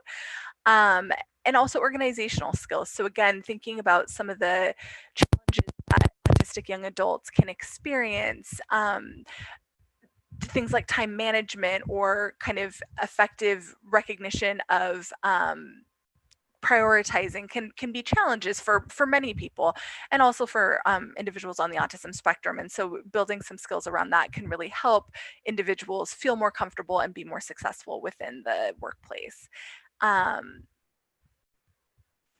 So I want to talk just briefly about this idea of disclosing diagnoses. And the idea, it's something I get asked a lot in my clinical work from parents and from autistic adults, is what to do in terms of disclosing a diagnosis when seeking employment. Is that something that's going to help or something that's going to kind of hinder the employment process? I would say that the data on that is we don't have robust data either way, and I think it's a very personal decision. But I do think that it can be helpful to think about if you do decide to disclose a diagnosis, that can be a very empowering thing to do. But making sure that you're doing it in a way that feels empowering and that also really transmits the information that you want to transmit to the individual you're disclosing to can be helpful. And so in the Peers for Careers curriculum, we talk about choosing the right time and the right person and the right place for this, right? So making sure that you're kind of effectively targeting who needs to know and when is appropriate to talk to them about it. Being able to kind of reflect on things like, you know, I may not make eye contact when you're talking to me, and that may feel like I'm not listening, but actually I'm really listening quite intensely. I just don't make eye contact very often, or that's something that kind of gets in the way of me listening. So I want to make sure I can listen to you well, and so you just so that you're aware eye contact is not something to expect. So acknowledging that, you know, you may experience me a little bit differently than some other people, and let me contextualize why that is. And then I also think that really recognizing that you know, neurodiversity comes with an enormous amount of strength, and that there are many things that individuals on the autism spectrum can do very, very well in terms of being incredibly successful long-term employees.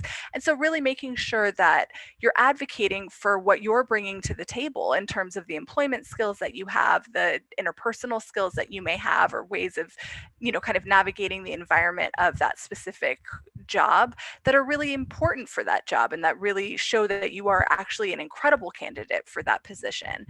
And I think that's something that can be really important to make sure that that we're helping individual autistic adults build that sense of self-advocacy and strength, that they're bringing incredible strengths to the table, and employers need to be aware of those strengths.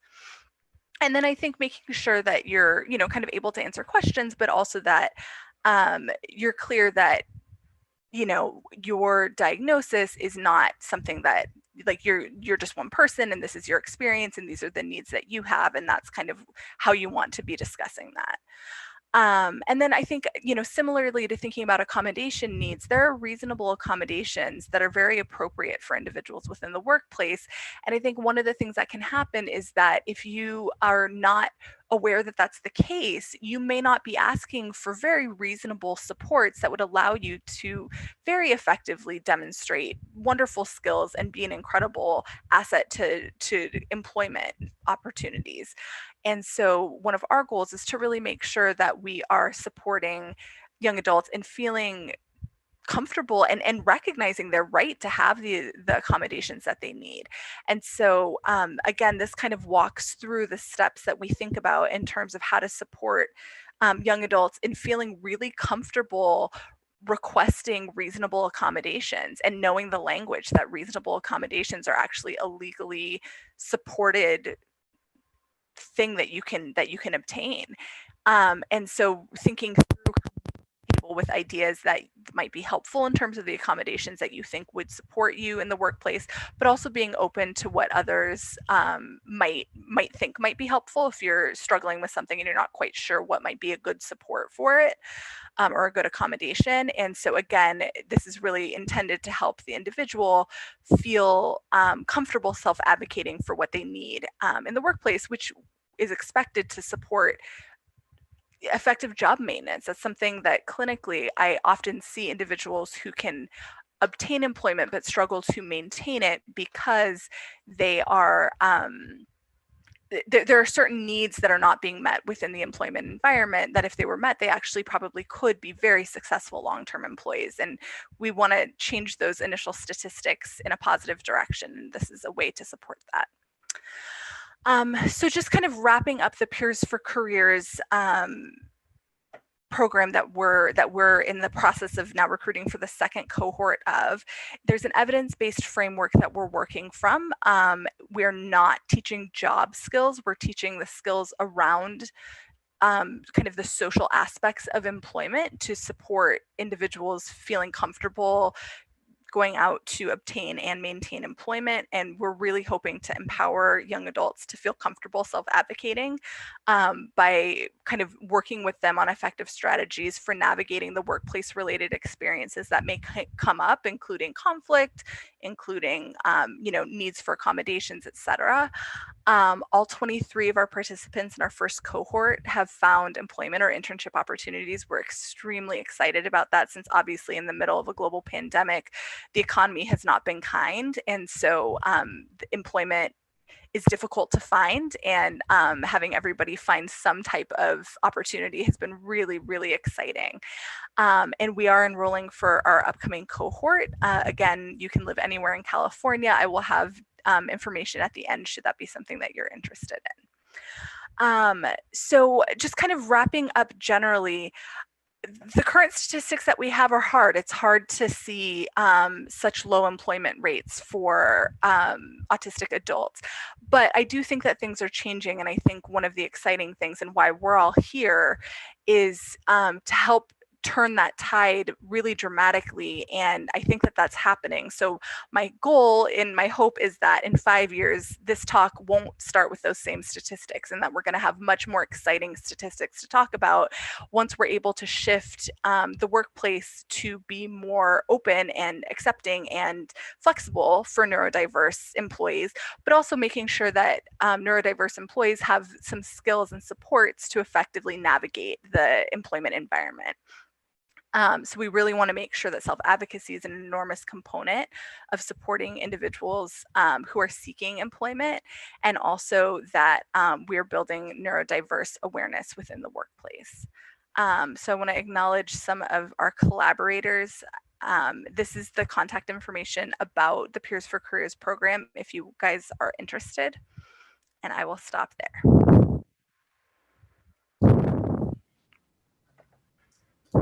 Thank you, Carolyn. We have a lot of interesting questions. So the first question is asking about how the Peers program is actually teaching social skills to autistic adults. Autistic masking is a huge problem in our community and results in mental health problems.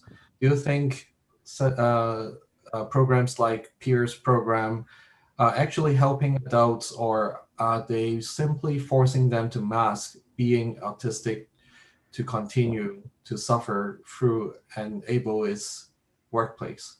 I think that's the heart of the question. Thank you for that question. I think that's an excellent question and really important.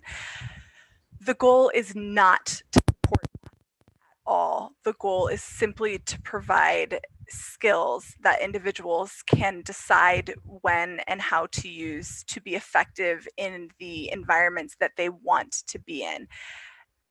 That is super complex within the context of the masking that is happening very continuously often for autistic adults, and we know how painful that masking can be in terms of mental health outcomes. So I would really, really hope that the takeaway is not that we are asking individuals to not be who they are, but simply that we are providing options for additional skills that might help them contextualize for others who they are and how they're able to, provide and be a part of the spaces that they want to be a part of. And there's going to be, unfortunately, sometimes a little bit more of a burden on the individual to provide that context, and that's not fair, but that is kind of how it's working right now. But the goal is not that you're hiding who you are at all. It's simply that you are creating space for yourself where you want to be. So there are a couple of questions about gender. So they would like to clarify. It seems like what you're showing has defined male and female. What about trans, non-binary, gender non-conforming autistic people? Where do they go? So I'm not sure that I totally understand the question. It sounds like are you asking about that for a specific component of the program? Is the individual asking about that for a specific component of the program, or just generally where do non-binary autistic adults fit? I think the questions, there are a couple of questions that are saying that from the slides that you're showing, the adults are gender divided. Oh, so I want to be super clear about that. The only gender divided component at all is the group intervention. So nothing else is gender divided at all. And there's no gender focus unless that's something that's of relevance to the individual. The group that we initially started was a women's only intervention group, intentionally to be able to access the experience of women on the autism spectrum. In the future, we are very open to groups that span different intersectionalities of gender presentation, and that's something that we have several programs at UCLA that work with gender diversity that we are partnering with to kind of make sure that we are providing spaces that are helpful to individuals who are gender diverse. But that is the only gendered program that exists at all. Everything else is everybody is welcome, and it's not intended to be gender specific at all. Sorry for that confusion. So the next question, I think, is basically asking about the communication support that Peers for Careers is providing. This attendee is asking, are you expecting the burden of communication to fall on the autistic person only? That's an amazing question. So no, absolutely not. And some other work that I'm not presenting today, we are starting to really work on how do we create an environment within the workplace where communication is a burden that, first of all, hopefully doesn't feel like a burden, but is an expectation that is shared by every single person within an employment setting, such that there's no kind of differential burden on the neurodiverse individual, and that there's very clear, concrete plans for communication that everybody is aware of and that everybody complies by, so that everybody is on the same page and everybody feels responsible for communication being effective. So this is the last question. There are many more, but we'll leave them to me at the end. Chronic unemployed and underemployment are major issues among educated autistic professionals. Yep. Because they struggle with workplace social interactions and workplace politics. How are you settling people for success? Setting people to success and career progression, how to navigate evaluations, self-efficacy, promotion, conflict resolution, and management of the team? Totally amazing questions. So this is the first step. What I'm talking about now, the Peers for Careers, is the first step. The goal would be, and I actually suspect that some of the speakers later may be talking a little bit more about ongoing support within an employment setting, but the goal would be that we are shifting the dynamics of the workplace to support neurodiverse individuals throughout their lifetime of employment, including making sure that conflicts and performance reviews, et cetera, are done in a way that work for neurodiverse individuals, and frankly, that work for everybody, and that there are supports over time. So what I would say is that is something that we will want to research more over time and build supports around more over time. This is kind of the first step, but that's absolutely the question. You need to get in the door and get employed, but then the goal is that you have a long and illustrious career, and how can we support that over time?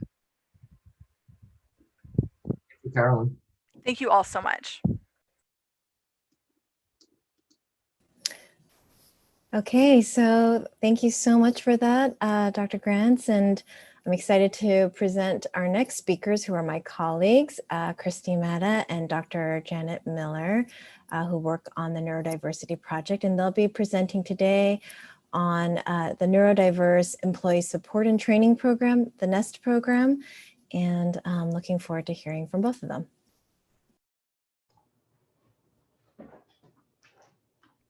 you.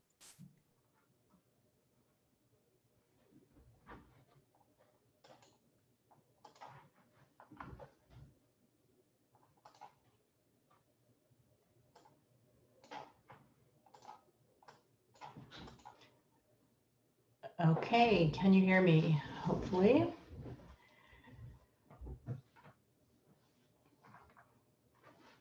Okay, today we're going to be talking about the NEST program, which stands for, oh, start my video. Okay.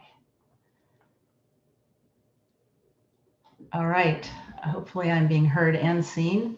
So as I started to say, we're going to be talking about the Neurodiverse Employee Support and Training Program, also called the NEST program. And that program is actually part of the larger Stanford Neurodiversity at Work program. So I'm going to talk a little bit about that program first, in case some people are listening who haven't heard about it. So there's basically two main components to that program. And the first is really focused on the employer, sort of training and educating them about working with neurodiverse employees, all the way from the recruitment, the hiring process, and during the employment process itself.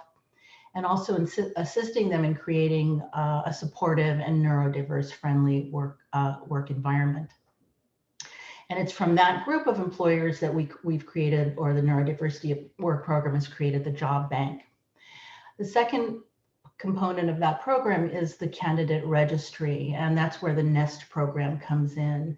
And the registry is designed to provide employees support throughout the entire process, from job seeking and resume writing and hiring process, as well as preparing them for success in their jobs, and giving them access to the job bank where they can find jobs, and then putting them into one of two NEST programs. Briefly, the overall goals of the Neurodiversity at Work program are to match neurodiverse candidates with suitable jobs in the job bank.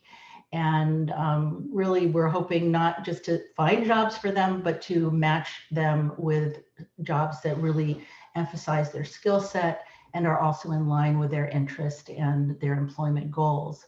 And then we support them throughout the process. We really want these jobs to last, and that means that they need to fit both the needs of the employer as well as the employee. Some of the objectives include cultivating a strength-based model of neurodiversity, empowering employers with the skills and the knowledge needed to work with neurodiverse individuals, and creating really an appropriate work environment. Also increasing job readiness for the employee or the intern, and helping them to build on their strengths and some of the challenges that they may face, some of the challenges they have, and support both the employer and the employee throughout that entire employment cycle.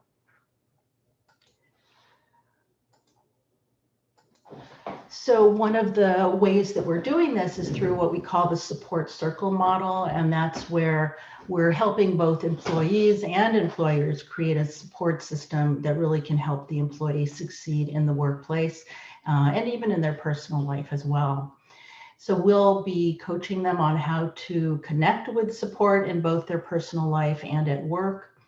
The personal support circle includes things like, family, friends, possibly a therapist, even groups or organizations that can serve to support that individual in the workplace ultimately.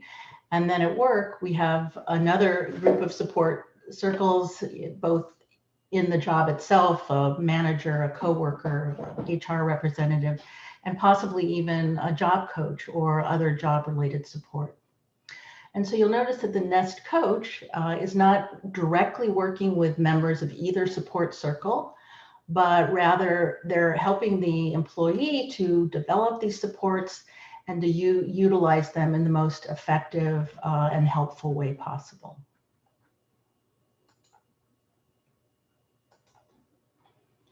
So a bit about the structure of the program. So first, the individual would go into the candidate registry, and then from there they would go into one of two NEST programs, either the 5-week internship NEST program or the 12-week employment program. And that would happen, they would enter either of those programs once they were actually starting the job or the internship. The model really starts with this strength-based model that I mentioned earlier that's part of the Neurodiversity at Work program. And we're really trying to cultivate the unique strengths of the individual, helping them to overcome any employment challenges, increase their skills and work experience and other qualifications. The structure is basically that we have a weekly meeting with the individual, the NEST coach and the individual once they've started, and then it would go for either the 5 or the 12 weeks that I mentioned earlier. Now I'm going to turn things over for for part of the talk to Christy to talk more about the process of developing the program and some of the principles and values that underlie it. Okay, thank you, Janet. So it's helpful to understand the program, to understand a little bit about how we developed the program. So we started by talking with people with the aim to understand their individual experiences with employment. And we spoke to people who are on the autism spectrum. We spoke to caregivers and parents. We spoke to experts in the field and those with clinical experience. And from our discussions, it was clear that each person who is seeking employment and is neurodiverse is an individual with individual experiences and strengths and challenges. However, we did find some common pain points, and we learned about challenges in new jobs. So some of the things that were often mentioned to us related to challenges were that neurodiverse individuals often mention difficulties with approaching coworkers. We heard that they struggled with asking questions, worrying either that they were asking too many questions or didn't know who to ask for help from. Many expressed struggling with overwhelm during a new job. Change frequently contributed to that overwhelm, and they often talk about a lot of change that happened in the early stages of a job, maybe changing goals, maybe meeting locations changing, priorities changing, and that could create anxiety and stress. Knowing protocols and norms and mastering those basic work protocols added to the cognitive load that many neurodiverse employees talked with us about and felt they had to contend with during early employment. And managing sensory sensitivity, such as lighting, noise, temperatures, those types of things was for many employees something that that was a challenge in early employment. And one challenge came up multiple times in different ways for employees, and that was understanding the hidden curriculum, which is the unspoken norms that are often communicated through body language, gestures, facial expressions, or other unspoken means in the workplace. And some examples of this include one employee who remembered trying to follow the conversation in staff meetings and just feeling a sense of confusion. And we heard from employees who were told more than once that coworkers didn't feel comfortable because of their level of interest and because they asked a lot of questions. And from the neurodiverse employees' perspective, they didn't realize how their interest and behavior was being interpreted by others in the workplace.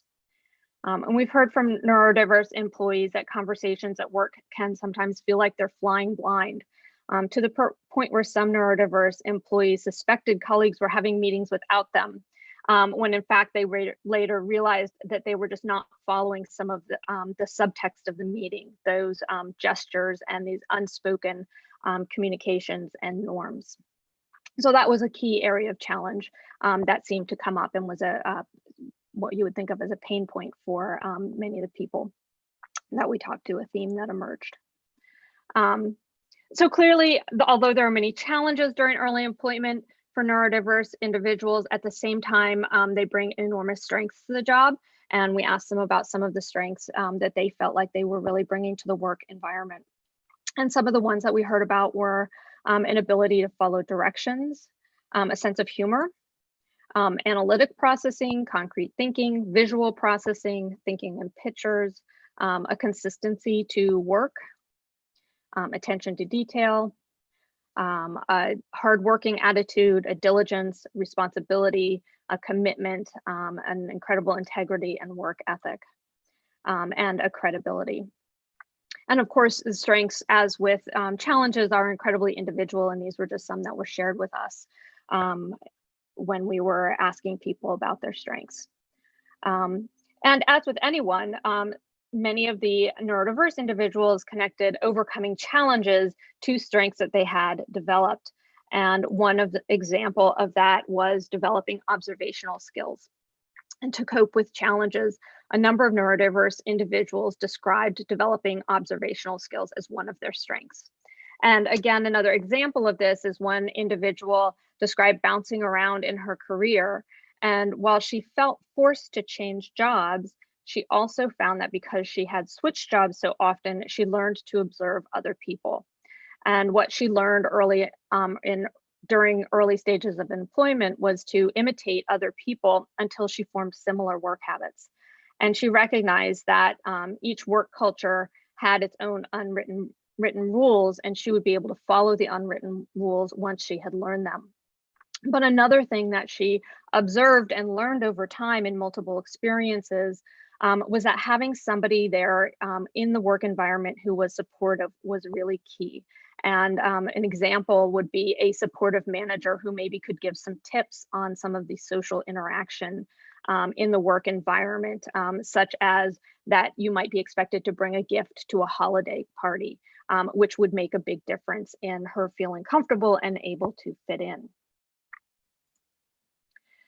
Which leads us to sort of what are some of those important experiences for new employees to have that might really impact their getting comfortable in a job, reduce sense of overwhelm, and support them in early employment.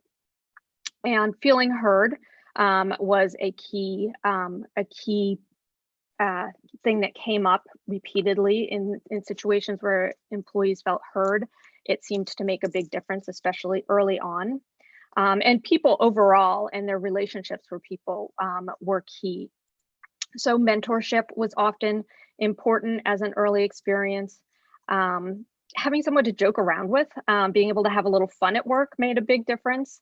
Having some time to have a more gradual orientation. So learning things a little bit one at a time rather than feeling overwhelmed with everything that often occurs during new employment.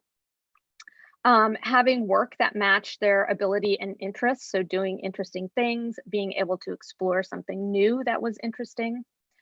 And relationships with coworkers and supervisors were really key. So feeling supported by the team, having one-on-one meetings with supervisors and teammates, and support for someone who actually asked about their strengths and weaknesses, or some of the things that people identified as experiences that would make a difference in their employment, and especially in early employment. So from the interviews and discussions that we had, as well as from experts in the field and from those with clinical experience, we identified 4 key content areas for skill development for new employees. And these included managing sensory differences, integrating into the work environment socially, which includes understanding the hidden curriculum, work performance and organizational tasks. So often managing schedules, setting priorities could be extremely stressful or overwhelming, and emotion regulation. So multiple people discussed how overwhelming new employment can be, and several talked about how during early employment, to manage the feelings of overwhelm, they had to cut back on or eliminate other things in their lives until they had adjusted. And so while offering support and skill development in the 4 core areas is important, through our connection with people, we realized that the success of the intervention was not simply what we were teaching and the skills that we were teaching, but also how we interacted with the employees and the underlying values and strategies that we brought to the process. So we started by considering the core content, how the core content is delivered, and adopted a universal design for learning model, which draws from a variety of research, including the fields of neuroscience, the learning sciences, and cognitive psychology, to inform the design of interventions to be open and applicable to all learners. So in the program, the core content is incorporated into discussions, the activities we practice together during sessions, and the action steps identified at the end of each session. So for example, at the end of each session, the coach will review the past week, and as they talk about it with the employee, they'll explore gaps between what the employee knows or is able to do and what they need to do and where their goals are.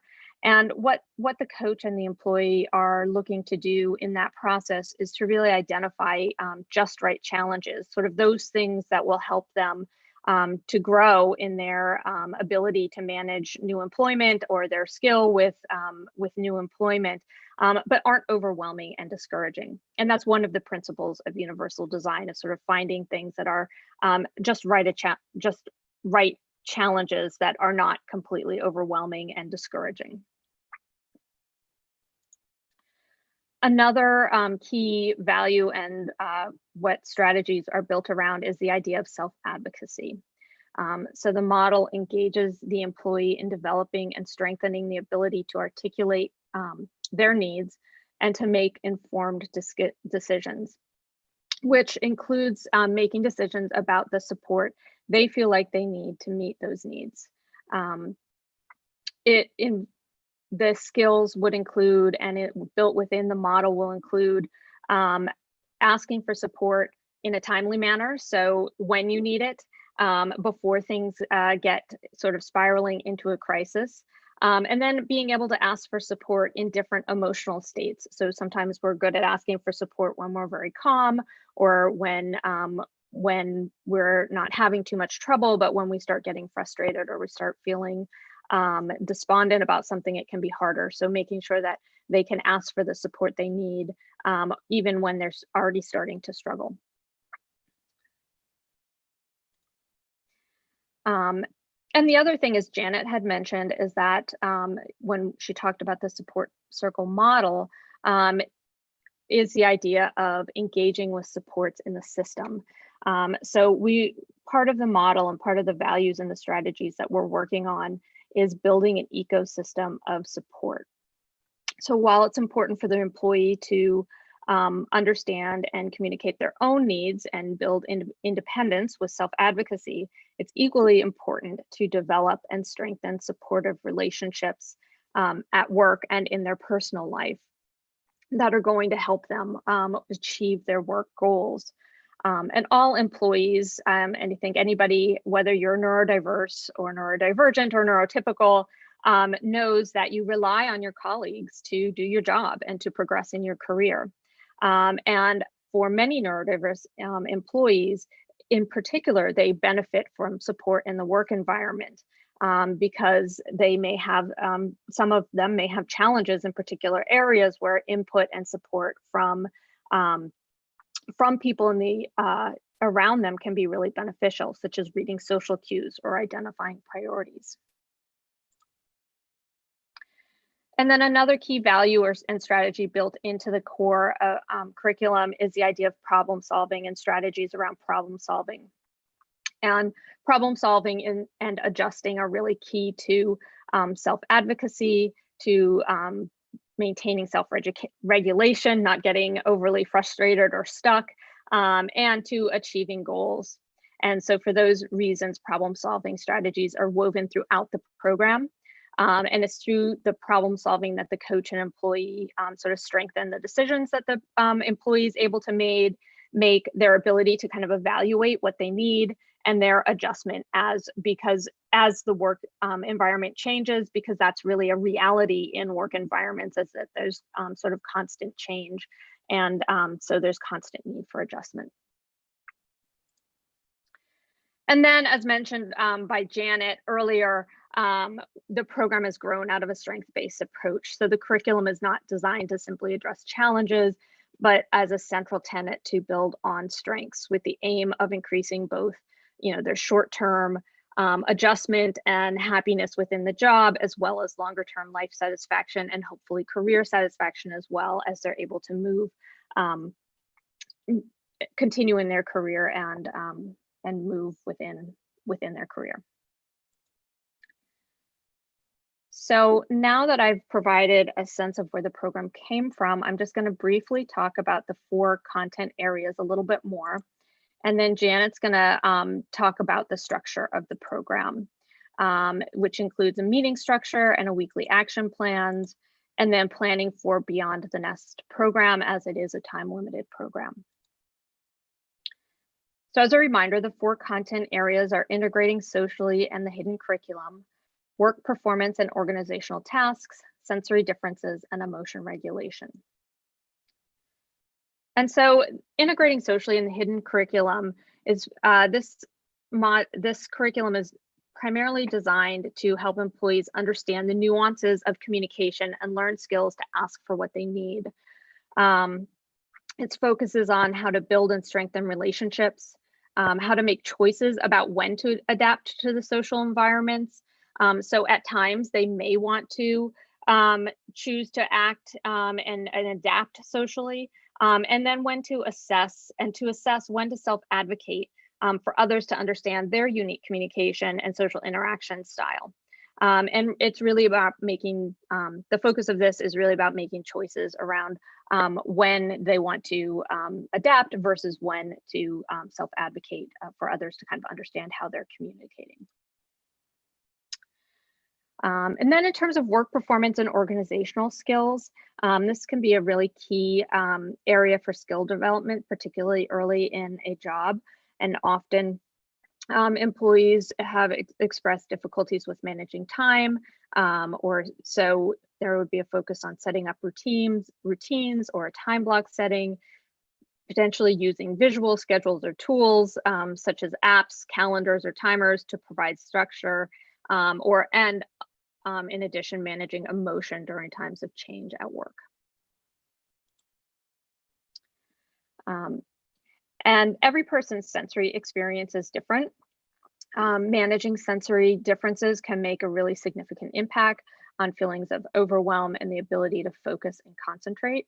And a few examples of some of the environmental changes employees might make include things like wearing headphones to block out noise, covering flickering fluorescent lighting, or changing desk locations to reduce distractions. And this module is really focused on understanding their own individual sensory differences and what kind of either accommodations can be made in the environment, or what are some strategies they could use that might help them to manage those sensory differences or sensory sensitivities that they may have. And then the final module is on emotion regulation, and this is really understanding their individual experience of emotion and stress and enhancing their ability to articulate their needs and choose strategies that will work for them. And with that, I'm going to turn it over to Janet.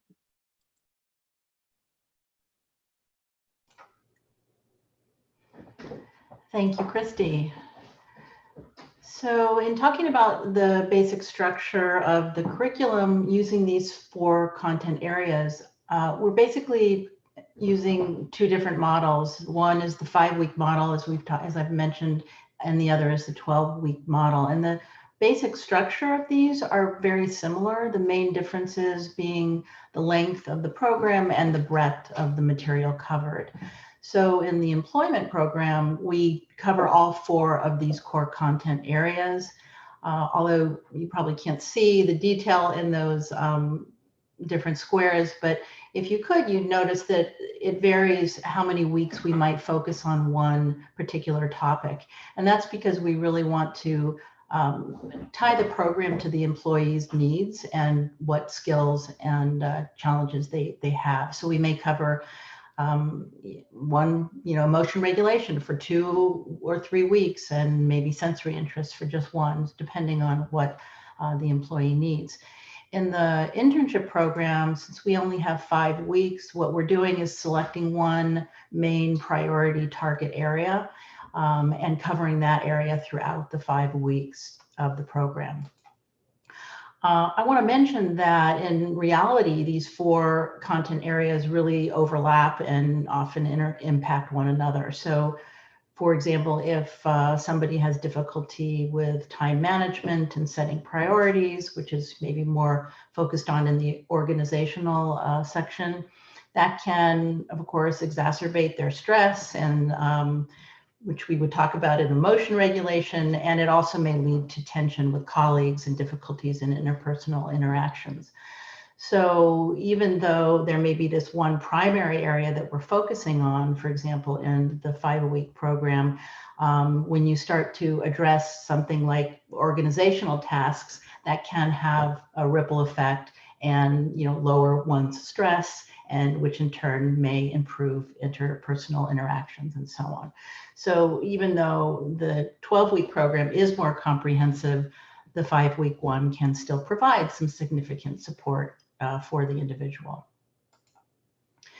So in setting the stage during the first meeting, it's an important meeting because it really defines the expectations about how the NEST coach and the neurodiverse employee will interact. So starting in that first meeting, we're focusing on, as we've mentioned, identifying the individual's strengths, but also looking at their challenges and deciding what areas to focus on. And we're also emphasizing the principles of self-advocacy and self-determination, as Christy went into more detail earlier.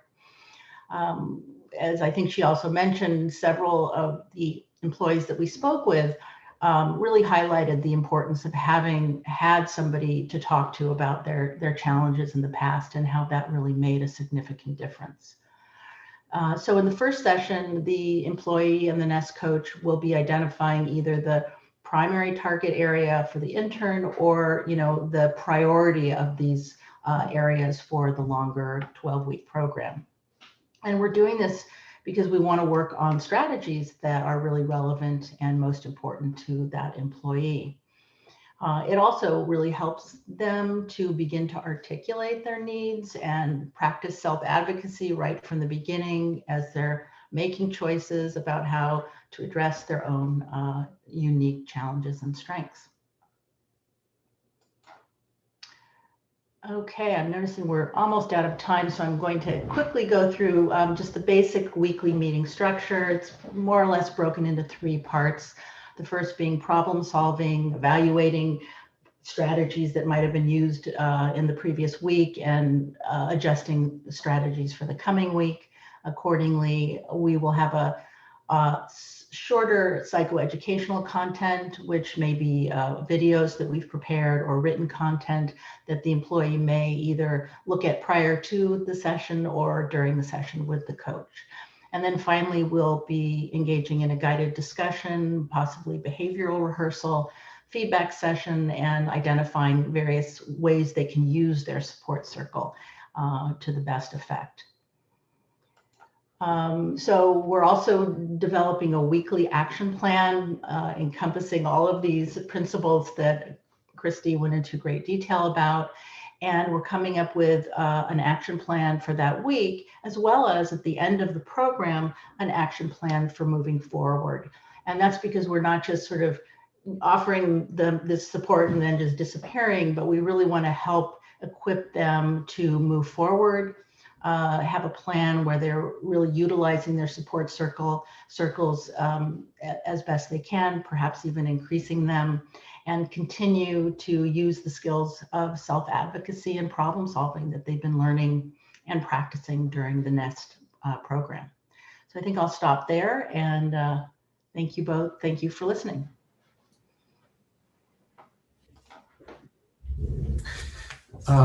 So we'll leave the questions to the Q&A session for this particular presentation. We have about 15 minutes of break at the moment. We'll come back at 2:45.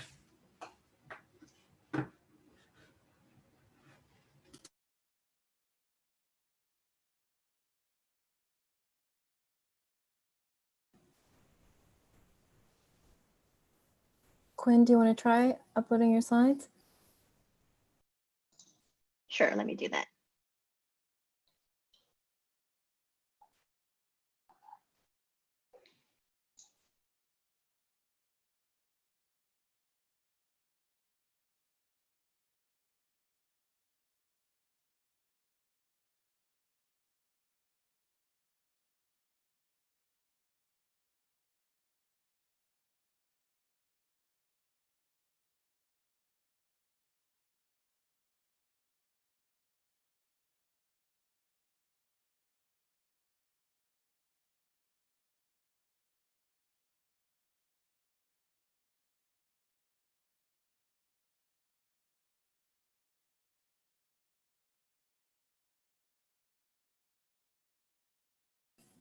Looks good, Quinn. Okay, thank you.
Hi, everyone. Welcome back.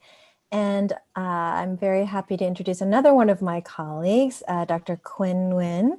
And she will be speaking today about wellness while working remotely. Thank you so much for speaking with us today. Thank you, Janie. I'm really honored to be part of this summit and joining such a wonderful selection of speakers.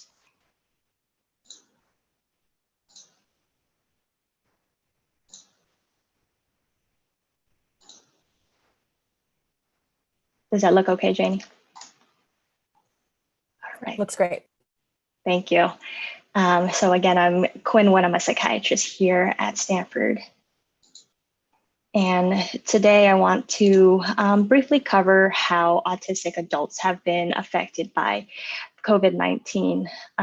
Many of those who were able to continue working had to quickly pivot to remote work. And there are pros and cons of working remotely and some strategies we can try to make it better. And also now more than ever, we need to take care of ourselves to mitigate burnout and Zoom fatigue. So even before the pandemic started, autistic individuals were more likely to struggle with mental health issues such as anxiety and depression compared to non-ASD controls. So in this study, using information from Kaiser Permanente of Northern California, which is a large healthcare organization, Lisa Crowan looked at diagnoses of over 15,000 adults without autism and about 1,500 adults with autism. And ASD adults had significantly increased rates of depression, anxiety, bipolar disorder, obsessive compulsive disorder, schizophrenia, and suicide attempts. You can see highlighted that anxiety disorder and depression were over 25% in the adults with ASD compared to the controls. And additionally, the study also looked at medical diagnoses and noted that things like epilepsy, gastrointestinal disorders, immune disorders, sleep and cardiovascular disorders were also more prevalent in the autistic population. And so with COVID-19, this has led to changes in structure and routines, lapses in services and therapies. It's also made it harder for people to access their usual social supports. And so these challenges may have disproportionately affected autistic individuals who had these underlying health needs. So Spark, which is part of the Simons Foundation, sent out a survey to over 3,000 autistic people in the United States, and results were collected between March 30th and April 10th. There were 636 respondents, of whom 59% were female. And to give you a sense of the timeline of COVID-19's impact in the United States, since I know we have some international attendees, it was declared a national emergency on March 13th. And then a week later, states such as California, Illinois, New Jersey, and New York issued a statewide stay-at-home order. And so this survey was collected just a couple of weeks after the stay-at-home orders. Overall, most people reported experiencing disruption to their social life, their employment, and home life. 97% reported that the changes related to the pandemic negatively affected their social life, with 68% saying they're coping minimally to moderately well. Prior to COVID-19, over 80% of the respondents reported being self-employed or employed at least part-time. After COVID-19, 89% reported being negatively affected by the changes to their employment. Almost every respondent reported negative impacts to their mental health with greater depression and anxiety, and 50% reported feeling good to excellent. So again, this survey was collected about a month after, up to a month after it was declared a national emergency in the United States. And not to make light of the issue, but during this time, many people were still just figuring out where to buy toilet paper. So what did these people think were some of the positive things within that first month? Some reported that they felt happier to have fewer social interactions. Others said that they were communicating with families and friends more than before through video. Almost 2/3 of the respondents reported receiving services or therapies remotely through telehealth and being able to check in with providers via email or phone. Some figured out things to do. So some coped by limiting exposures to the news related to COVID-19, and others found that journaling, gardening, and crafting were helpful. People recommended physical activity and maintaining some sort of a schedule also helped. And I think it would be interesting to see how people respond to the same survey at different time points now that we are 7 months into it. And then very suddenly, many of us were pushed into the world of remote work. Telecommuting is not a new concept. In the mid-1990s, companies such as IBM and AT&T started allowing employees to telecommute.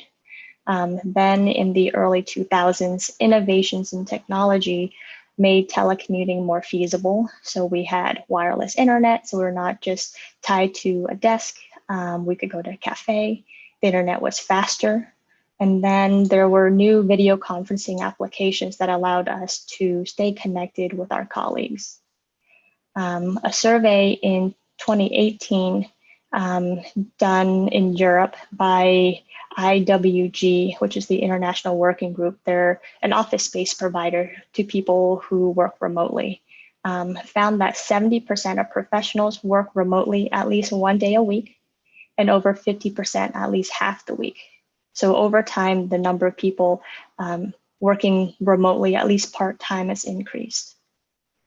And so and the reasons things have increased are because there are advantages. And so remote work, notably, people noticed they spend less time traveling, and this allowed for more time to exercise, more time to schedule medical appointments. People found a better way to balance work and home life. Remote workers reported increased autonomy, having fewer office distractions, which then improved productivity. Managers then had to kind of shift the way they were measuring success of their employees, instead of measuring it by attendance and hours worked, but more towards performance and outcomes. So these pros that are noted here are reported by people who chose to telecommute. But for many of us, in March, we were propelled into a world of telecommuting, maybe without the proper training or the office setup that we needed. And so there are some disadvantages that people recognized. And this wasn't just working remotely from a different office or a cafe. This was working from home, where we may not have the right environment, or there are other people around that might not make it the best place to work, different distractions. And working from home blurred the lines between home life and work life. So for example, if your computer is in the living room, it's hard not to think about work when you're relaxing in front of the TV. Or if your computer is in the bedroom, because that's the only private space that you have, it's hard to disassociate work time from bedtime. So working remotely led to an always-on culture where employees could be contacted at any time by their managers. It was up to the employee whether or not they responded, but that option was there. And while video conferencing facilitated the transition to remote work, being in front of the camera for meeting after meeting every day causes fatigue and burnout. So you've probably heard of the term Zoom fatigue over time. Not being in the same workspace also added barriers to interactions with coworkers that may have happened more naturally in the workplace. Collaboration could still occur in telecommuting, but there are extra steps that you have to go through. So instead of just walking to someone's desk and saying hello, you would have to send them a message, send them an email, and then try to figure out a time to talk if it wasn't the right time when you sent them the email. So it may not be as naturally as when you just see them in the same office space. And that's just communication with your team. There are also benefits from collaborating with non-team colleagues as well. And so those interactions with non-team members that may have occurred just passing each other in the hallway, in the lunchroom, now have to be more deliberate. We have to reach out to someone, schedule a meeting. So now that we have to work remotely, how can we make it better? And I will be upfront to say I am not an expert at this. My first day of telecommuting was on March 12th. Like many, I quickly had to make adjustments that I thought were going to be temporary. And then as time passed, I had to shift my mindset to prepare for working remotely long term. And so one of the first things that I recognize, and also this author, Sarah Cook, talks about, is setting yourself up for success by considering your workspace. So are you in the best possible area available to you in the home? Do you have what you need from the office to do your job at home? Can you request your employer to provide equipment to make sure that your work is easier, such as having an external monitor or getting an office chair? Will they provide a headset so that you can block out background noise and that your coworkers can hear you better when you're on meetings? And with all of the considerations for your work setup, is also be mindful of your health and safety in terms of ergonomics. Is your chair at the right height? Is your desk at the right height? Are there any pressure points caused by the table, chair, the keyboard, the mouse? Over time, these repetitive actions are what causes injuries. And so noticing things earlier, we can prevent a lot of headaches in the future. So then on to time management, which is not an easy thing to do.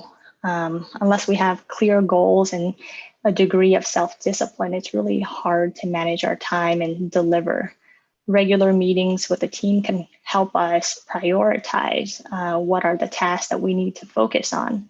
But there are a lot of distractions, even if we have a goal in mind. So with remote work, the volume of emails likely increase. You're getting emails from everybody that normally would just stop by and ask you something. And unless we can prioritize effectively, we can spend the whole day responding to emails or returning phone calls. So in her book, Sarah Cook recommends classifying tasks based on urgency and importance. And this is just one strategy. We're all different, and so this might not work for everyone, and it depends on what your role at work is as well. So the reason she endorsed this strategy is that she says, as humans, we tend to overestimate how much time we have to achieve tasks. We can make long to-do lists so that we don't forget things, but at the end of the day, we might not achieve very many. And that can be discouraging when you have a long list and maybe you only did one or two things. So it might be more effective to focus our efforts on the critical task. So we would classify tasks into the A, B, C, and D based on the urgency and importance. Then within each category, we can prioritize even further the different tasks. So she recommends focusing on the urgent and important first, then the important but not urgent, then not important but urgent. And then D, we might not get to. And using this strategy of classifying tasks, it could also help us identify what tasks can we delegate to other people so that we can focus on what we need to do based on our role and our strengths. And another aspect of time management is creating a routine. And that also includes scheduling breaks and setting limits for ourselves. Because the lines between work and home are blurred physically, we need to set up limits and boundaries of when it's appropriate to do work versus focus on ourselves and our family. And limits are different from everyone. So, for example, for me, I choose not to turn on my computer until after I eat breakfast. That way, I can, enjoy my meal without thinking about what I have to do that day. And with the demands on our time and attention, we have all tried to multitask at some point, thinking that it will make us more productive. And there are a lot of studies, that show that multitasking isn't effective. So we've heard it time and time again that it's not good and it actually decreases efficiency. But it's hard to avoid doing it anyways. It's probably okay to have a phone call with your parents while doing laundry, but we may miss important details on a work call when we're drafting an email at the same time. Something I found to help me resist that urge of multitasking is to pause notifications when I'm doing something important. This could be notifications for my email, my phone, just so I could focus on the task at hand. And this has helped me avoid that urge to send a quick reply when I get the email so that I don't have to take the time to switch tasks. And then it's also important to communicate, communicating with your manager, communicating with your team, but also communicating with people you go to for support. So families and friends, therapists. Working remotely can be very isolating. And so seeking support from these people can be helpful. And it can also be helpful for others to get a sense of things that you're also dealing with. While working in the same office space, you may be able to see if someone is having a difficult week or a difficult day. But working remotely, it's not as easy to see when someone is struggling. And so we would need to speak up if we're having trouble, or if we need to extend a deadline or need someone to help with a specific task. And part of being able to sustain all of this is to make sure we're taking care of ourselves. So self-care is very important to preventing burnout and help us sustain wellness during this challenging time. And so, as I mentioned earlier, part of the effective remote work is having the right workspace setup. And ergonomics is something that is often ignored until it causes bigger health and safety concerns. So you want to make sure that your workspace is comfortable, and to address any minor aches and pains before they become worse with repetitive injury. And as we're all used to scheduling meetings, we also need to make a conscious effort to schedule breaks for ourselves. Try not to skip meals. We may even need to schedule those meals in between things to try to get up and stretch. Meetings are often scheduled back to back, and try to plan for time to transition between meetings by asking if the meeting can end 10 minutes before the hour.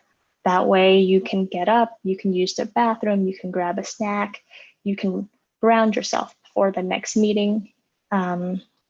So we just have to be more intentional about scheduling things to make sure that we have time for ourselves.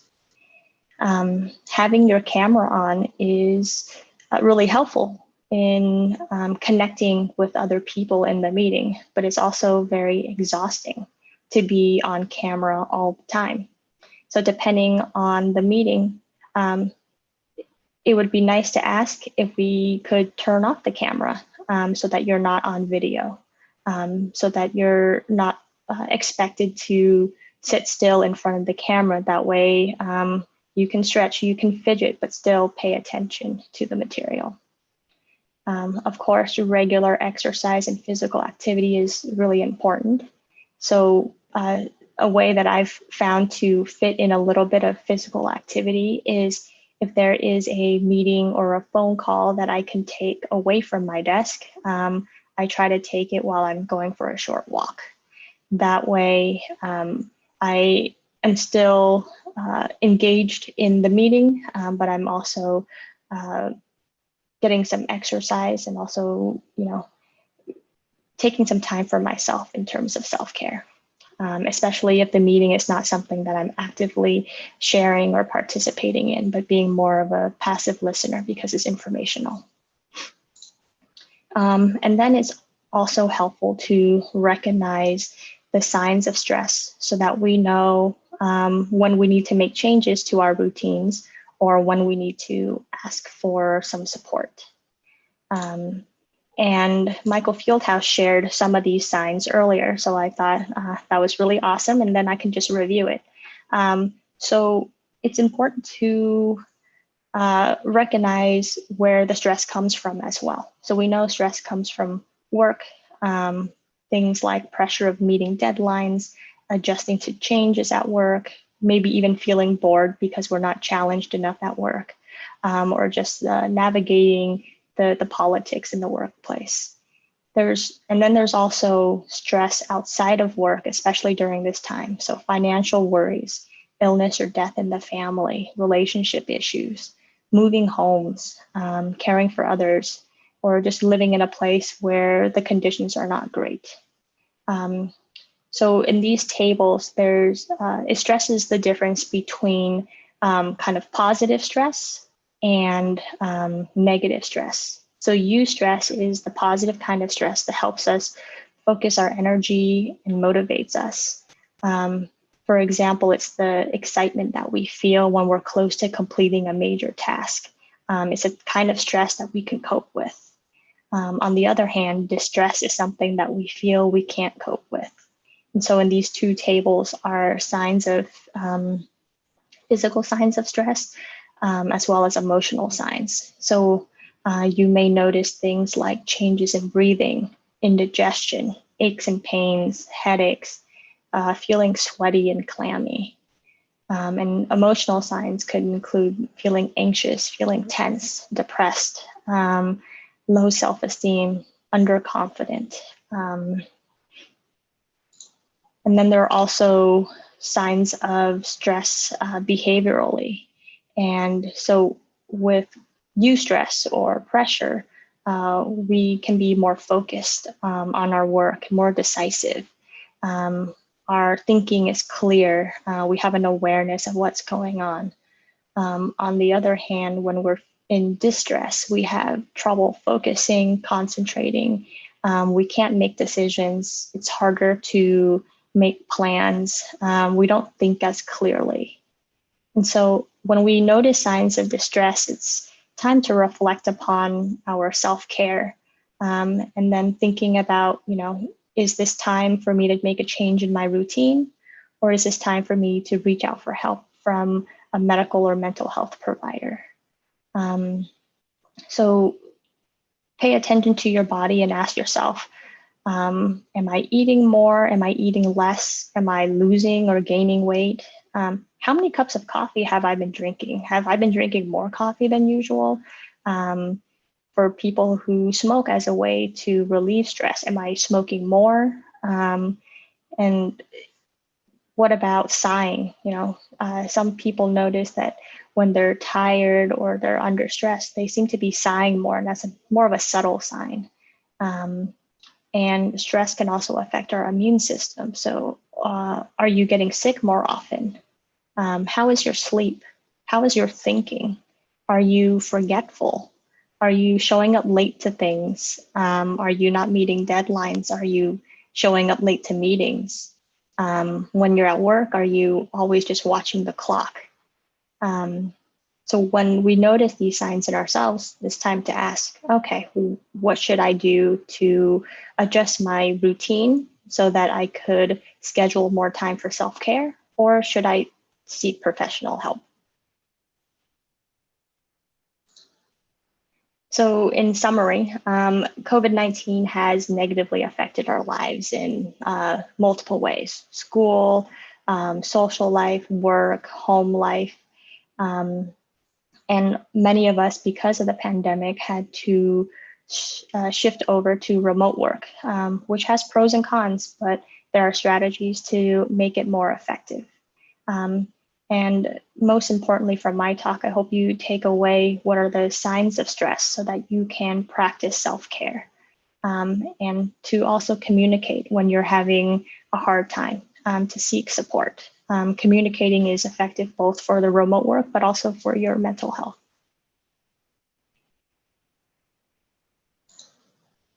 All right, so I'll keep that summary slide on, but I can take questions.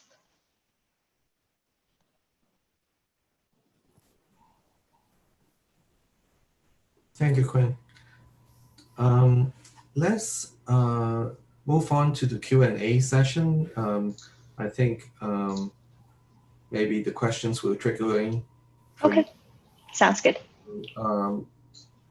If we can all turn on our camera, Michael, Janet, Christy, Carolyn. Carolyn is already on. Okay. So I'm going to just go back to Michael first.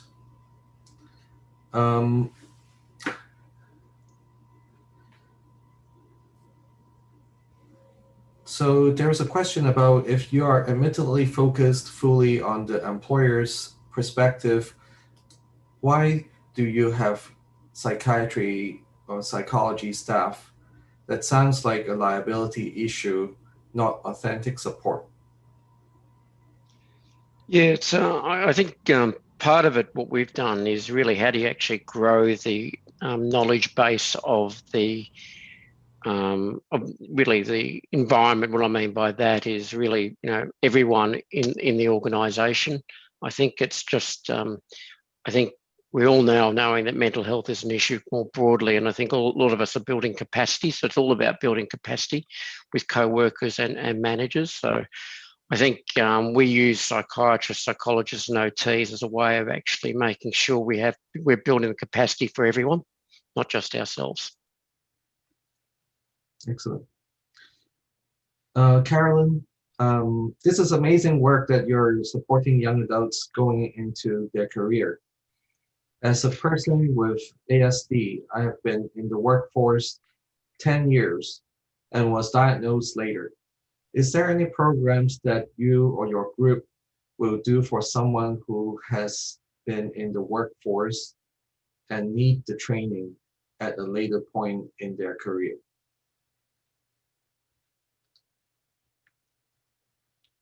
Please unmute. I'm so sorry.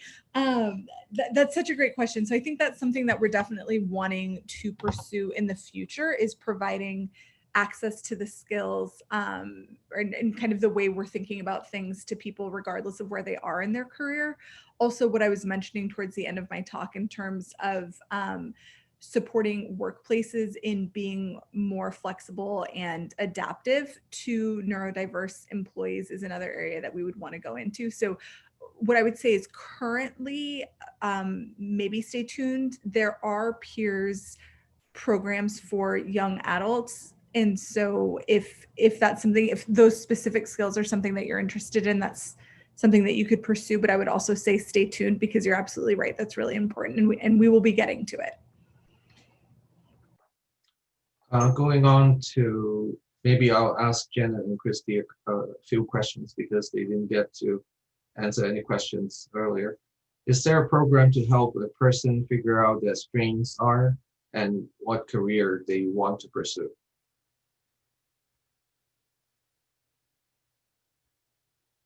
Please unmute. That's a great question. I think it's not necessarily a question I can answer well. We definitely do some work on exploring strengths at the beginning of our work with employees together. But that's not kind of where our focus has been. So I don't know that I'm the best person to really answer in terms of how do you explore your own career strengths or those sort of things. I know there are programs out there that do that, but I don't know that I would be the best person to answer that question. I don't know if you have anything to add to that, Janet. Oh, are you muted? I hear you, Janet. Muted. Sorry, I was double muted. Yeah, our program is really starting with people once they already have their job or their internship, but we do work with the employee or the intern to help figure out what their strengths are through various means. So through just asking them about their interests and their experience in the past. You can also look at like a list. There are lists online of different strengths or attributes, and you can have somebody look at those and sort of choose the ones that apply to them. But I think in terms of really working out longer term career goals, that's not the role of the program. But I know there's a lot of books out there about that, or going to see a guidance, somebody who specializes in helping people discover their career goals would be more appropriate. So I'm just going to add that on Tuesday at 6, I'm going to give a talk on strength-based assessments, so that may help answer partially your question. And there are also some apps out there, like one of them is called Identifor. That particular app actually use some very similar concepts that this strength-based model of neurodiversity that our group has been developing the last couple of years. And basically, some of the strengths are based on the theory of multiple intelligences that Howard Gardner at Harvard initially talked about 25 years ago. And we basically adopt that and also adopt positive psychology, positive psychiatry, and also the 7 vectors of development to collectively try to have a package that can get people to understand how to assess strengths. So the app Identifor actually also used the multiple intelligences theory in there, and you can explore that as well. So Tuesday at 6, if you want me to tell you more. So the next question is, you described a woman being able to mimic social skills and said that this was a strength for her. Do you consider that autistic masking is exhausting and can lead to poor mental health outcomes for autistic adults? How is the mental well-being of autistic adults taken into account in this program? Yeah, so I think that was the example I gave about observational skills is probably what they're referring to. And just to clarify the example, because that came from multiple people who were sharing some of some skills they developed in early employment. And they were talking less about mimicking social skills and more about being able to observe work protocols and norms. And so I had one person give me an example of some very extensive paperwork that was part of their work performance and how they were able to observe really the intricacies of that in great detail based on their sort of experience of having had really actually very varied careers, and that they sort of became the expert on that paperwork. And then another was somebody who enjoyed some of the office social interactions and was observant about, kind of when they were occurring. This was somebody who also knew that she struggled with understanding some of what the norms were around those, and would ask somebody else that. But so just to clarify that, if I gave the impression that we were suggesting that people mimic sort of and mask their social experience, that wasn't what that had been intended to demonstrate. But in terms of how we address emotion regulation and mental health, there's sort of two different pieces to the program. One is that we do have the emotion regulation sort of module and piece to it. And so there are some strategies that we use, that we work with people. A lot of it's understanding their own emotional needs, their own experiences, their own, kind of where the stressors come from, and talking about strategies within that maybe have been effective for them in the past or are effective for them now. We also look to really connect people with positive psychology strategies. So and related to their interests and what is really resonant for them. So for example, somebody who already has a meditation practice or had one in the past and wants to start that, we might really work on how do you reconnect with that, or how do you incorporate that into your life now in a way that would be really helpful. So it's really coaching around particular strategies and understanding and assessing when they need to really be using them. But we're also not therapists, and this isn't therapy.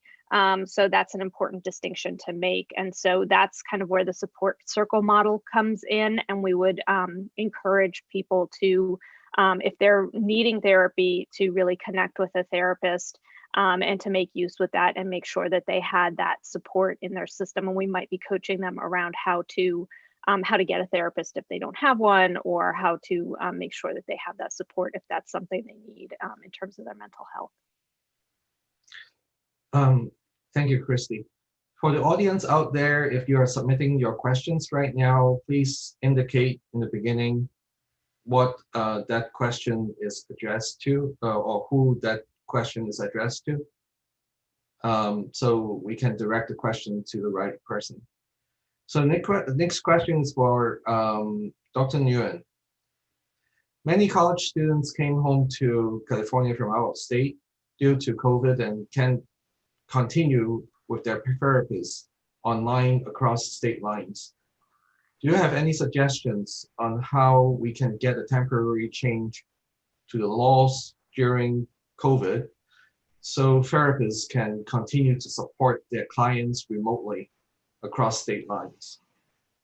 I understand psychiatrists are permitted during COVID to work remotely across state lines, but not therapists. This is definitely an area of challenges. We also work with many college students who had to return home without, clear indicators of how long they would be home before returning. And so it's hard for me to speak about how therapists can provide care, but for psychiatry, it isn't universal. So it depends state on state, which state is accepting like a waiver for their medical license for a provider to practice during this COVID emergency. And that also has changed in terms of when states have decided that the emergency is over, and then that providers no longer able to do the telehealth care. So, I think it's a big need for us to be able to continue seeing our patients, because continuity is so important. What some of our providers here have done, at least at the university level, is help students find other providers to kind of bridge that gap. And so we have people here helping students navigate their insurance system to see if there are other providers who can do therapy as well. And I wonder, we do have a few psychologists on board here, if they have any additional thoughts into being able to provide care across state lines during this time.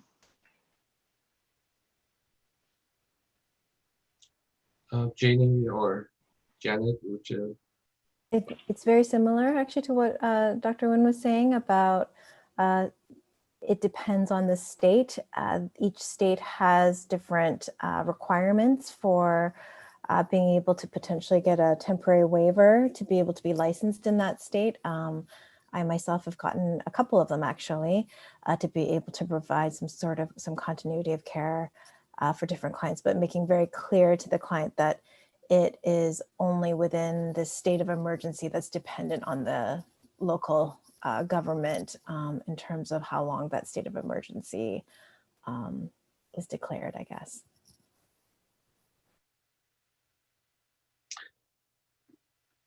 This question is for Michael. I'm a manager at a bulk company.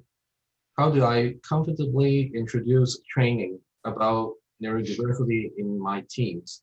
I know I have to work with human resources and other legal teams. What resources or ideas can I bring to them? Yeah, I mean, it's a good question. I actually have believe in a lot of training and continuous training for managers and co-workers, and that's what the research actually comes back with. So we've used tools such as we partnered with Google, Microsoft, JP Morgan Chase around a product called Optimize. So Optimize is a product we've kind of used for providing training, just broad autism neurodiversity training, but also more persona-based training, meaning in roles, meaning HR, there might be a manager. We've also used a couple of tools as well for performance management. So we find that's one of the biggest pain points for where things kind of break down. We use an Israeli tool for performance management. So we find that very helpful as part of our program. And probably the other part, what we're also kind of deploying is some of the mental health training, which is first aid mental health training, which you can get sometimes. You can get that usually from providers, but we're also embedding that hopefully through some of our products we use, Optimized and Life Sherpa as well. Thank you, Michael. This question is for Carolyn. I'm not autistic. I do have a lot of neuro traits that were problematic when I was young and now very useful. I work best in my own systems. I have 2 bachelor's degrees and 2 master's degrees. I've worked in a nonprofit in planning, fundraising, and so forth. My close friend is autistic with sensory triggers. She is a respected global contract attorney. Why didn't do programs like this, such as yours? How do you encourage participants not to internalize bias and limit their goals? That's an amazing question. Yeah. I mean, I feel like that could be a conversation for hours. The goal is always that human beings are whole, just as they are, and that any skills that are being provided are ways to just kind of support flexibility and different ways of addressing situations, but that that who you are is whole and wonderful just as it is, and that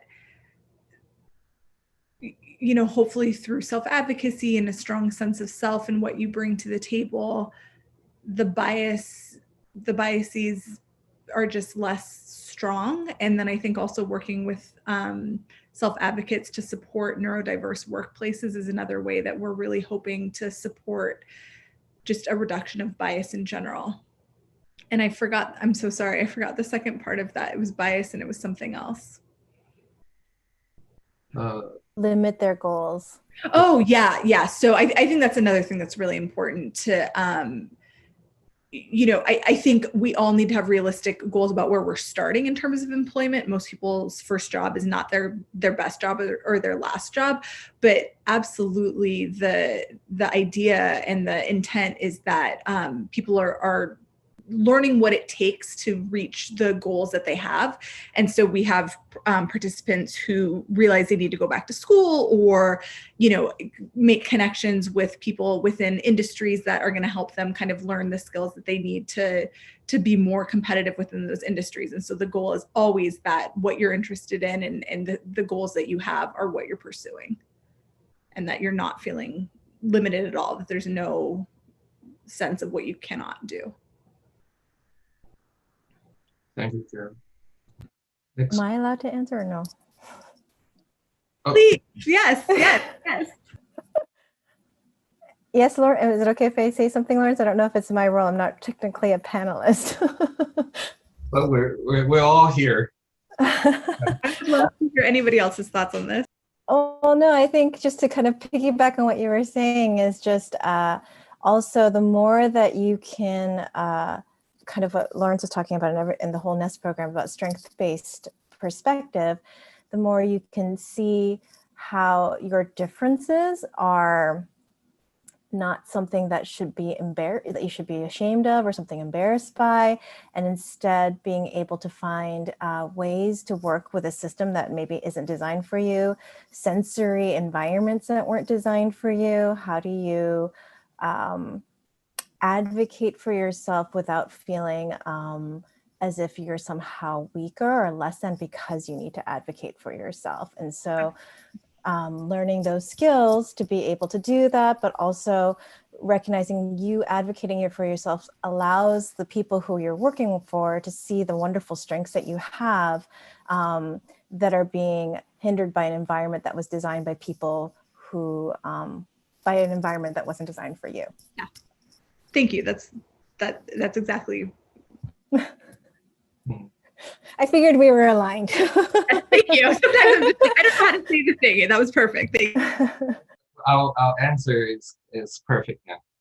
We'll move on to the next one.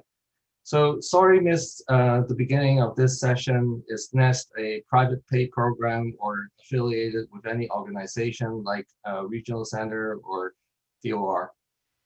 This is for Janet or Christy. Or if you want me to answer this, that's fine too. You want me to, you want to answer?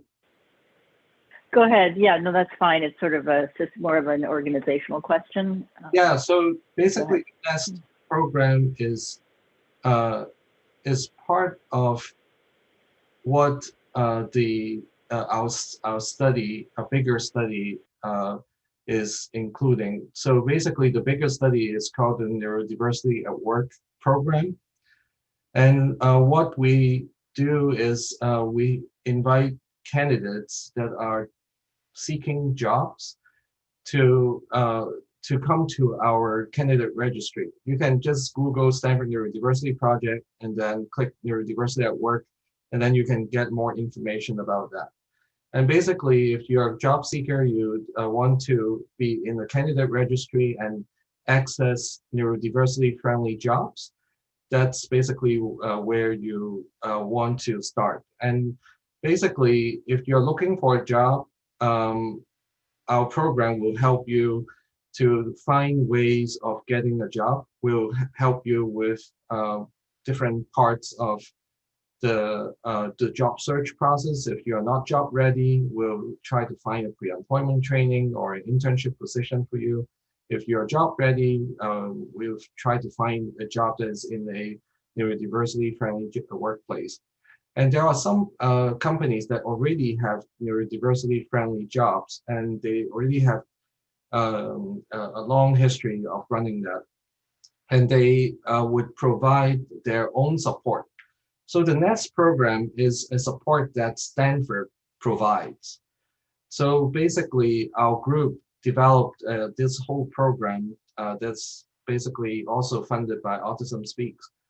And if you are going to be matched to a job that is going to be supported by our program, then basically the NEST program will be provided. But if you're getting a job that is in another company that is not supported by us, then you don't get the NEST program. So basically, it's a very specific program that you don't sign up. And when you come into our candidate registry and get the jobs that are in that are supported by our group, then you will get that. So so that answer a few questions here right away. And then for Jenna and Christy, what about dealing with office politics? Every company has them, and autistic people who struggle with social cues can be prime targets for this. You want to jump in first, maybe Janet? both, Yeah, go ahead. both Yeah. take that. But yeah, I mean, office politics is a hugely difficult thing to navigate, I think, for anybody, and especially for neurodiverse individuals. And what we found most helpful in that respect is for employees or interns to bring in very specific problems that they've encountered, and they don't know how to interpret a certain situation or how to navigate politics, because it's very hard to sort of teach it in the abstract. So it works a lot better when you can just confront problems. And over time, employees do learn to kind of generalize somewhat, but it takes a lot of repetition, and it really, I think, works well in our program in that it's a one-to-one interaction, and they can talk about things that are very specific to their job. Christy, do you want to add to that? Yeah, that's pretty much what I would say, and that's part of why we sort of have a piece of each of the weekly meetings really set aside for kind of problem solving and adjusting for what's going on that current week, or what is sort of on their mind and what's happening at work that week, so that we're able to so that they're able to bring those kinds of things in and work on them. So yeah. Next question is for Dr. Nguyen. What is an example of a novel mental health intervention in the workplace outside the one the autism and work type programs already discussed? I'm sorry, Lawrence, could you repeat that question? So what is an example of a novel mental health intervention in the workplace, basically, other than the Autism at Work program that was already discussed?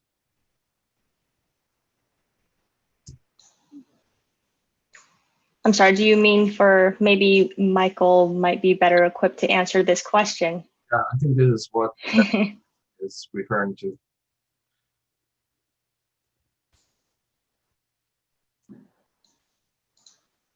Yeah, I don't think I think it's labeled your name, but anyways, maybe it's not directly from your material. What's the question, Lawrence? So maybe Michael, do you want to answer? I can answer it. Yeah, what was the question again? Sorry. And also answer it, like mental health intervention at the workplace. So you're doing a lot of work, and our group is doing a lot of work. So that why don't you talk about that first? Yeah, I mean, for mental health in the work, we take kind of probably three approaches. One is actually helping, assisting the managers and co-workers, and I think that's something that's very important, so that they stay safe as well. Because one of the things we've learned is in mental health actually does kind of impact not just the individual, but it also impacts the co-workers and managers. The other one is really focusing on obviously the co-worker and then the manager itself, and I'm sorry, the individual. And the part of it is that it depends on the situation and depends on the issue. Most of the things we do see is around stress, as stresses, and then anxiety is probably the next one, is what we see a lot of. In doing that, it depends on what kind of care model we have to put it together, which is kind of a multidisciplinary care model with our providers we actually leverage. And that could be, from clinical psychologists to obviously sometimes requiring a psychiatrist as well to actually help in with the individual. But I think the key thing is probably having good care networks for the individual, both at the workplace and outside the workplace, because we do see lots of outside work issues effectively come into the workplace, and that's why we actually, when we first started our program, we really didn't have a very strong mental health aspect to it, but we found out there was too many issues coming in from outside, and we then started realizing we needed to build up more capacity. Mm-hmm. So in the Neurodiversity at Work program, in addition to the NEST program that has definitely created components that will pick up any mental health issues, we also work with the employers. So whenever there are certain issues that we know is going to be important to address, because we know the candidate when they are starting work, we know their mental health background, and we will basically include the suggestions on what accommodations are potentially helpful. So basically, we're working in a two-pronged fashion. We'll detect whatever need that may arise, and then we can talk with the manager on behalf of the employee and see if that's something that can be put in place as an accommodation. And also Janet and Christy would work with the employee side, that basically we in concert, we communicate within our team, and collectively we can address some issues that will be related to mental health. And our group, so basically Janie, Quinn, Janet, and myself are forming, basically we are all in one clinic. We're in the adult neurodevelopment clinic. So if there is anything that the employee actually would need to get to the point that rise to the occasion that would need actual formal professional help, we actually have a clinic that we can provide help for. So that this is kind of two-pronged approach and have the ability to escalate to a higher level of care. So next question is back to Carolyn.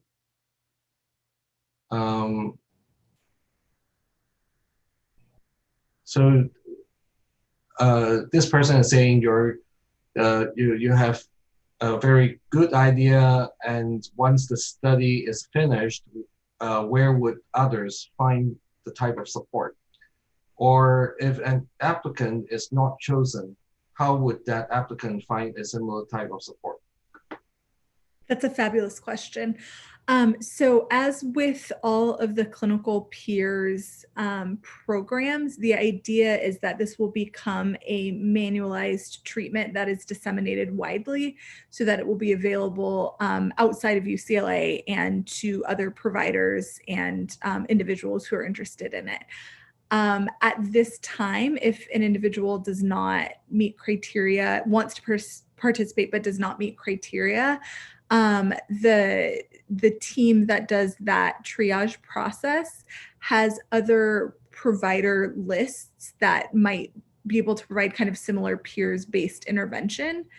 That would not be employment specific, but certainly you could ask for that to be more employment driven or kind of employment focused. That's kind of the specific to the type of program that we do. Those are kind of the modalities by which that will be available. And a question for Janet. Can you share what Universal Design for Learning is?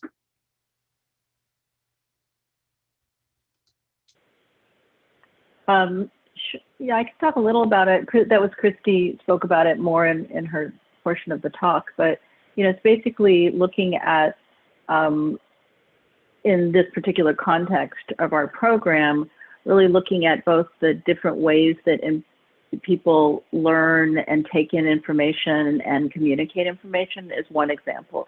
So in our program, we utilize, written material, videos, visual materials like visual schedules and things like that to try to adapt to the individual's way of thinking and communicating. But it's also, in a broader sense, about creating in a workplace an environment that works for everybody. So right now, there's things that really do not work for neurodiverse individuals, and we're encouraging employers to make changes that we think are really going to help everyone. So it's this idea that, what's good for some groups could actually be good for everyone, and we're encouraging that. Do you want to add to that, Christine? Yeah, I think you covered really the components that I would have covered as well, and it certainly includes things as well like mentoring, and having a mentor in the workplace would be another kind of university or design for learning strategy, or some of the practice that we would do in session with people around new skills would also fit into that. But I think you covered the main points. I think we have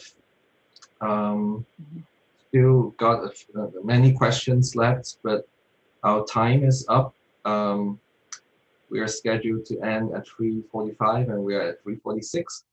So I'd like to just thank everyone on the panel for presenting on this really important mental health, mental wellness topic.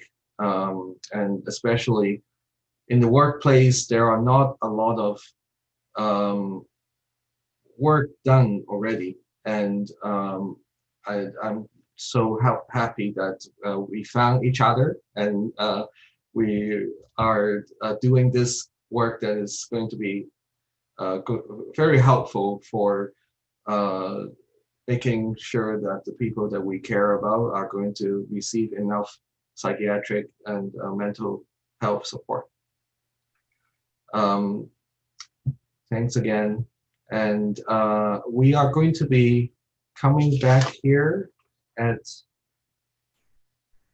let's see, I think it's 4:30. Yeah, at 4:30 for the neurodiverse employee panel.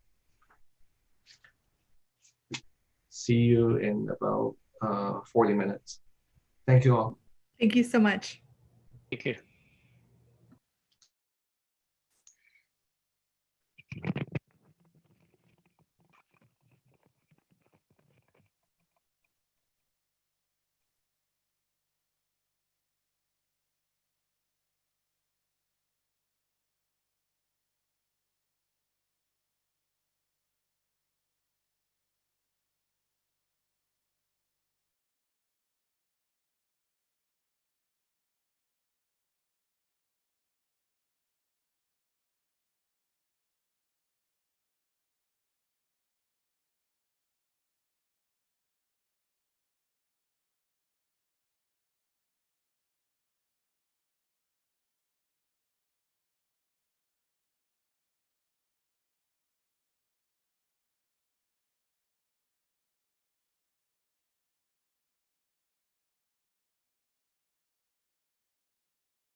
It's just a video.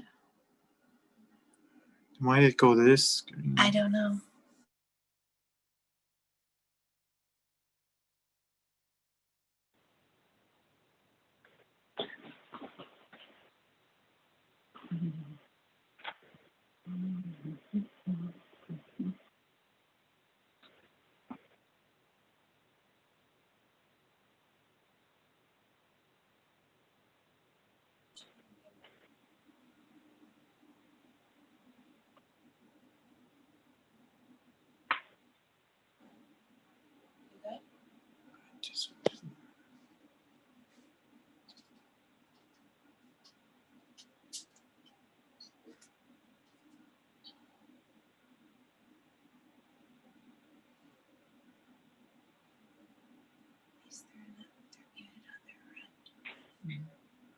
Can you see it okay?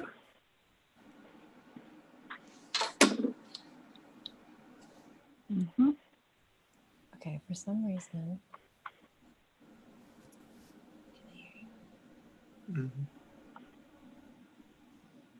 Are we ready to begin? Ready. Welcome, everyone. Thank you for joining today. Yeah. Welcome to the Stanford Neurodiversity Summit. Some of you may have participated so far in the summit, but for those of you who have just joined, welcome to the summit. We would like to let you know that all sessions are being recorded and will be transcribed. So please check our summit website for YouTube videos. Also, all questions from the audience will be submitted through the Q&A function at the bottom of your screen, and the moderators will try to cover as many questions as possible. So we're really pleased to have a very distinguished panel here today, and I'm going to let each of them introduce themselves one by one, and we'll go in some sort of alphabetical order by first name, starting with Bill. So can you, Bill Lyman, can you introduce yourself? Sure. Hello, everybody. I'm Bill. So I see here I'm listed as JD, which reminds me of a long time ago. I was a lawyer once, but I think like a lot of maybe people here today, sort of bounced around a little bit. I currently I make artificial intelligence and sort of algorithmic approaches to things, which is at a big ad company, but I had a lot of other stuff along the way. Great, thank you. And David, please introduce yourself. Thank you. I'm David Hall, diagnosed autistic. I'm the CEO and chief guide of Life Guides for Autistics, neuroguides.org, and I'm happy to be here. Great, we're happy to have you. Thank you. Marcel. Hello, everybody. Thanks for tuning in, and thank you for this event, everyone. My name is Marcel Champy, and a lot more people know me by my pen name, Samantha Kraft. I'm the author of the book Everyday Asperger's, and also the traits list that's been used around the world for identifying individuals on the autism spectrum. I am the recruitment manager and outreach specialist for Ultranauts that has a neurodiversity hiring initiative. I'm the founder of Spectrum Suite LLC. I'm also a consultant and work for Optimize, and as a consultant and a neurodiversity trainer and consultant. Thank you, great. And now we're turning to Ron. Hi, I'm Ron Sanderson. I work full-time in the mental health field. I'm the author of Parents Guide to Autism, Practical Advice, Biblical Wisdom, and I also founded Spectrum Inclusion, which empowers young adults with autism for employment and independence. And then I work part-time as a professor of theology. Thank you, Ron. And our last panelist is Tom. Please introduce yourself. Hi, I'm Tom Maloney. I work at Blue Star Recyclers, where we replace almost entirely, and we employ people on the spectrum or with other disabilities. We recycle electronics and also try and get some of it back in the hands of low-income families. Wonderful. Thank you, all of you, for introducing yourself, and I can't wait to hear what you have to say. I'm going to now turn it over to Janie to present the questions. Sure. Janet, you don't want to introduce yourself? Oh, I forgot. Hello, I'm Janet Miller. I am a psychologist at the Adult Neurodevelopment Clinic at Stanford and also a clinical associate professor, and very happy to be here. Janie Hong, Dr. Hong. You can call me Janie. I'm Janie Hong. Happy to be here as well. Also a psychologist at the Adult Neurodevelopment Clinic, where I see adult clients who are on the spectrum, or family members or loved ones who have a family member who may be on the spectrum. Also a clinical associate professor in the medical school. So I'm excited to be a moderator here today. I'm just going to bring up the questions. The format that we've decided to do is I will ask by name a question, and it may be a repeat question, but we want to get everybody's perspective and story, and knowing that even if it's the same question, there'll be a different answer. So some people will be for some of the questions, only one person will be answering, but for others, there may be 2 or even 3 people answering the same question. We'll try to get through that in the first half hour or so, 45 minutes, Jen, is that what we talked about? But we want to leave room for Q&A. So if we're seeing a lot of questions coming in through the Q&A chat, we'll try to make sure that we'll have enough time for those questions at the end.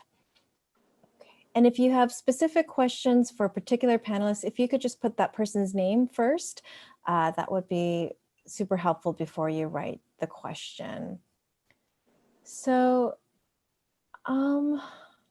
let's see, I'm trying to think, maybe if we could start with Bill. Bill, could you tell us a little bit about your journey of self-discovery as a neurodiverse individual? Yeah, sure. So, I mean, the kind of headline is that really, I was never diagnosed until I was mid to late 30s. And so that leaves a lot of time to wonder what the hell is going on in life. And I think even now, it's more sort of learning to get over that, right? I think that's something that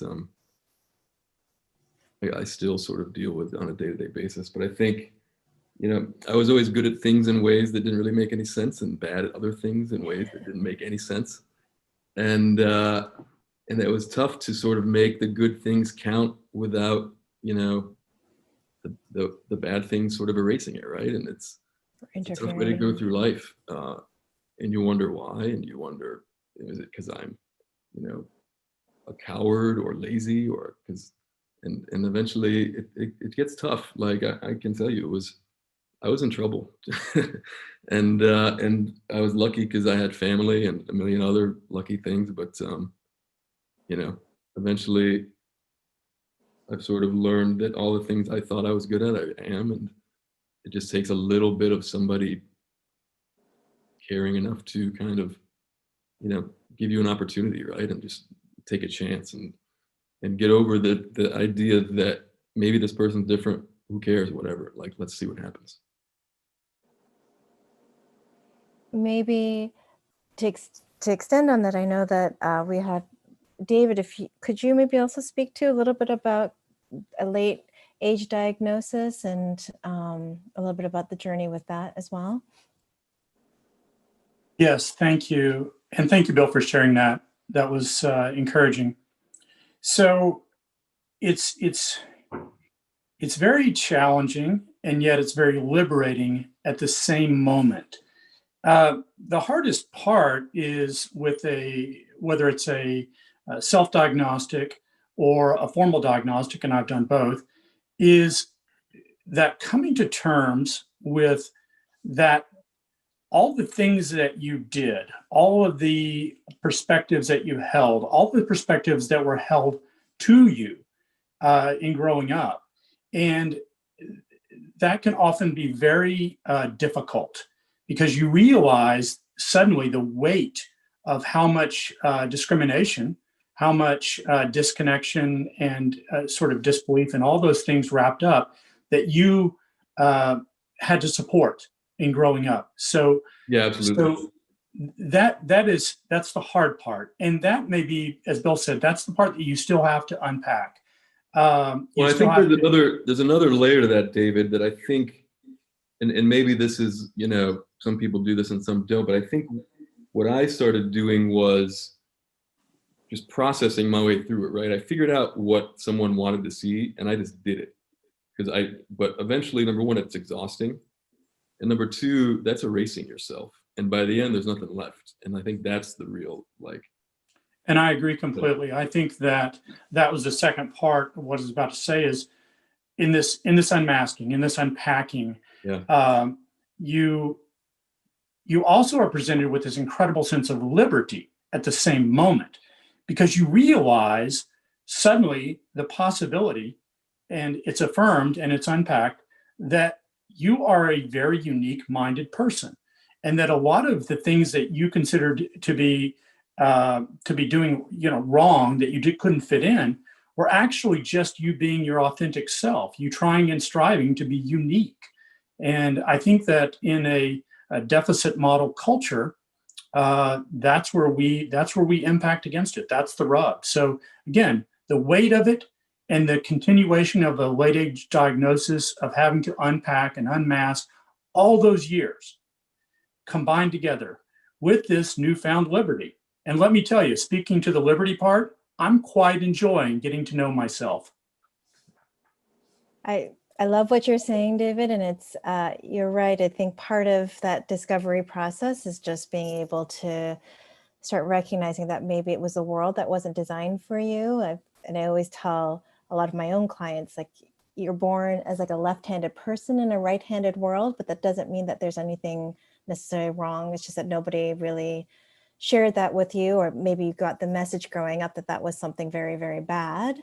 But being able to start seeing that as just a difference, and being able to understand how to work within a world that maybe wasn't designed for you. So thank you guys for sharing. Let's move to another question that I have here.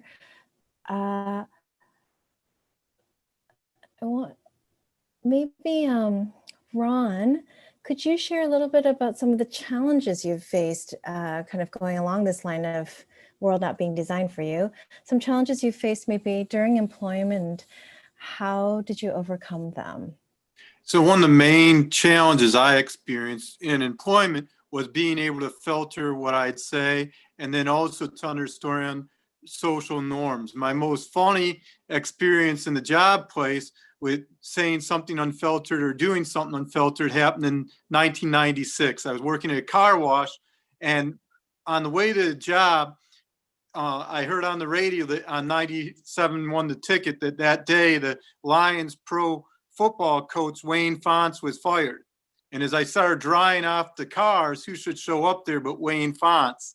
And when I saw him there, I noticed everyone was getting pen and paper to get his autograph. So I went in the back and I handed him it.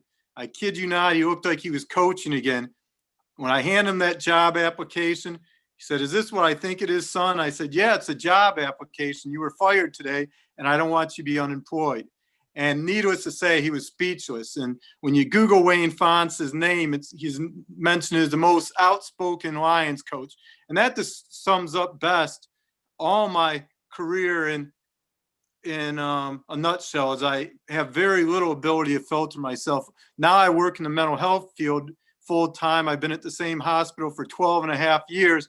And one of the good things about the mental health field is that people with mental health issues, they have a hard time filtering themselves too. So I can get along good with the clients, and I've learned from watching them how to filter myself better. And I've also learned how to deal with sensory issues. I have a lot of sensory issues of sight, sound, and smell. And I've learned through years of work full time how to handle those sensory issues. That's great. Can you give an example, maybe? Yeah, one of the things I do is I always have a ring that spins. So when I'm getting over sensory, working in the psych ward, which I work in the mental health field, I'm able to spin that ring and no one can see that I'm stemming, and I do it in an appropriate way. And I also, when I speak in front of a large audience, sometimes as many as 6,500 to 10,000 people, I always have my spinning ring, so I'm able to be able to stem and no one's able to see what I'm doing. And another way I've learned to deal with sensory issues is that when I do rounds and after round where the patients are, in between rounds, I always have memory verses I go over to keep my mind fresh. And without those type of stemming issues, my sensory issues would override. Thank you. Thank you. Okay. Tom, could you maybe share with us a little bit about how you found out about your diagnosis and a little bit about your background? Yeah, so it's a lot like they were saying. I got diagnosed when I was about 30 years old. It was kind of I have a sort of unique background for why I wasn't diagnosed earlier. Is I went to a very progressive school where like, oh, everybody learns at their own pace, and it was very like kind of, I would have trouble, but I had some other, diagnoses of dyslexia and some other stuff, and they were like, oh, okay, that's just sort of why you're processing that way. And so after I went to school, I was like going to college and just trying to work, and I was like, wait, something's not right. Something's not processing right. And first thing I did was went to the doctor, and they tried to do a genetic testing, which was helpful, I guess, but it took literally, it was like, yes, we'll prescribe it for you, and like a year later you might actually get the test and the results. There was a huge backlog. So eventually I went through that. Wasn't anything wrong there. So eventually my mom worked for the Department of Education, knew a lot of educators and stuff, was able to find somebody who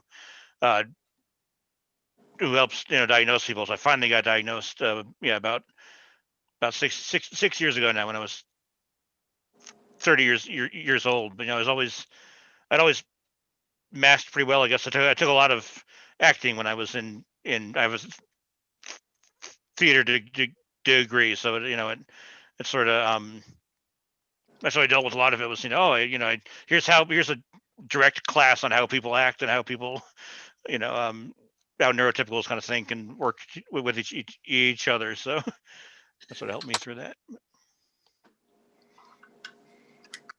Thank you, Tom. Marcel, the questions that I have here for you are a little bit straight from the question of journey, and so you're welcome to share a little bit of your journey if you like, but also curious to know about accommodations that neurodiverse individuals can maybe request from employers. I know that that's something that's hard about being different, and how to be able to go about that and not have it potentially backfire. Sure. I appreciate you opening up the opportunity for me to share a little bit about my background, but I'm an open book. You can look on my 3 blogs, or you can buy my book. Literally, I'm an open book, and it's over 1,000-page blog of my diagnoses and my diagnosis process. So I'll spare that time, and you're welcome to go check those out. In addition, I'd like to say that I have about 2,000 hours of study into the topic of autism and how it relates to the workplace. And I have a rabbit hole, I like to call it, Sam Craft's rabbit hole, on my website, and it's all free resources. I've already shared the link on Twitter and LinkedIn, and I'll share it again after this panel discussion. So there's so much information there, and I've written so much on this topic that trying to narrow down a few things is very difficult. So in order to address this question fully, I'll be speaking for 3 minutes and 50 seconds. And I spent an hour trying to shave off 10 seconds. So I was trying to be a good rule follower there. So this is what I'd like to say. And then this is not to negate the struggles that we all have as autistic people or neurodivergent people, or just human beings on this planet. I have multiple coexisting conditions: dyslexia, dyspraxia, OCD, generalized anxiety disorder, PTSD. So this is in no way meant for that. But I woke up at 1 a.m. this morning, couldn't sleep, did a lot of writing, and this is what came out when I was writing this morning. And so I'd like to read it to you. So given the state of the world with the global health crisis, the social unrest and injustice, the political climate, the state of our economy and the environment, it's hard to focus on one section of society and answer what accommodations should an autistic employee ask for in the workplace. The world demonstrates that it isn't autistic people who need accommodations, it's everyone. A Cornell study states that 24% of the active workforce identify with having at least one disability. 2 in 5 Americans report that they sometimes or always feel their social relationships are not meaningful, and 1 in 5 say they feel lonely or socially isolated. On average, 1 in 5 individuals have experienced severe physical violence by an intimate partner. Self-injury is on the rise. Suicide was the second leading cause of death among individuals between the ages of 10 and 34. The world is hurting. While autistic people often have workplace challenges, a significant number of autistic adults require no direct support services in the workplace. Where we all need support is in the workplace environment, a culture that is a direct reflection of the outlying nation. Where we all need help is in revamping the design of workplace practices to ensure inclusion and equity measures are embedded throughout. We need to stop assuming that autistic people need a support team any more than the average citizen. We are all in crisis and we each need accommodations. We each need team forums where we can join together and process the wrecking ball of 2020. We each need community gatherings where we can review what's working and not working. We all need frank discussions led by role models well-versed in conflict fluency who can lead uncomfortable conversations in mature ways. We need creative, engaging, and innovative professional educators to highlight the concepts of injustice, privilege, and its offspring, ableism, and transparent, lion-hearted executives who recognize the dominant culture in the workplace and have the tenacity to do something about it. Hiring practices need to be revamped to adjust to the many walks of life across the gender, color, age, and ability spectrum. When we focus on creating a safe place of belonging for all, we automatically address the primary need of most autistic individuals, the same need of most human beings, to be valued and heard, to not be bullied and ostracized, and to be given true liberty, freed from the oppressive restrictions imposed by authority, freed from overly subjective hiring practice, freed from roadblocks to success, free from having no true voice at the table. We all need this, and we all need this now.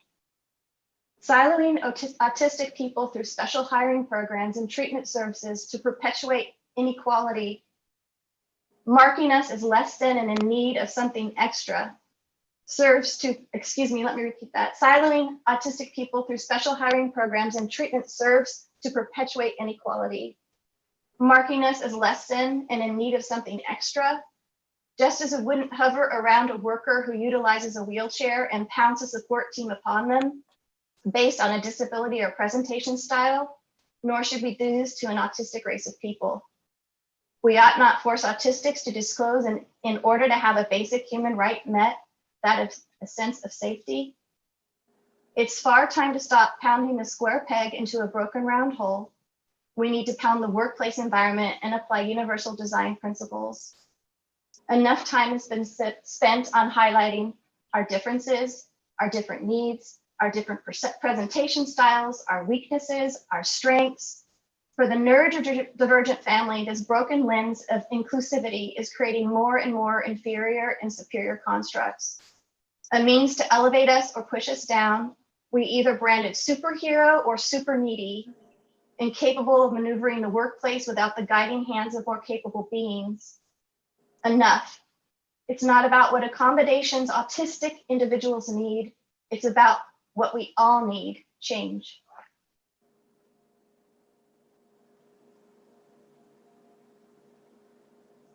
Thank you, Marcel. I think a lot of what you said I agree with, and I'm sure there's going to be a lot of questions and comments during our Q&A session at time afterwards. But this fits very much with what I do with all of my clients, regardless of what the diagnosis is. It's about being able to understand the whole person and what the needs are and how to be able to understand what your needs are so you can actually communicate that to others to be able to have those needs met. So Thank thank you. you. Thank you for giving me that platform. I appreciate it. Let me on to the next question. Sorry, too many windows open.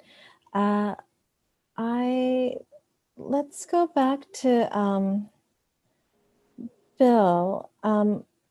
Maybe you could talk a little bit about what your career journey has been like and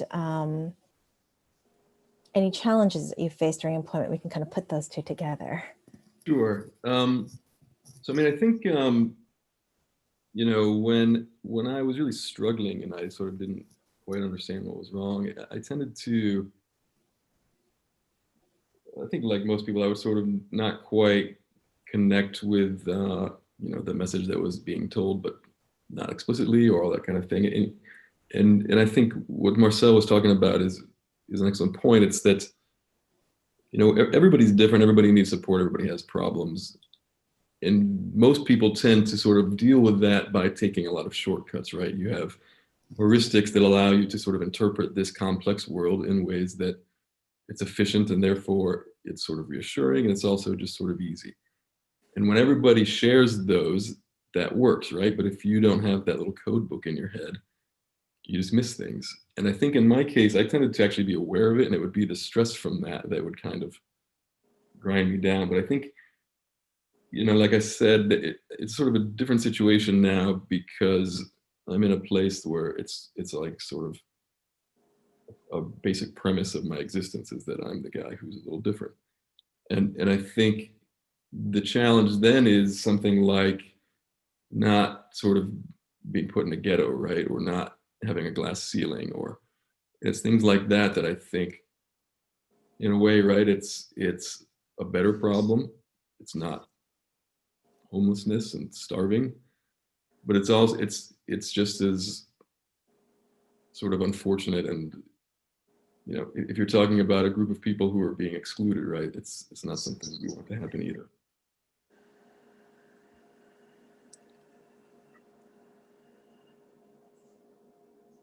Thank you, Bill.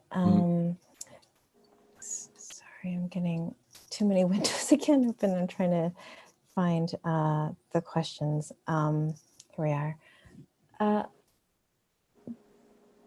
David, I had you down to also talk maybe about job coaching, but I wasn't quite sure what specifically you wanted to maybe address. So I'm going to leave that sort of very open and just put job coaching. So if you could speak to what it is that you'd like to share.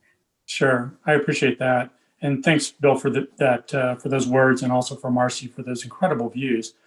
So when it comes to job coaching, first thing I want to state is that there's some stereotypes that are very much alive and kicking today. And persons within the autistic community have to deal with these every day. The first of these is that I'm just going to call this the deficit model.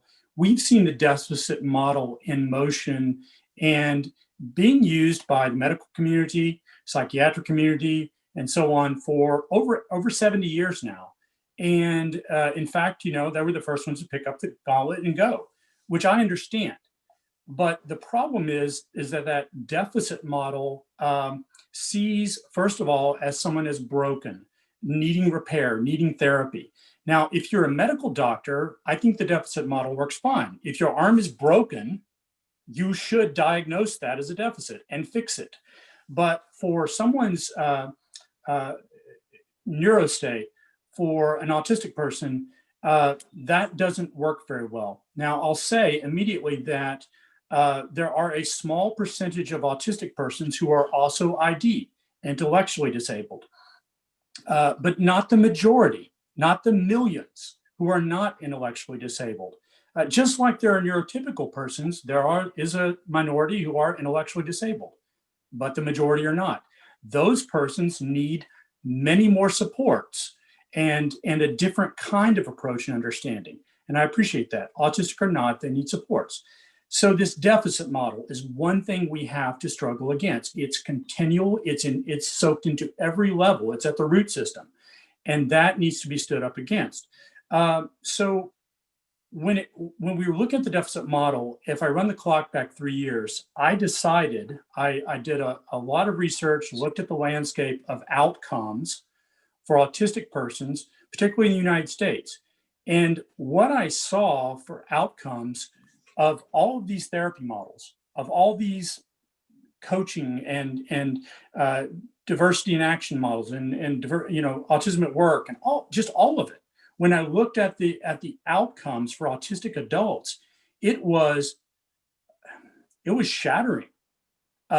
Record horrible levels of anxiety, chronic depression, joblessness, and that includes soft unemployment.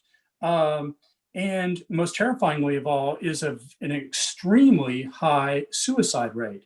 We're losing autistic persons before the age of 36 years old. We're losing so many of them. And I thought to myself, this absolutely cannot stand. We cannot do this anymore. We cannot embrace these old models. So that's why I created Life Guides for Autism NeuroGuides. That's why I came up with this methodology, this process approach, which is proven to work in job coaching model. And it's a simple formula, E3. It's engaging. So we're building bridges constantly for autistic individuals, neurodivergent individuals. We also equip where needed and based upon individual unique strengths. We equip. We do not cookie cutter human beings. We do not cherry pick human beings. We approach them from a unique aspect. And third, and this is probably the most important thing, is encouragement. Autistic neurodivergent persons today are deeply discouraged. I read some of the comments just a few minutes ago, bullied, ostracized, and so many other things. And so encouragement is something that we all ought to do for one another, but it's something that we do in the context of job coaching. Bill said that he'd like to comment on what David is saying. Yeah, I mean, I think I agree a lot with what you're talking about, David, particularly in the deficit model. It doesn't make any sense, or it's not helpful. And I agree, though. I think maybe this is where you're going with what you're talking about, that still leaves this issue right. The way I look at it, and maybe this comes from sort of spending a long time not realizing that I had this label, right? And so I didn't think of it as deficit, but it still was hard. And I tend to think of it as it's just a network effects problem. It's, most value in the world, whether it's relationships and emotional value or economic value, it comes from interacting with other people. And if you're using a different OS, it's harder, right? But I think what's going on in the world, and maybe, it's that people are getting more and more sort of sucked into their own little OS, right? And that is what's sort of gonna make it harder and harder for people like us. But it's not that it's hard for people like us, it's worse for everybody, right? If you get sucked into your little code words and constructs, your life is less rich. And, we're sort of the canaries in the coal mine, right? Like we end up unemployed because we can't figure out what anybody's talking about. But eventually everybody suffers from that. And I think, Marcel, when you're talking about, this is a problem that everybody has, I think you're absolutely right. Well, I appreciate that. And each week, I work through Life Guides for Autistics, about 15 individuals in a one-on-one basis with life coaching, job coaching. And that connectivity issue you mentioned is paramount. It's pivotal because I see so much, not just disconnection, but reinforcement of disconnection from the outside, social, workplace, and so on. So that is something that I certainly in job coaching context work with. It's pivotal. Thank you so much for sharing, both of you. I agree. And I think I'm actually going to be talking exactly on this topic on Tuesday about the idea of not broken but different, and how to, in a therapy context, and how to be able to promote awareness of differences, and how, from a strength-based model, sort of what Lawrence has been talking about, but I wholeheartedly agree with you of trying to move away from the deficit model, and also this idea of trying to make sure that the connection isn't disappearing, especially during this global pandemic where we're living in this virtual landscape where there really isn't any sort of grounding in reality in some ways. And so really appreciating this discussion that we're having. I'm also noticing, Janet, that there's a lot of questions. Do you think this is a good time to maybe break for some questions and see how we are doing for time after that? That seems like a good time, and then we can always go back to questions. So let me get to sort of, there are so many, I think I'm gonna somewhat just go in order so I don't pick and choose. But I will say for the panelists, I noticed somebody did answer one of the questions online. So for the attendees, you might wanna check if your question maybe disappeared from one place, there may be an answer in another, because it does, just for the panelists, if you do write in an answer, it leaves the question section, so I no longer see it. So I'm just letting you know about that. But what I think I'll do is I'll just read some of the questions, and then people, maybe we'll take one, if there's really a burning desire for a second person, we'll take a second, but just because there are so many, I think we'll just take whoever wants to speak on things first. So let me get to, scroll up to the beginning. Okay, so here's a question for Tom. It says, I love what you're doing at Blue Star. What advice do you have if I wanted to try it in my own city, San Francisco? Well, first advice, I can get you in touch with our founder, Bill Morris, who's has been helping us expand our mission. We went from just in Colorado to Chicago also now, and we have people replicating our model in Chile and in England and a couple other places. But yeah, we found out a lot of just going out in the community, like where's the need, where's the need for recycling, where's, we'll usually partner with a school district, like, here's some students who will, when when they're in transition programs, and we'll teach them some of the skills, and when they're done with the transition program, they can move right into working for us sometimes. And then also, if you partner with the school district, it also helps you get supplies. So they always have computers and stuff that need recycling. So yeah, so the good thing is reaching out and finding partnerships with school districts, and also Rotary clubs. Rotary clubs have always been a great help for us. Local folks like that in the community that just know the community and can help you out. But yeah, also you can send me an email or something offline also to give you some more information. Thank you, Tom. Next question is a pretty big one, but maybe we'll just address it by one or two people. How do you heal the self-hatred that one can acquire over years of misunderstanding and bullying from family and peers? I like to answer that one.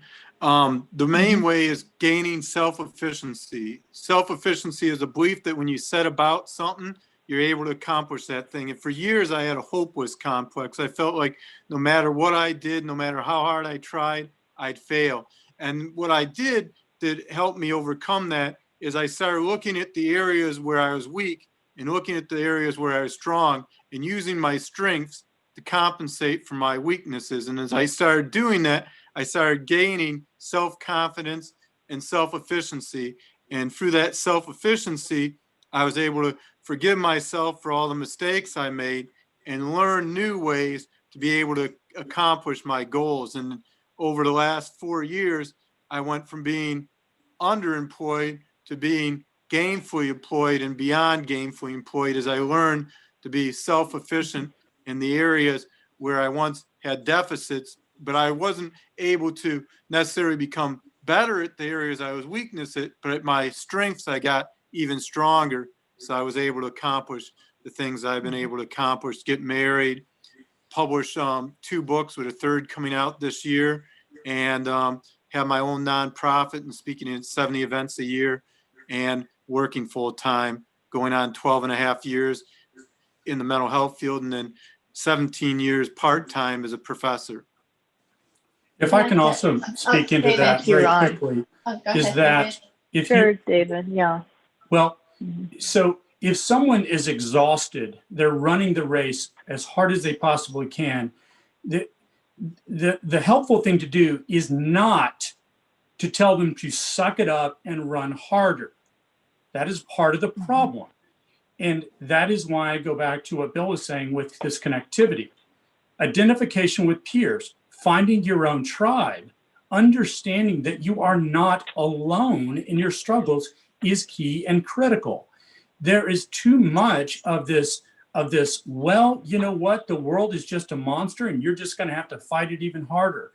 Let me tell you, the autistic persons that I work with in community by the hundreds and thousands, if you give them that messaging, that they just need to suck it up and work even harder and smarter, they are going to just walk away from you. They are done with that kind of methodology, that kind of mentality. They're not going to take it anymore.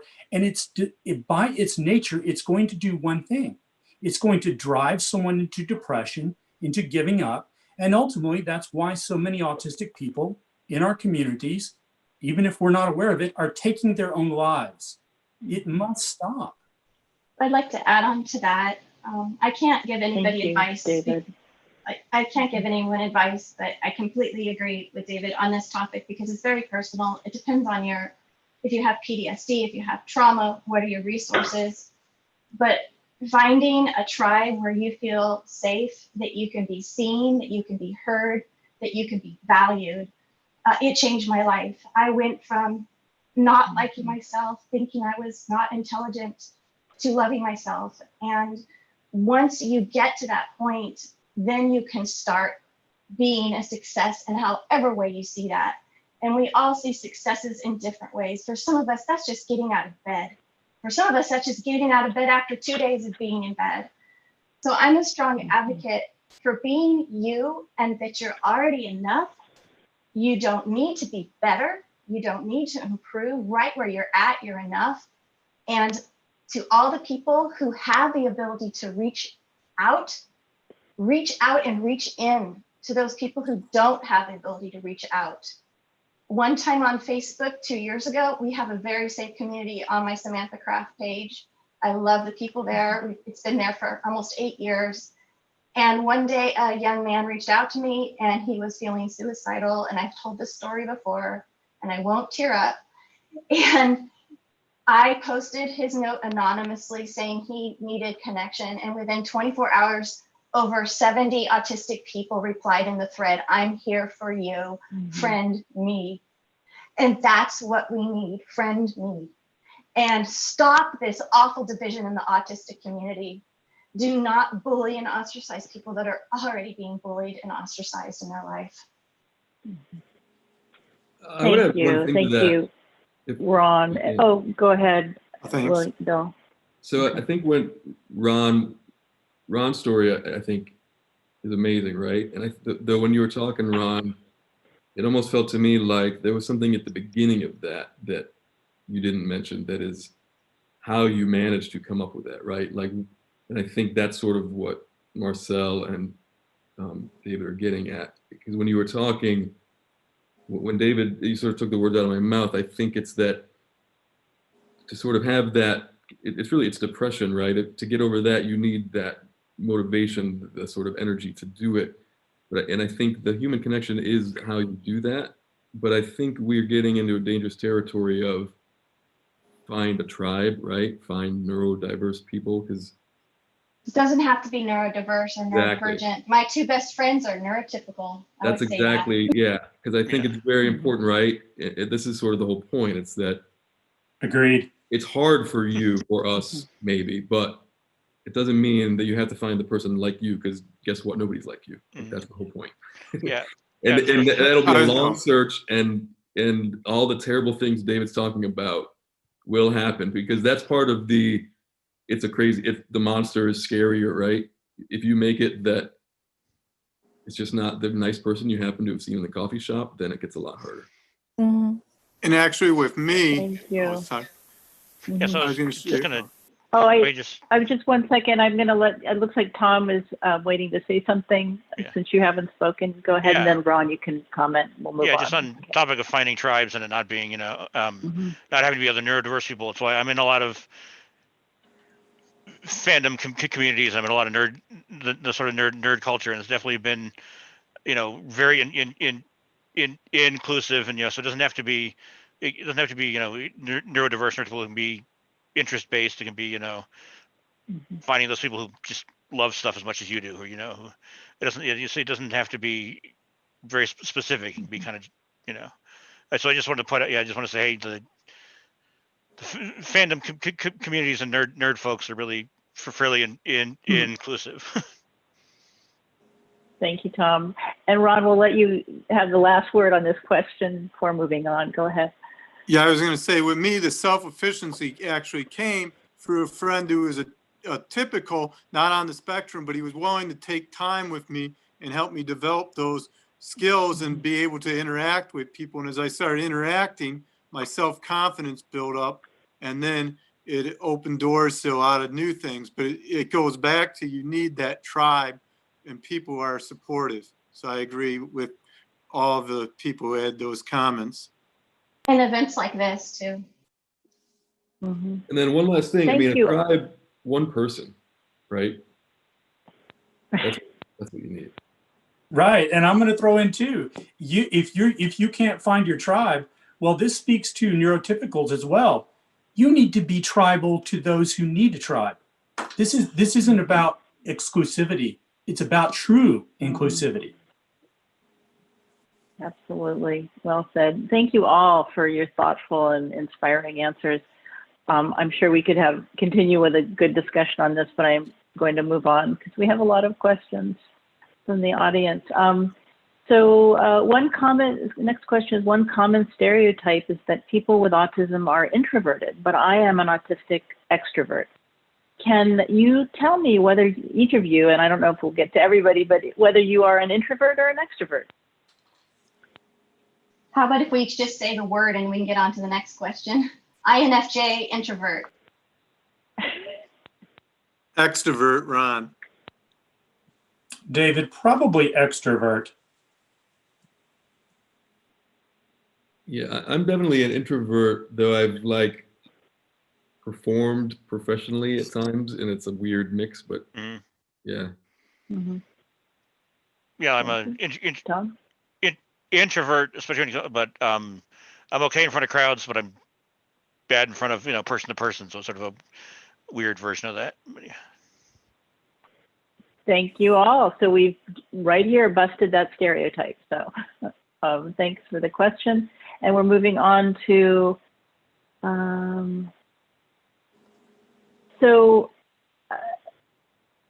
this question is, how then would you suggest we get into the workforce? So I'm not sure who they're directing this to, but the interview process is designed to screen out neurotypicals who, quote, aren't a good fit. We don't stand a chance. So anyone That's excellent. That? Yeah, I'm a recruiting manager. I can answer that. Yeah. So on my website, I have articles about the interviews and how some autistic people present. I've done a lot of background and research into that. So my suggestion is we don't silo the autistics into one type of hiring practice. That if we develop a top-notch hiring practice, whatever that looks like for the organization, whether that's doing what we do at Ultranauts, which is making best practices not only for autistic people, but the general population, using rubrics on our questionnaires, our interviews, allowing people to say, I have too much anxiety, can we reschedule? I'm disclosing my autism, having recruiters at the autistic recruiters in the Department of HR. Those are all things we do at the company I work for. So it's not about not making those accommodations for autistic people. That's not what I'm saying at all. I'm saying make them, and usually the best practices for autistic people are the best practices for a lot of people. They're the best practices for people who have PTSD, who have been bullied at work, who have any type of past trauma, who are introverts, who don't like making eye contact, who would rather text than be seen face to face. So it's not about not giving the autistic people the accommodations. It's about, let's give it to everybody. why should we be given special treatment when those other people need those accommodations as well? And it doesn't cost any more time, it doesn't cost any more money. And it's all about that universal design approach where you're embedding these inclusivity practices, these equity practices into everything you're doing at the company. Thank you, Marcel. I'm going to move on to the next question, which is, what are your thoughts on intersections within the autistic community? How do you recognize privilege with particular regard to race, ability, sex, etc., in order to foster more inclusivity within the neurodiverse community?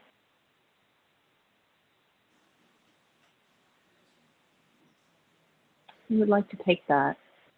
And you can see the question, by the way, the panelists can see that question as well on the Q&A. That's a very complex question and deserves an answer, but the answer to that is probably much longer than we have here. I'll simply say this is my view, is that for many, many years, we have operated within the understanding of a diversity model. And the diversity model basically, and I've seen plenty of memes on this, but the diversity model is basically this: let's invite everybody in. But what we've come to now is we're seeing a sea change. It has finally arrived where that diversity model is not holding integrity anymore. The fabric is torn and is fading. And we're at the place where inclusivity must be engaged with and enacted. And so from a personal level, community level, into workplace level, we're seeing this at all levels. Inclusivity is required of us all now. And it's shaking the foundations of everything we've known so far. So, yeah. I don't want to monopolize the conversation. I'll just say one thing from my experience is the leadership walks the walk. Well, I mean, walks the talk, talks the walk. The leadership is the example. They admit their own bias. They admit their own faults. They're transparent. They tell it as it is, and they implement those practices, and they do it. They don't just say it, they do it. Yeah, Thank you, David and Marcel. Oh, sorry, Bill, was that you? Yeah, I mean, I think there's really one thing that we should be doing that sort of would solve everything, right? It's look at people as like the magical, complex things they are, and don't take these stupid shortcuts that make it easy to convince yourself that you're important, or just make it easy to get through life. Like, we should all be fighting for the same thing, and it's that. And if you want, you know, intersectionality, like, there it is, right? Like, everybody, yeah, everybody has the same sort of issue, right? And you get it worse for different reasons. And I'm not saying that's not true, but like, if we're trying to accomplish something, it's that, and we should be doing it for everyone. Thank you. So I'm going to move on, but I'll just say it's a very important question, and we did have a wonderful panel yesterday on intersectionality, so I encourage everyone to watch the replay if they didn't see it. Thank you. So next question, do you see value for autistic people in having a library of social simulations which prepare them for challenging situations in life and in the workplace? I guess I'll sort of take some of this. Like I said, I have a theater and film production background. I took a lot of acting classes and stuff when I was in school and in college, and when I started learning more about autism and about that, I was like, man, if these weren't called acting classes, if they were called like classes about how to person, it would definitely, I think it definitely helps, like, having a little bit of, it helps everybody, like, just like we've been talking about. It would help everybody in school to have like a class about personal and social interactions and that kind of stuff. I think I would answer that if you're going to have a library, then the books that are in your library better be written by good authors. So one of the problems we run into, and this is where we come into dangerous ground. I saw last week, and I did comment on it, was one organization receiving a multi-million-dollar grant to create more robots to work with neurodivergent, neurominority folks. What a horrible idea. What a terrible idea. Look, let's just save the money on robots, okay? And let's all come together in how we can, as Bill used that term, connect in authentic and true ways with one another. It's not impossible. We just make it impossible because we want to get robots or something else to do it for us. Well, it's time to stop doing that.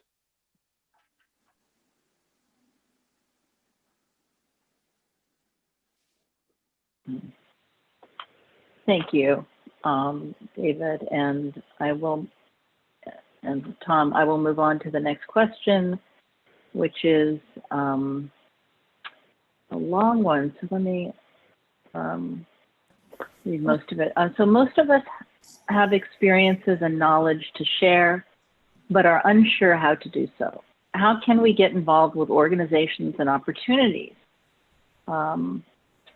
And without being a brand or a social media personality, how do we have our voice heard? Remember, disclosure is a privilege. Many fear that disclosure would eliminate any or all future job opportunities. Despite an Ivy League MBA, as a woman of color over 40, recently diagnosed as autistic, I want to start a blog, but worry I won't be employable. So, great question. Anybody want to tackle that?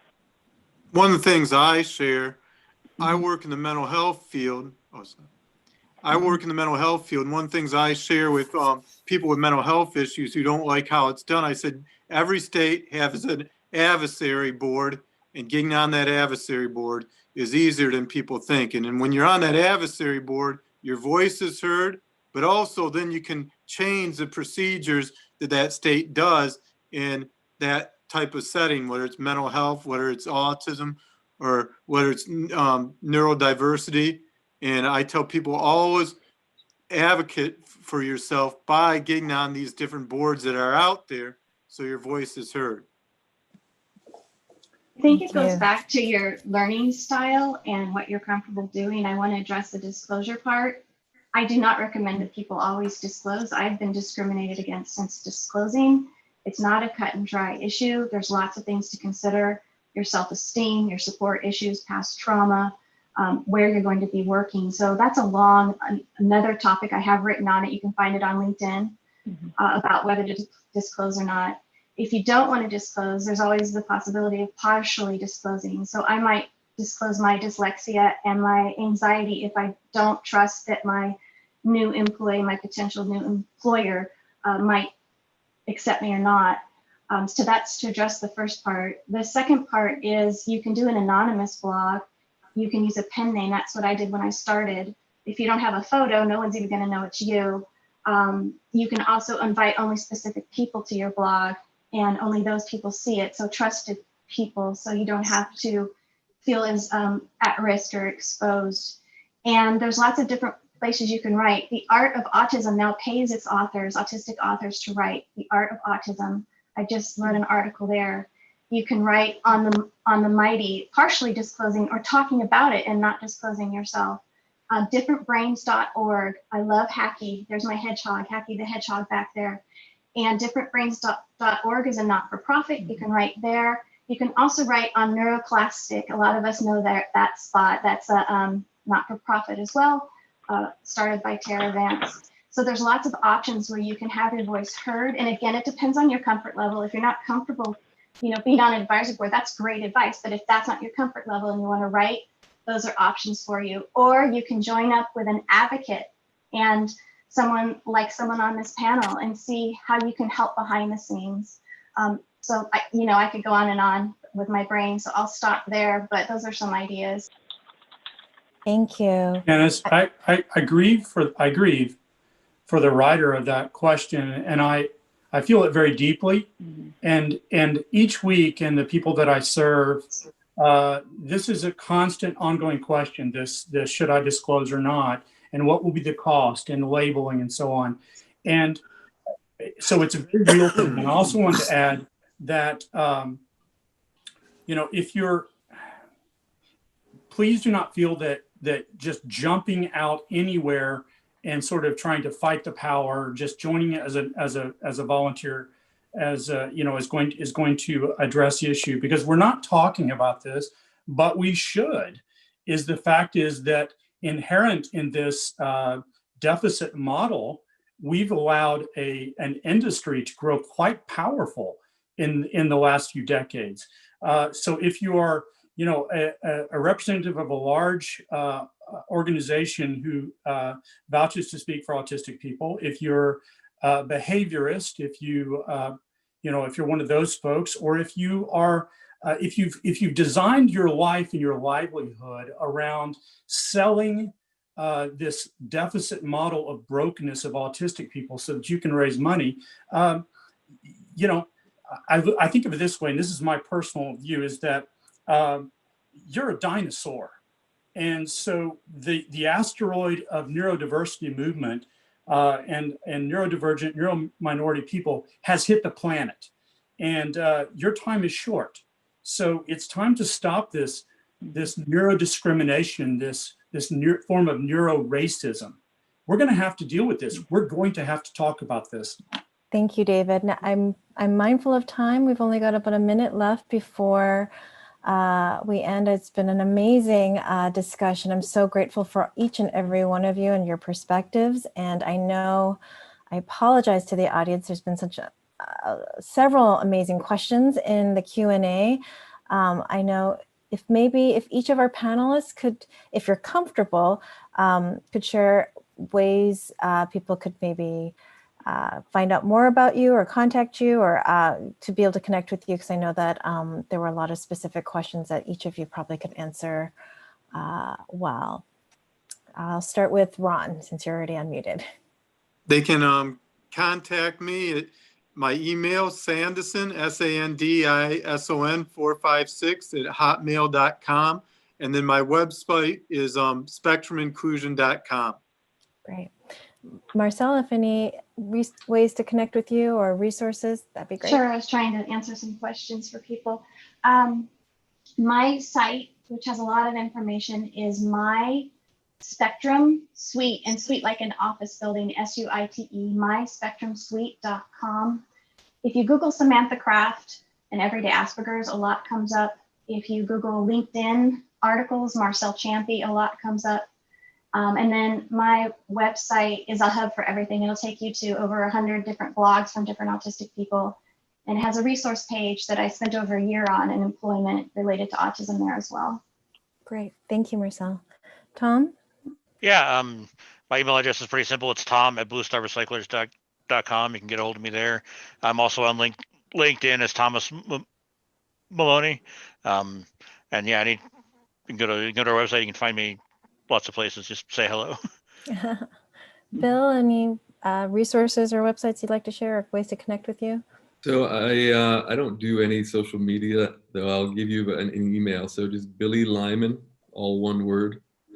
Billy, like the first name Billy, and my last name, as you see it there, at me.com, and I'll respond to anything. Thanks, Bill. Mm-hmm. And David. Thank you.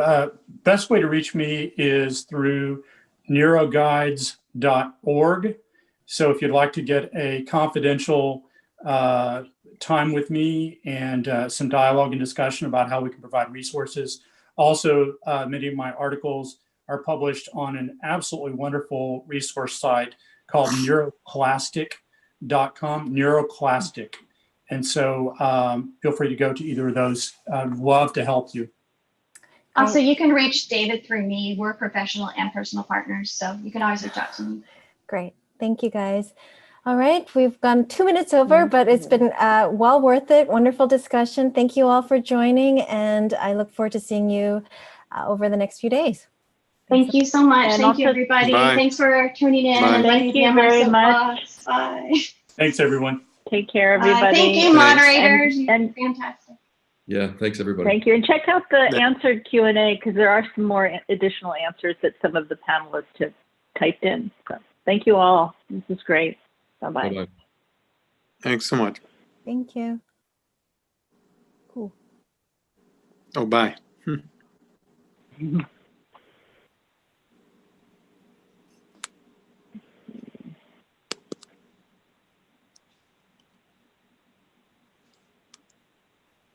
For those of you still here, the final session of the day will start at 6 p.m. Thank you, Janie. You're welcome.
Welcome to the Stanford Neurodiversity Summit. For some of you that have been participated all along in the summit.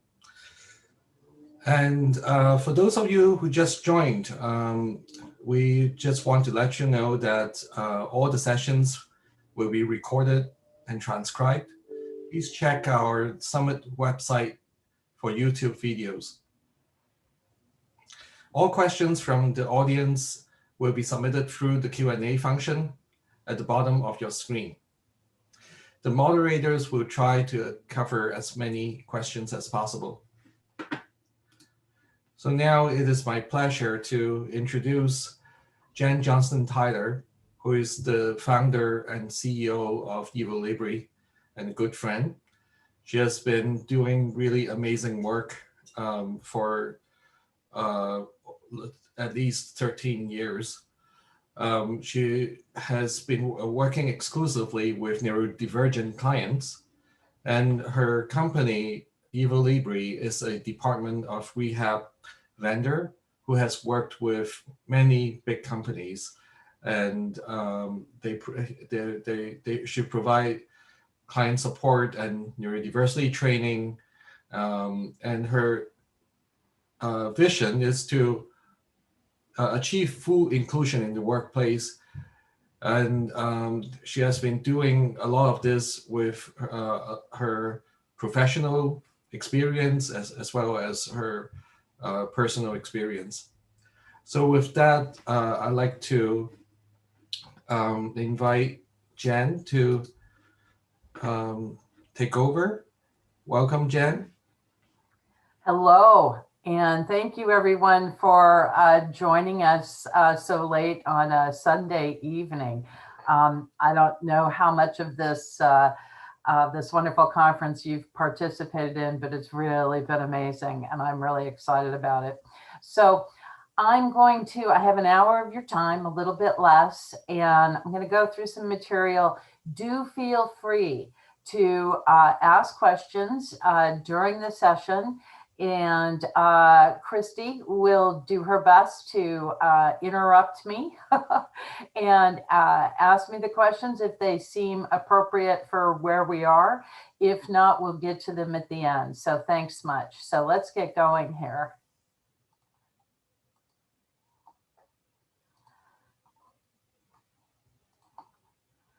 Okay, now this is always dicey. There's too many things open.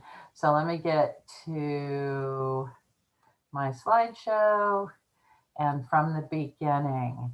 And unless somebody tells me differently, I'm going to assume you can see this. Yes? Excellent. Yes, we can see it. Thank you. I appreciate it.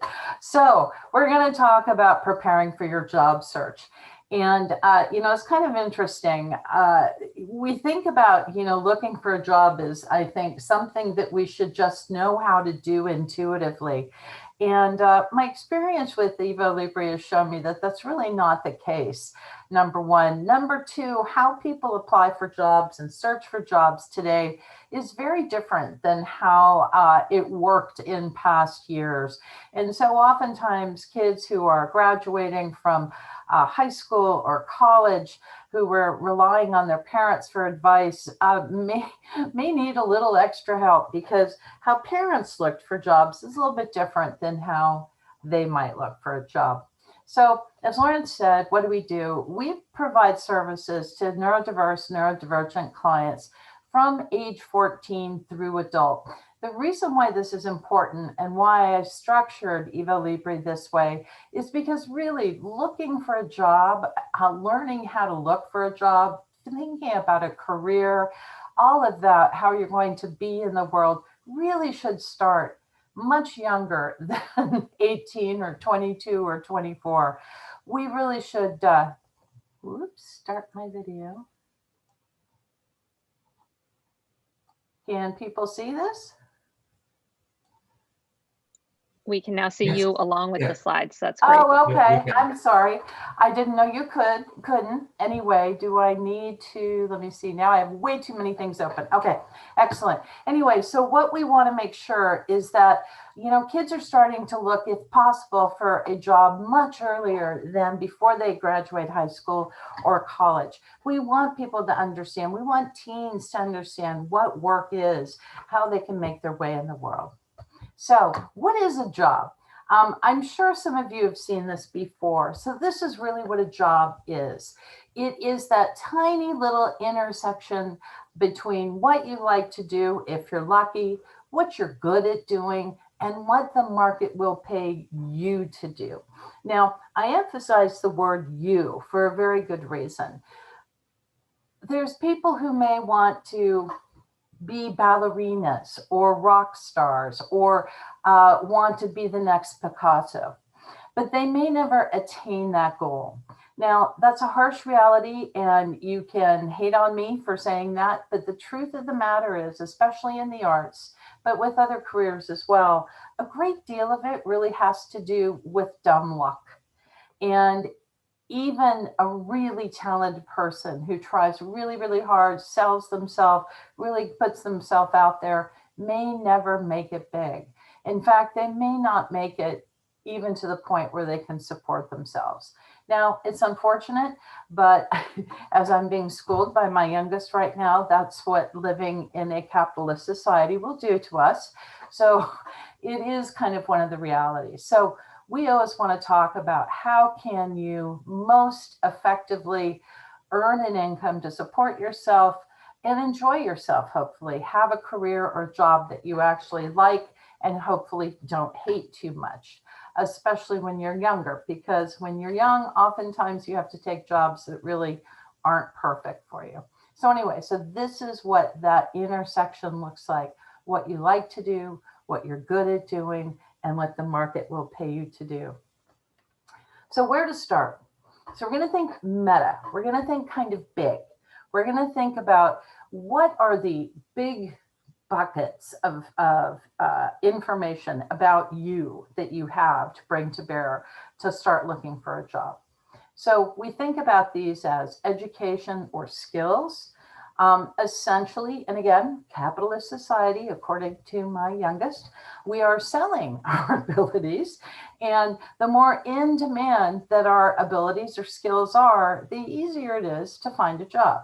That is just sort of how it works. I'm not saying I like it. I'm not saying I think it's fair, but that is sort of the reality, certainly in a place like Silicon Valley, that we have abilities that we are selling to another person by renting our time, and we perform certain tasks for that person in exchange for money, hopefully. So that's number one. What do you have to sell? The second is targeting the jobs, figuring out where your marketability is and what you are qualified for, where you can start honing in and looking for those jobs. And then lastly, once you have those two pieces in place, to really understand who do you know who might be able to help you. I happened to look to see who was on earlier today, and there is a young man who I've known for quite some time who is interested in getting a career start in politics. And I happen to know that he lives in said town, and I happen to know that, he's interested in politics. And I was thinking about how I could find somebody for him to speak with. And I realized that I actually know the mayor of his town. And I contacted the mayor and I said, would you do me a solid? Would you please give an informational interview to this young man and help him understand how you got started in politics? Again, that was just kind of dumb luck. I can't help everybody in that same way, but you never know. If you talk to a bunch of people about who you are and what you're looking for, hopefully you will find somebody who can start to make connections with you and for you. So let's talk about the education skills in this first piece. So the first step is really to do an inventory of what your skills are. What is your education and what experience, if anything? Now, you may be starting out and not have a lot. That's okay. We're going to go through this. So education.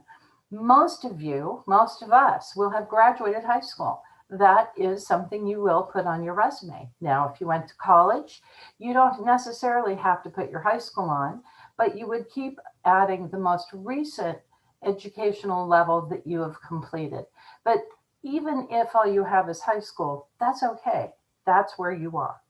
So you want to put that on, and you want to make sure that you add things like any classes or courses that you've taken online. We're really lucky to live in an age of distributed education in many ways. And although they're not necessarily sanctioned, shall we say, by powers that be, there's still a lot of really good information out there with these nano degrees, these micro degrees from places like Udemy and Lynda and some of these other education on demand sites that you can find. And I have to say that a lot of the information, a lot of the coursework is really excellent. So if all you can do is a high school diploma and maybe a nano degree online for low cost, that's fine. Put that on your resume. We also want to talk about general skills.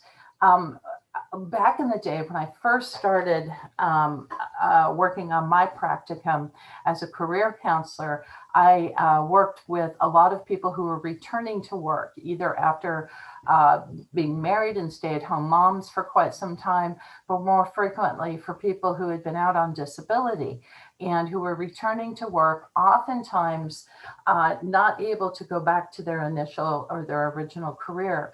So what we would talk about is, what can you do? How can you take the skills that you learned either through life or through high school or the other roads that you've traveled in your life, and how do we talk about them in a more general way so they're what we call a transferable skill? So for example, if you are a mom and you have raised several kids and you have to keep them all on time and on track and everything organized, we might say that you have really great skills in executive functioning, in multitasking. So make sure you think about the skills that you bring to the table. Pretty much everybody has a set of skills that they have acquired naturally throughout their lives. The next are the specific skills. So these are your areas of expertise. Now, we might think about areas of expertise as something that you can only garner in college. Not necessarily. You might, for example, be somebody who is absolutely smitten with anime, and you might know all of the major pieces out there. In fact, maybe just for the fun of it, you created a database to manage all your knowledge. Well, that's a specific skill that you're self-taught in, but you can still put that on your resume. And then your experience. Typically, experience is one of two types, maybe one of three.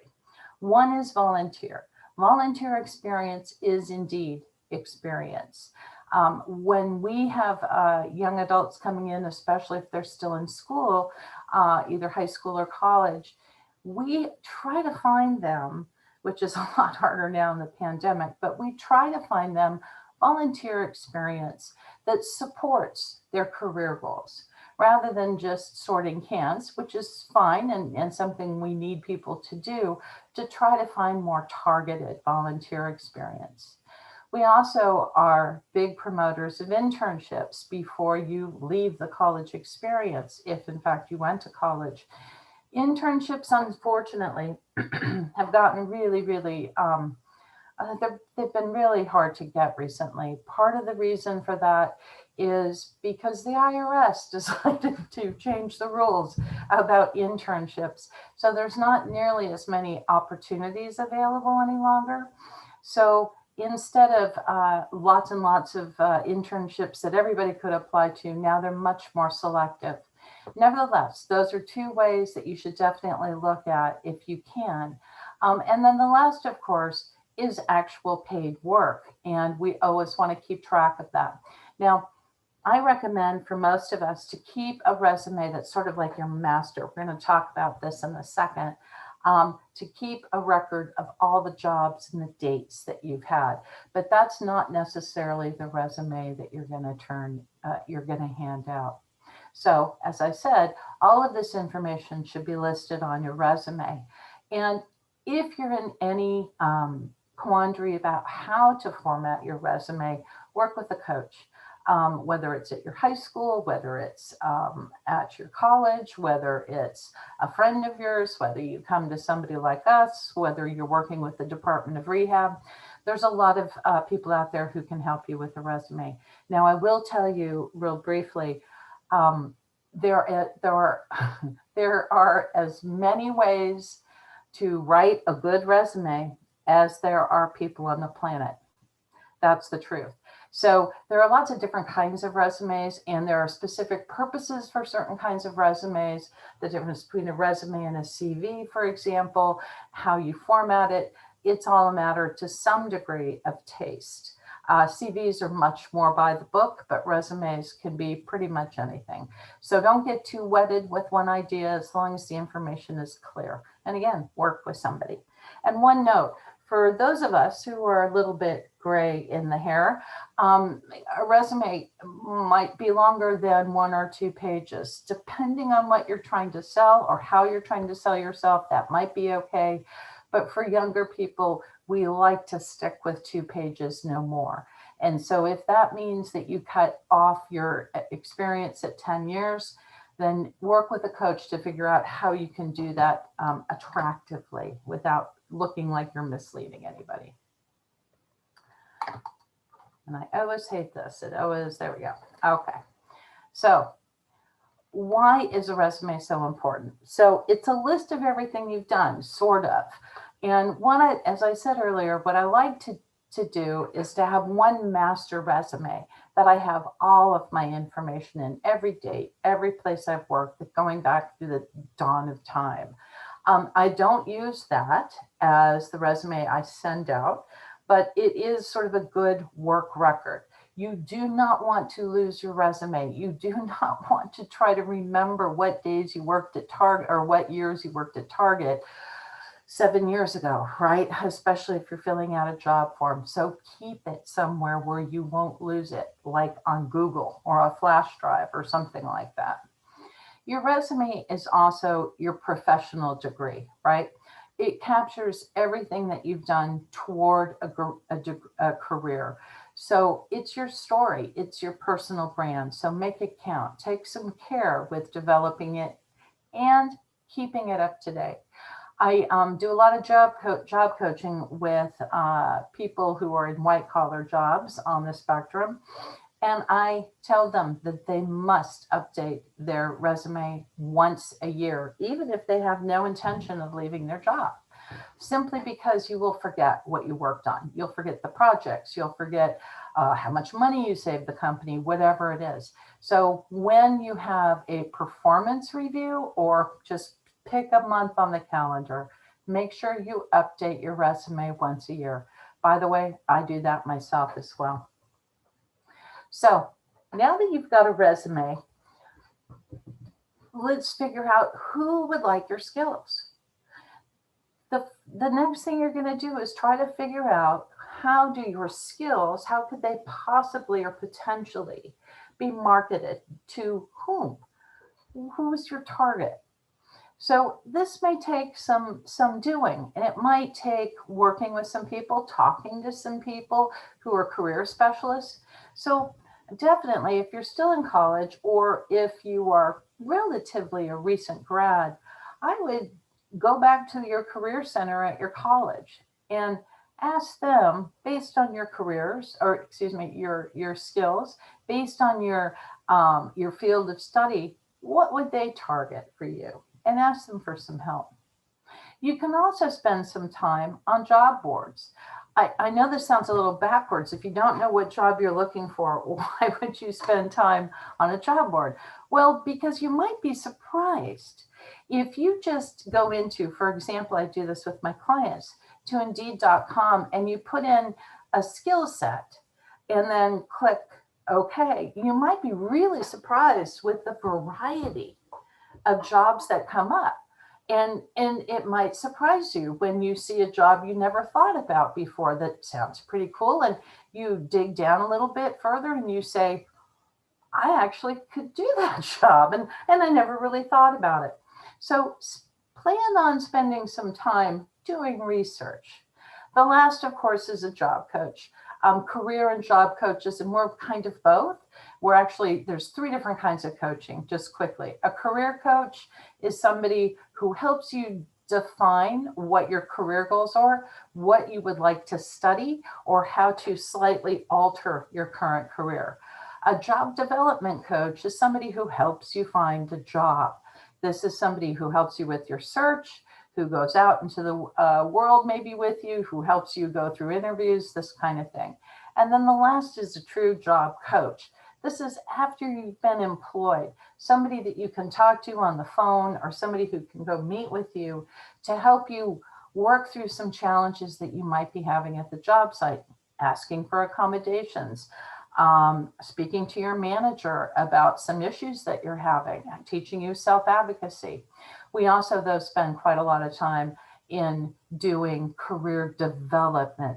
So once somebody's in their job, we also help them figure out, okay, you're happy here. How do you get to the next level? And really talk to them about how they take ownership of their career, moving it forward. Anyway, pro tip. It's a good idea to try lots of different angles when looking for a job. Don't use just one. Try them all. You really have to think expansively. Once you have 1 or 2 targeted jobs, not specific jobs, but job types, you're ready to start looking. Consider creating a spreadsheet. We're big on Google spreadsheets, and with companies and jobs you want to target. I've had plenty of people who've come to me who've said, I really want to work for Google, which is a tall order, or I really think it would be fun to work for Adobe. It's okay to target companies. And in fact, I think it's one of the better ways for people mid-career to find a good job. But it may not be the only way that you need to look, right? We have to think expansively. And if we're thinking expansively, we also need to pay attention to how many people we're contacting, when we contacted them, et cetera, and so forth. So it's really important to have that spreadsheet online with, I sent this resume for this job on this date, and this is who I'm waiting to hear back from. So next up, making connections, finding your next boss. So once you have targeted the job, and maybe you have some ideas about who or which companies you'd like to work for, the next step then really is trying to figure out how you get your foot in the door. And this is tough. I'm not going to lie to you. It's always been hard, and it's a lot harder now.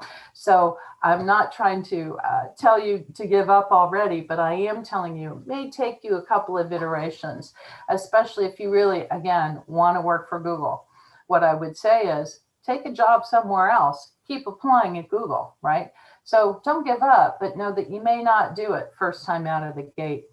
Anyway, direct applications. So let's say that you are now going to boards like Indeed.com or directly to the company itself like Nintendo, and you're going to their career section, you're looking at the jobs that are available, and you're applying directly.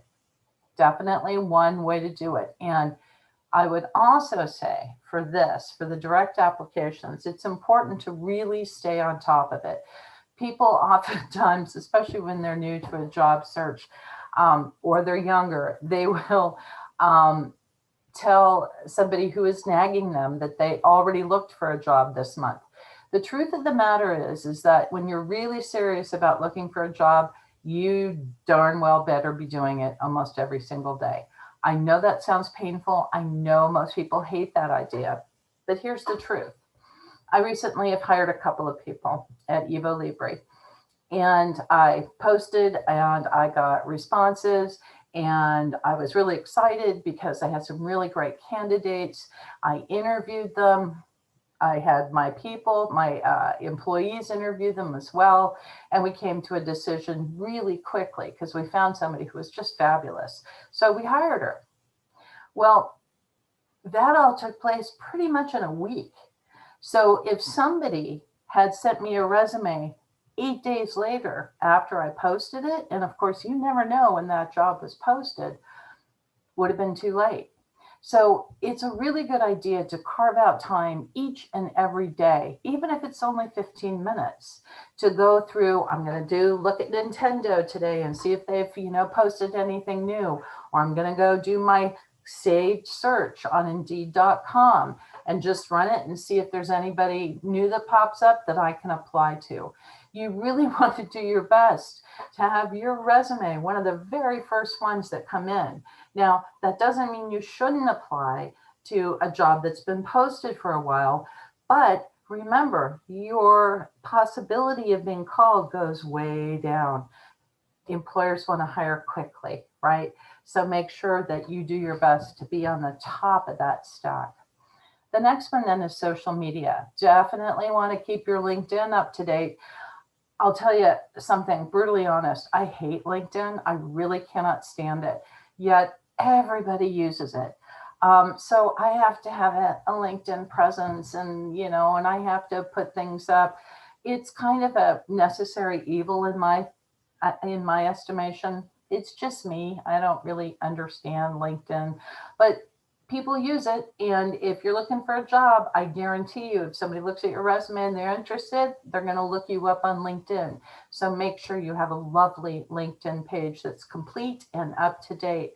Follow up on all connection requests. Make sure that you're reaching out to other people. Kind of beef up your social media. Really important that you do this, because again, you never really know who is going to be looking, and you don't know who knows who. So it's a good idea to keep it up to date. Professional connections. So this is another aspect that I think some people kind of forgotten about. Most types of work, certainly white collar jobs, professional jobs, have a professional, at least one professional organization that supports that profession or career. When you're a college student, if you go and look, for example, let's say you're studying chemistry. So as I recall, there are at least 3 different national/international professional organizations you can join as somebody who is trying to launch a career in chemistry. When you do it as a college student, the cost is far less money. So you really want to try to do that early rather than late. Some professional organizations also have early career rates. So people who have graduated but haven't landed their first job. So definitely participate in those. Some of these organizations need peer reviewers. They need people to help at virtual conferences like this. Anything you can do to help out, to meet new people, et cetera, and so forth, is really a good way to kind of ingratiate yourself into a new career. And again, pro tip for this, successful job seekers try all of these activities all at once. Yes, it's a lot. Don't do them all on the same day, maybe not even do them all in the same week. You don't have to change your LinkedIn very often. You may not have to do a lot of work with a professional or professional connection organization, but do keep those going throughout. Your applications will always be number one. So, developing your personal brand. Why is this so important? It's important because whether we like it or not, people make assumptions about us the minute they talk to us, the minute they see us. And so, there are some things that are kind of baseline that we can all do. I'm not talking about becoming anti-neurodiverse, nor am I talking about masking. What I'm talking about is how can we all be treated with a level of dignity. So one thing that's really important is how we dress, how we keep ourselves groomed. And again, it does not mean you have to go out and spend thousands of dollars on a wardrobe, nor do you have to have your hair cut at the most fabulous salon. I'm talking basics. I'm talking about showering before an interview, before you meet somebody. I'm talking about, if you can, wear clothes that are in good repair and that are clean. We had a client not so long ago, who really was down on his luck. He was in his 40s. He simply didn't have the money to even buy a new pair of shoes. He was so worried about how he would present at a very important interview. So he was a Department of Rehab client. We knew we could get some funding for him for some new clothes. So we did that. So work with somebody to help search out some new ways that you can maybe get some help. It shouldn't all be on your shoulders. Also remember, keep your social media clean. Especially now, I know it's really easy to go off on certain things that might be happening in the world. I don't know about you. I am on Facebook and my profile is very much private, which allows me to speak my mind. If you're going to be on social media and if you want to speak your mind, especially if you're looking for a job, I would definitely make sure and double check it every now and again because, you know, Facebook changes stuff. Make sure it's all presentable. And a good rule of thumb, if it would embarrass your mother, make it private. Skills building. Now may be a good time to work on interviewing skills. And I'm not talking about, you know, becoming the world's greatest interviewer or interviewee. And again, I will tell you, I don't like the way that people are recruited. I don't like the way interviewing happens anymore. I don't like the way that we basically are SEO on a piece of paper, and that's, you know, determines whether or not we even get a call back. I don't approve of it. I don't like it, but unfortunately, I can't change it. I've been trying and I'm loud about it, but for better or for worse, I don't think we're going to get rid of interviews for a lot of us anytime soon. So we may have to do some work with that as well. Again, good time to be working with your coach. So again, we mentioned a little bit of this, just checking the time. Once you have your game plan, you have your updated resume, you have some ideas to work of where to look, you've polished your image a little bit, maybe you know, cleaned up the facial hair a little bit. Maybe you've gone out and made some good connections, you're ready to start. So as I said earlier, you want to have a spreadsheet. You don't have to put a lot of information in it, just the time or the day that you sent off a resume, and just keep track of whether or not you heard back from that company. Do it daily. I said this earlier. If you can, or if you find yourself really struggling to keep up with it every day, I would carve out 15 minutes first thing in the morning. Get it done.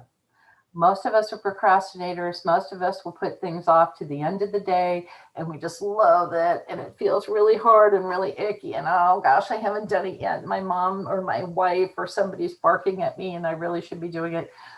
You don't have to live that way. Do it first thing in the morning. Just get up, pour your coffee or your tea, sit down, get 15 minutes done, and move on with the rest of your day. Get a coach. Finding a job is hard. It's hard for everyone. It may look like it's easy for some people, and I guess maybe for some it is. But I know for me, I'm an old person, and I've done a lot of job searches over my life. It's not easy. It is constant rejection, or so it feels. And anymore, it really can feel really, really sad, right? And really disappointing. So you need to be working with somebody who's got your back, who will do some cheerleading, who will, you know, buck you up and put you back out there and get you going again. You will get a job, but you have to really keep trying. Used to be that we would say something like, for every 100 resumes, you might get 10 interviews and you will get one job. Now, I don't think that even that is accurate anymore. I think the number is higher. Seems really huge, but you know what? When you're starting a career, that's what it looks like. Over time, it gets easier. But in the first few jobs you'll have, it is tough. So, and again, as I say, you know, finding a job is a numbers game. It's easier in the middle of your career. It's hard at the beginning, and it can be hard later in your career too. As we go gray, as people may think that we're too old to work hard, There's not as many jobs for those top highly paid people available, right? So finding good jobs takes a lot of time and effort. So why do you need a job coach? Now, I don't think that this allows me to play it, so I'm not going to play it. But for those of you who have seen The Lion King, and for those of us, such as myself, who raised a child, an autistic person who watched Lion King easily 500 times, I remember this line so very well. So why do you need a job coach? Because life's not fair. And the truth of the matter is life's not fair for anyone. It sure as hell is not fair for neurodiverse people. So you really need somebody, I think, on your side. Oops. Life's not fair. So I don't know if you heard that, but we'll keep going. So interview process. Again, I will tell you, I do not like the interview process. I wish I could blow it up. They won't let me. Sadly, all we can do is continue to push on this one. So let's say you hear back from a company. That is very exciting. Usually the first thing is they want to do what's called a phone screen. And then maybe you hear back from them and maybe they schedule it and maybe they don't. I do know that at any point along this whole process, even up to a job offer, the company may ghost you and you may never hear back from anybody, which to me is the height of rudeness. It really makes me angry. I don't think there's any reason for it. I know why it happens, but I think it's mean. Anyway, so let's go through this. Phone screen. So your first is usually a phone screen with human resources. Typically what they're looking for is this person real.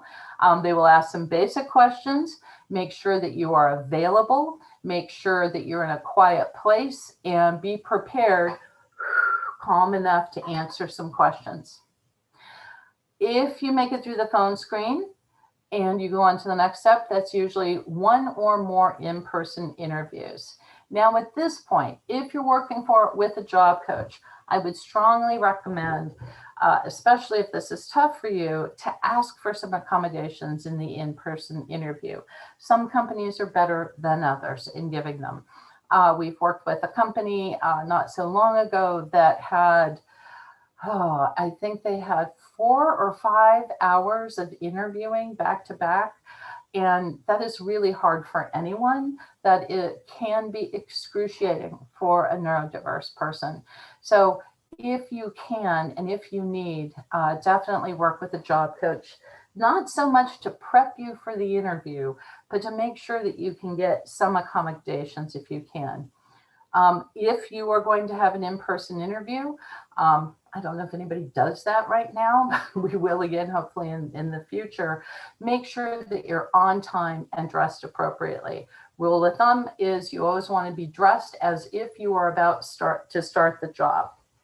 Second round interviews, oftentimes once you've gone through the first interview, you will be interviewed by several other people in the company. Sometimes, it depends on the company. Sometimes you might, and for certain jobs, be interviewed by as many as 10 different people over a period of several weeks. For most entry-level jobs, it's not nearly that grueling, thankfully. And then you wait to hear back. It could be, again, grueling because they may have other qualified candidates. All kinds of other wacky things can happen in a company. They thought they had a requisition to hire. They find out they don't. They're not sure, if they can hire at this point, blah, blah, blah. So the best thing to do is get a little zen. Just let it go. Keep looking. Keep sending out resumes. The worst thing that could happen, is you have 2 offers at once. And then hopefully you get the job offer. Hopefully you will be made the offer. Again, if you have a coach, this is a perfect time to talk about, if you haven't yet, if you want to disclose, how you should disclose, what accommodations you might need, etc., and so forth. So again, this is a bit of a repeat. We want you to spend a little bit of time, this is new actually, Spend a little time researching the company. Make sure you can speak about what they do. Doesn't matter if it's a car wash or if you're working at Google. Understand the business and how you might be participating in the business model. Neat and clean. Again, we want those fingernails clean. We want the shoes clean. Hopefully there's no dog poop on the bottom of them. You want to be clean, right? That's important. Afterwards, it's a good idea if you have gotten anybody's email to follow up with a thank you email. Not a big deal. Just say, thank you so much for your time. Really excited to have met you. Hope to hear from you soon. Face-to-face, deconstructed. Greetings, very simple. You want to walk in, you say hello. Don't worry about eye contact if it's hard. If you can, go ahead and make it. Smile, even for just a brief moment. Take a deep breath. Sit down, get comfortable. If you need a stim, that's okay. If you are using a stim, I always suggest telling them, this keeps me calm. I hope it's not too distracting. That's all you need to say. Respond to the questions truthfully, tactfully if you need. If you are asked questions that you don't have an answer to, that's okay. You can always say, nothing's coming to mind right now. I really can't think of a good answer. Can we skip that now? That's perfectly fine. And if you do think of an answer later on, you can always say, hey, that question you asked me earlier, I have a good answer. Let me tell you about it. That's fine. Nobody is going to be perfect in an interview. And in fact, the people who are perfect in interviews worry me a little bit because it means they have too much practice. What does that say? Anyway, asking questions. At the end of an interview, most people will say, do you have any questions for me? Again, as part of your research, you should have thought about what are some of the questions you have about the company, about the job. For example, you might say, hey, I have an event that I do every Saturday, and I really would like to try to keep that on my calendar. Is there any way that I can have that day off with regularity? Might be an important question to ask, right? What you don't want to ask is about money because it's too early to ask about the money unless they bring it up. You can ask the person what they like about their job, the interviewer. You can ask them what they don't like about the job, not that they should, rat out their company, but they could say something, you could ask something like, what's the hardest part about working here? You might get some interesting information. It's perfectly okay to ask that. And then at the end of the interview, you say goodbye, thank the person for their time, really straightforward. If you can, if it feels comfortable, shake their hand. Again, if we ever are back face to face, and don't forget to just send a quick thank you email. And then hopefully you're lucky and you get a job offer because you worked hard and you stuck with it and you had some good coaching who really cheered you on, and you worked hard. When you get a job offer, make sure you read it carefully before you sign on the dotted line. It is always appropriate to ask to have it and to think about it for 24 hours. That's perfectly okay. I would sit down with a trusted friend, with a family member, somebody who understands a little bit about this, or your coach if you have a coach, and understand what they're asking or what they're offering, right? So things like the benefits, this kind of thing should be spelled out, what the salary is, etc. Make sure that you have a good offer. Most offers are good. Most companies are, really transparent about what they're trying to do. Some companies might try to fudge it a little bit. I've had a couple of clients who ended up, sadly, in positions that were what's the word I want? Commission only. And they didn't know that. And that was not at all what they wanted to have, right? And neither did I. It's not what I wanted for them. If you need to accept, if you want to accept it, of course you can accept it if it's a good offer. If you want to negotiate, and again, you can negotiate a slightly higher salary. You can negotiate if you have any concerns about the hours, et cetera, so forth.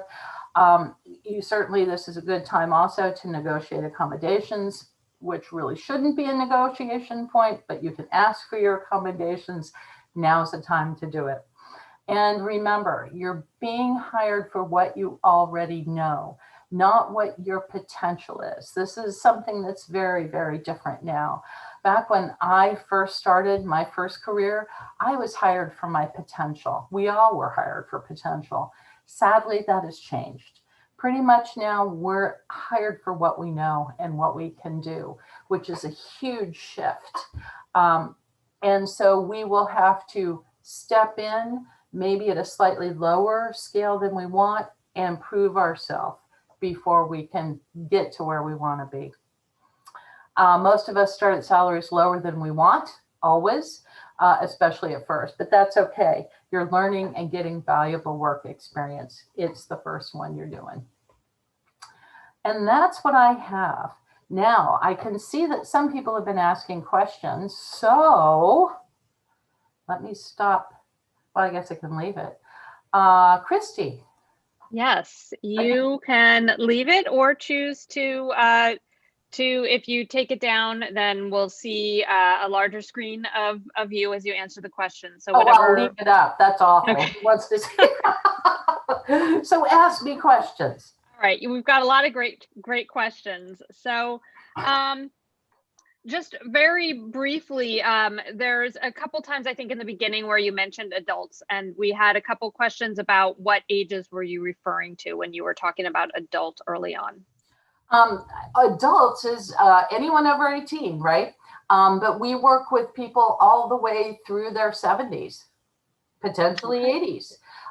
So, you know, adults are pretty much just that. All right, great. Thank you for clearing that up.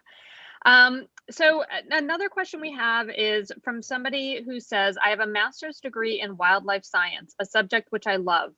I have even done volunteer work during which I worked with animals and helped take care of them, but I'm unable to find a proper job in this field. What do you suggest? How do I go about searching for a job in this field? Oh, you know, I'm afraid that this is one of those times when you may have to move. So remember we talked about, you know, a job is what people are willing to pay you to do. And there's another factor that needs to be taken in consideration, and that is your location, right? So here in the Silicon Valley, you know, pretty much if you have a pulse and you're a decent computer programmer, with some effort, you can get a job, right? Because there are so many of them, right? It's not easy necessarily, and it might take some doing, but eventually you'll find something. The problem with careers in environmental science and in a few others as well is that there aren't that many jobs here. So the question that I would have is, would you consider looking in a different area? Would you consider actually expanding your job search to the entire country, right? This gets back to why I think it's so important that really good career counseling is given to high school kids. The reason being is, you know, and another thing that we see frequently are people who have a bachelor's degree in psychology and really don't have the stomach, if you will, to go on for another degree. And they find it difficult to get work in psychology, right? So it's tough.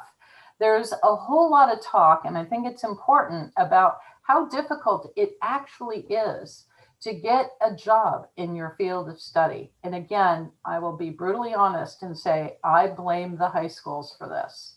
They're not doing a very good job. So for you in particular, I would say, think about how far would you travel to get your first job, because it may take that. Okay, thank you. That's really thoughtful and helpful. So another job, we had a couple of questions related to disability, and I'm just going to sort of read the whole thing. One question is it important that I declare my disability when applying for a job? And another person asked a similar question. I just lost my job at a big tech company where they brought me in at a too high level. Actually, this one is not about disability. This is more about balance. So let's do with the first one first. Is it important to declare my disability when applying for a job? Boy, it really depends. First off, I really always defer personally to the individual. You know, do they want to disclose? Because if they don't, then I would never make them. My belief as a neurotypical person, right? So I have privilege. It's hard for me to really speak authentically. I believe everybody should disclose.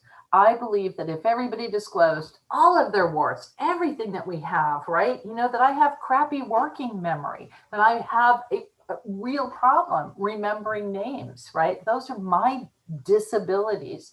If we're all really honest, then it doesn't become an issue. So I would really want people to feel comfortable to disclose. Further, I want not to use the superpower term because I know that that one's fraught, but you know, there are benefits to being on the spectrum, to having ADHD. You know, there are really good things about that. So I wish we could talk about it, but I would never make anybody do it. The downside is if you don't disclose before and you find yourself in trouble later, potentially like this person, the second question, you can get yourself a little bit in Dutch. Because if you disclose later, which you may have to do to try to preserve your job, the company may look at you sideways and say, why weren't you honest with us? And again, I'm not saying that that's right. In an ideal world, I'd want people to be able to disclose, but I understand not everybody can.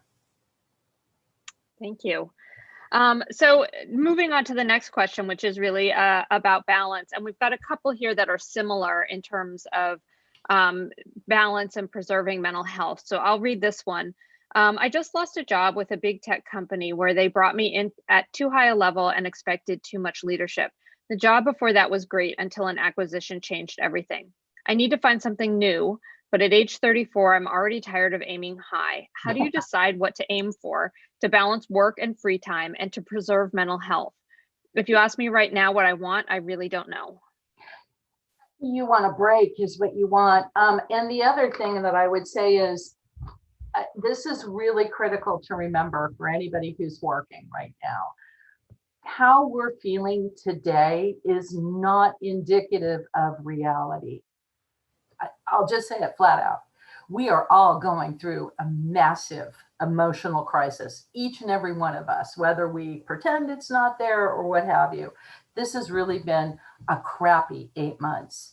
And I know I feel it every single day. So of course, everyone on this call is feeling it, right? Of course you are. So, you know, the question though, and this is interesting about the job that you took where you came in too high and it was a burnout situation. We just placed somebody who I've known for a little bit of time, who may actually be on this call, in fact, who was offered a staff position. And he was really uncomfortable with that. And so we negotiated down a level.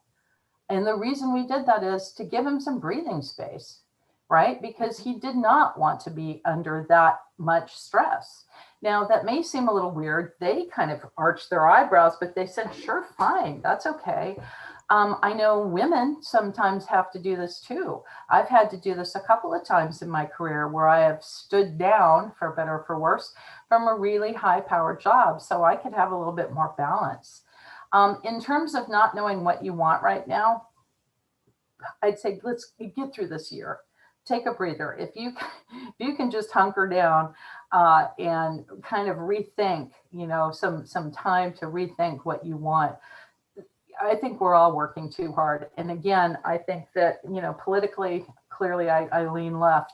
I think that it's really kind of I think we push people as far as they can go. And I think we need to, and I hope this pandemic will prove this, we need to be kinder to our employees. Yes, I agree wholeheartedly with that. Being kind to our employees and to each other is critical right now. Absolutely. So we have a couple questions here, and it's about finishing degrees. So I'm going to ask just about a couple degrees at once because we've got a couple questions. So one is, can you speak to those who don't have a high school diploma but do have a high school certificate of completion. And another asked what options for job seekers who didn't finish their college degrees due to failing out, but still have a lot of classroom and informal tech skills. Got it.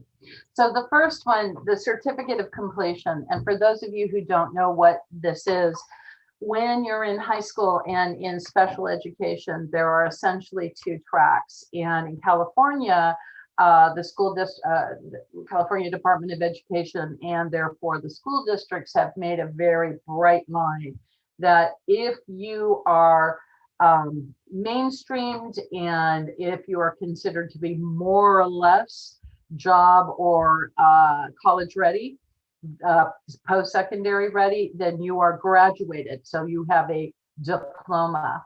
If you do not have essential skills, it's deemed by your IEP team, then you go to an 18 to 22 program, which takes place between the ages of 18 and 21 and a half, I think it is.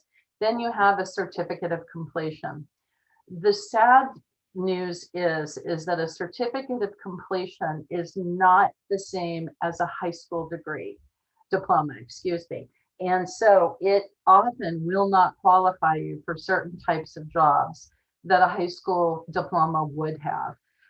Having, the thing that, again, that really aggravates me is families are not told this. They are not made aware of this. So there are some jobs that it's an absolute rule out, primarily jobs for the state and for the federal government. There are other companies, though, as I understand it, who will hire you. So it's not a hard and fast, but it can be problematic. The other thing is, and this is important across the board, is that no matter what your last degree is, the last schooling that you completed, that's what you put on your resume. So for example, you could technically never have graduated high school, go into a community college and get an associate's degree. Doesn't matter that you didn't graduate high school anymore. Now you have an AA. For people who did not finish college degree, we see this all the time at Evo Libre. It depends how close you are. I've talked to a few people who were, units away, and I've worked with them to help push them over just so they can get the damn thing done. That's sort of how I feel about it. I'm a completist. If you're miles away, but you've learned some things, then I would say, work with a coach. Let's figure out how we can parlay that on a resume to make it look to a potential employer that you're the right person for the job. There are ways around that. It is, again, this is their current situation that, we want people to follow a certain path, and if they deviate it can be hard, but it's not impossible.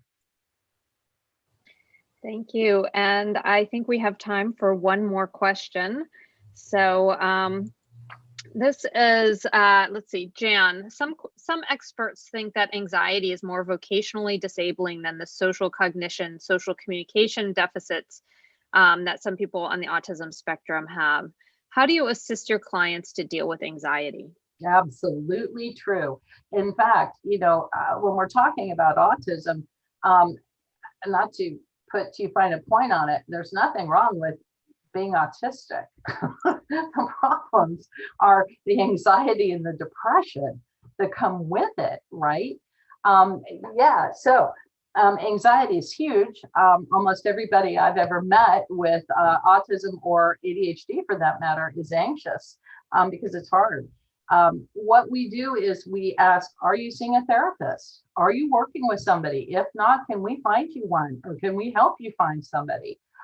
We also, if a person is really struggling, do they need medication? There's some great doctors out there who are really good at helping people understand, look, your limbic system is on fire, right? The minute you walk into a stressful situation, your body is flooded with adrenaline.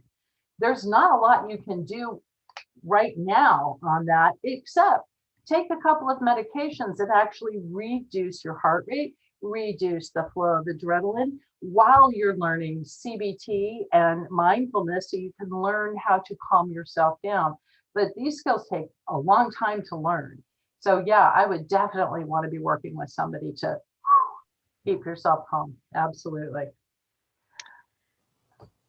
Well, thank you so much, Jan. This was so full of information, and really appreciate your being here tonight, and presenting on this topic. It's just so important to people. So thank you. No and problem. And thank you everybody for being here. I really appreciate it. And forgive me for scratching my nose. I was washing the dog earlier today and my allergies are on fire. And thank you for sticking it out so late on a Sunday evening. And thank you, Christy, for all your help all the way along. Absolutely. It was my pleasure. Always enjoy when we get a chance to work together. And this was an absolute pleasure. I also want to thank the audience for being here in this session, and maybe, yes, exactly. And maybe for much of the day. We have more coming tomorrow. So we start at 8:30 tomorrow morning with a session on self-determination, strengths-based supports, and the dignity of work for all. And that will be with Mike Wiemeyer from the University of Kansas. So if you're able, we would love for you to join us for that, or for any of the many wonderful sessions that we have planned for tomorrow. And with that, I will say good night, and thank you again, Jan. Good night, everyone. Take care. Bye-bye. Good night.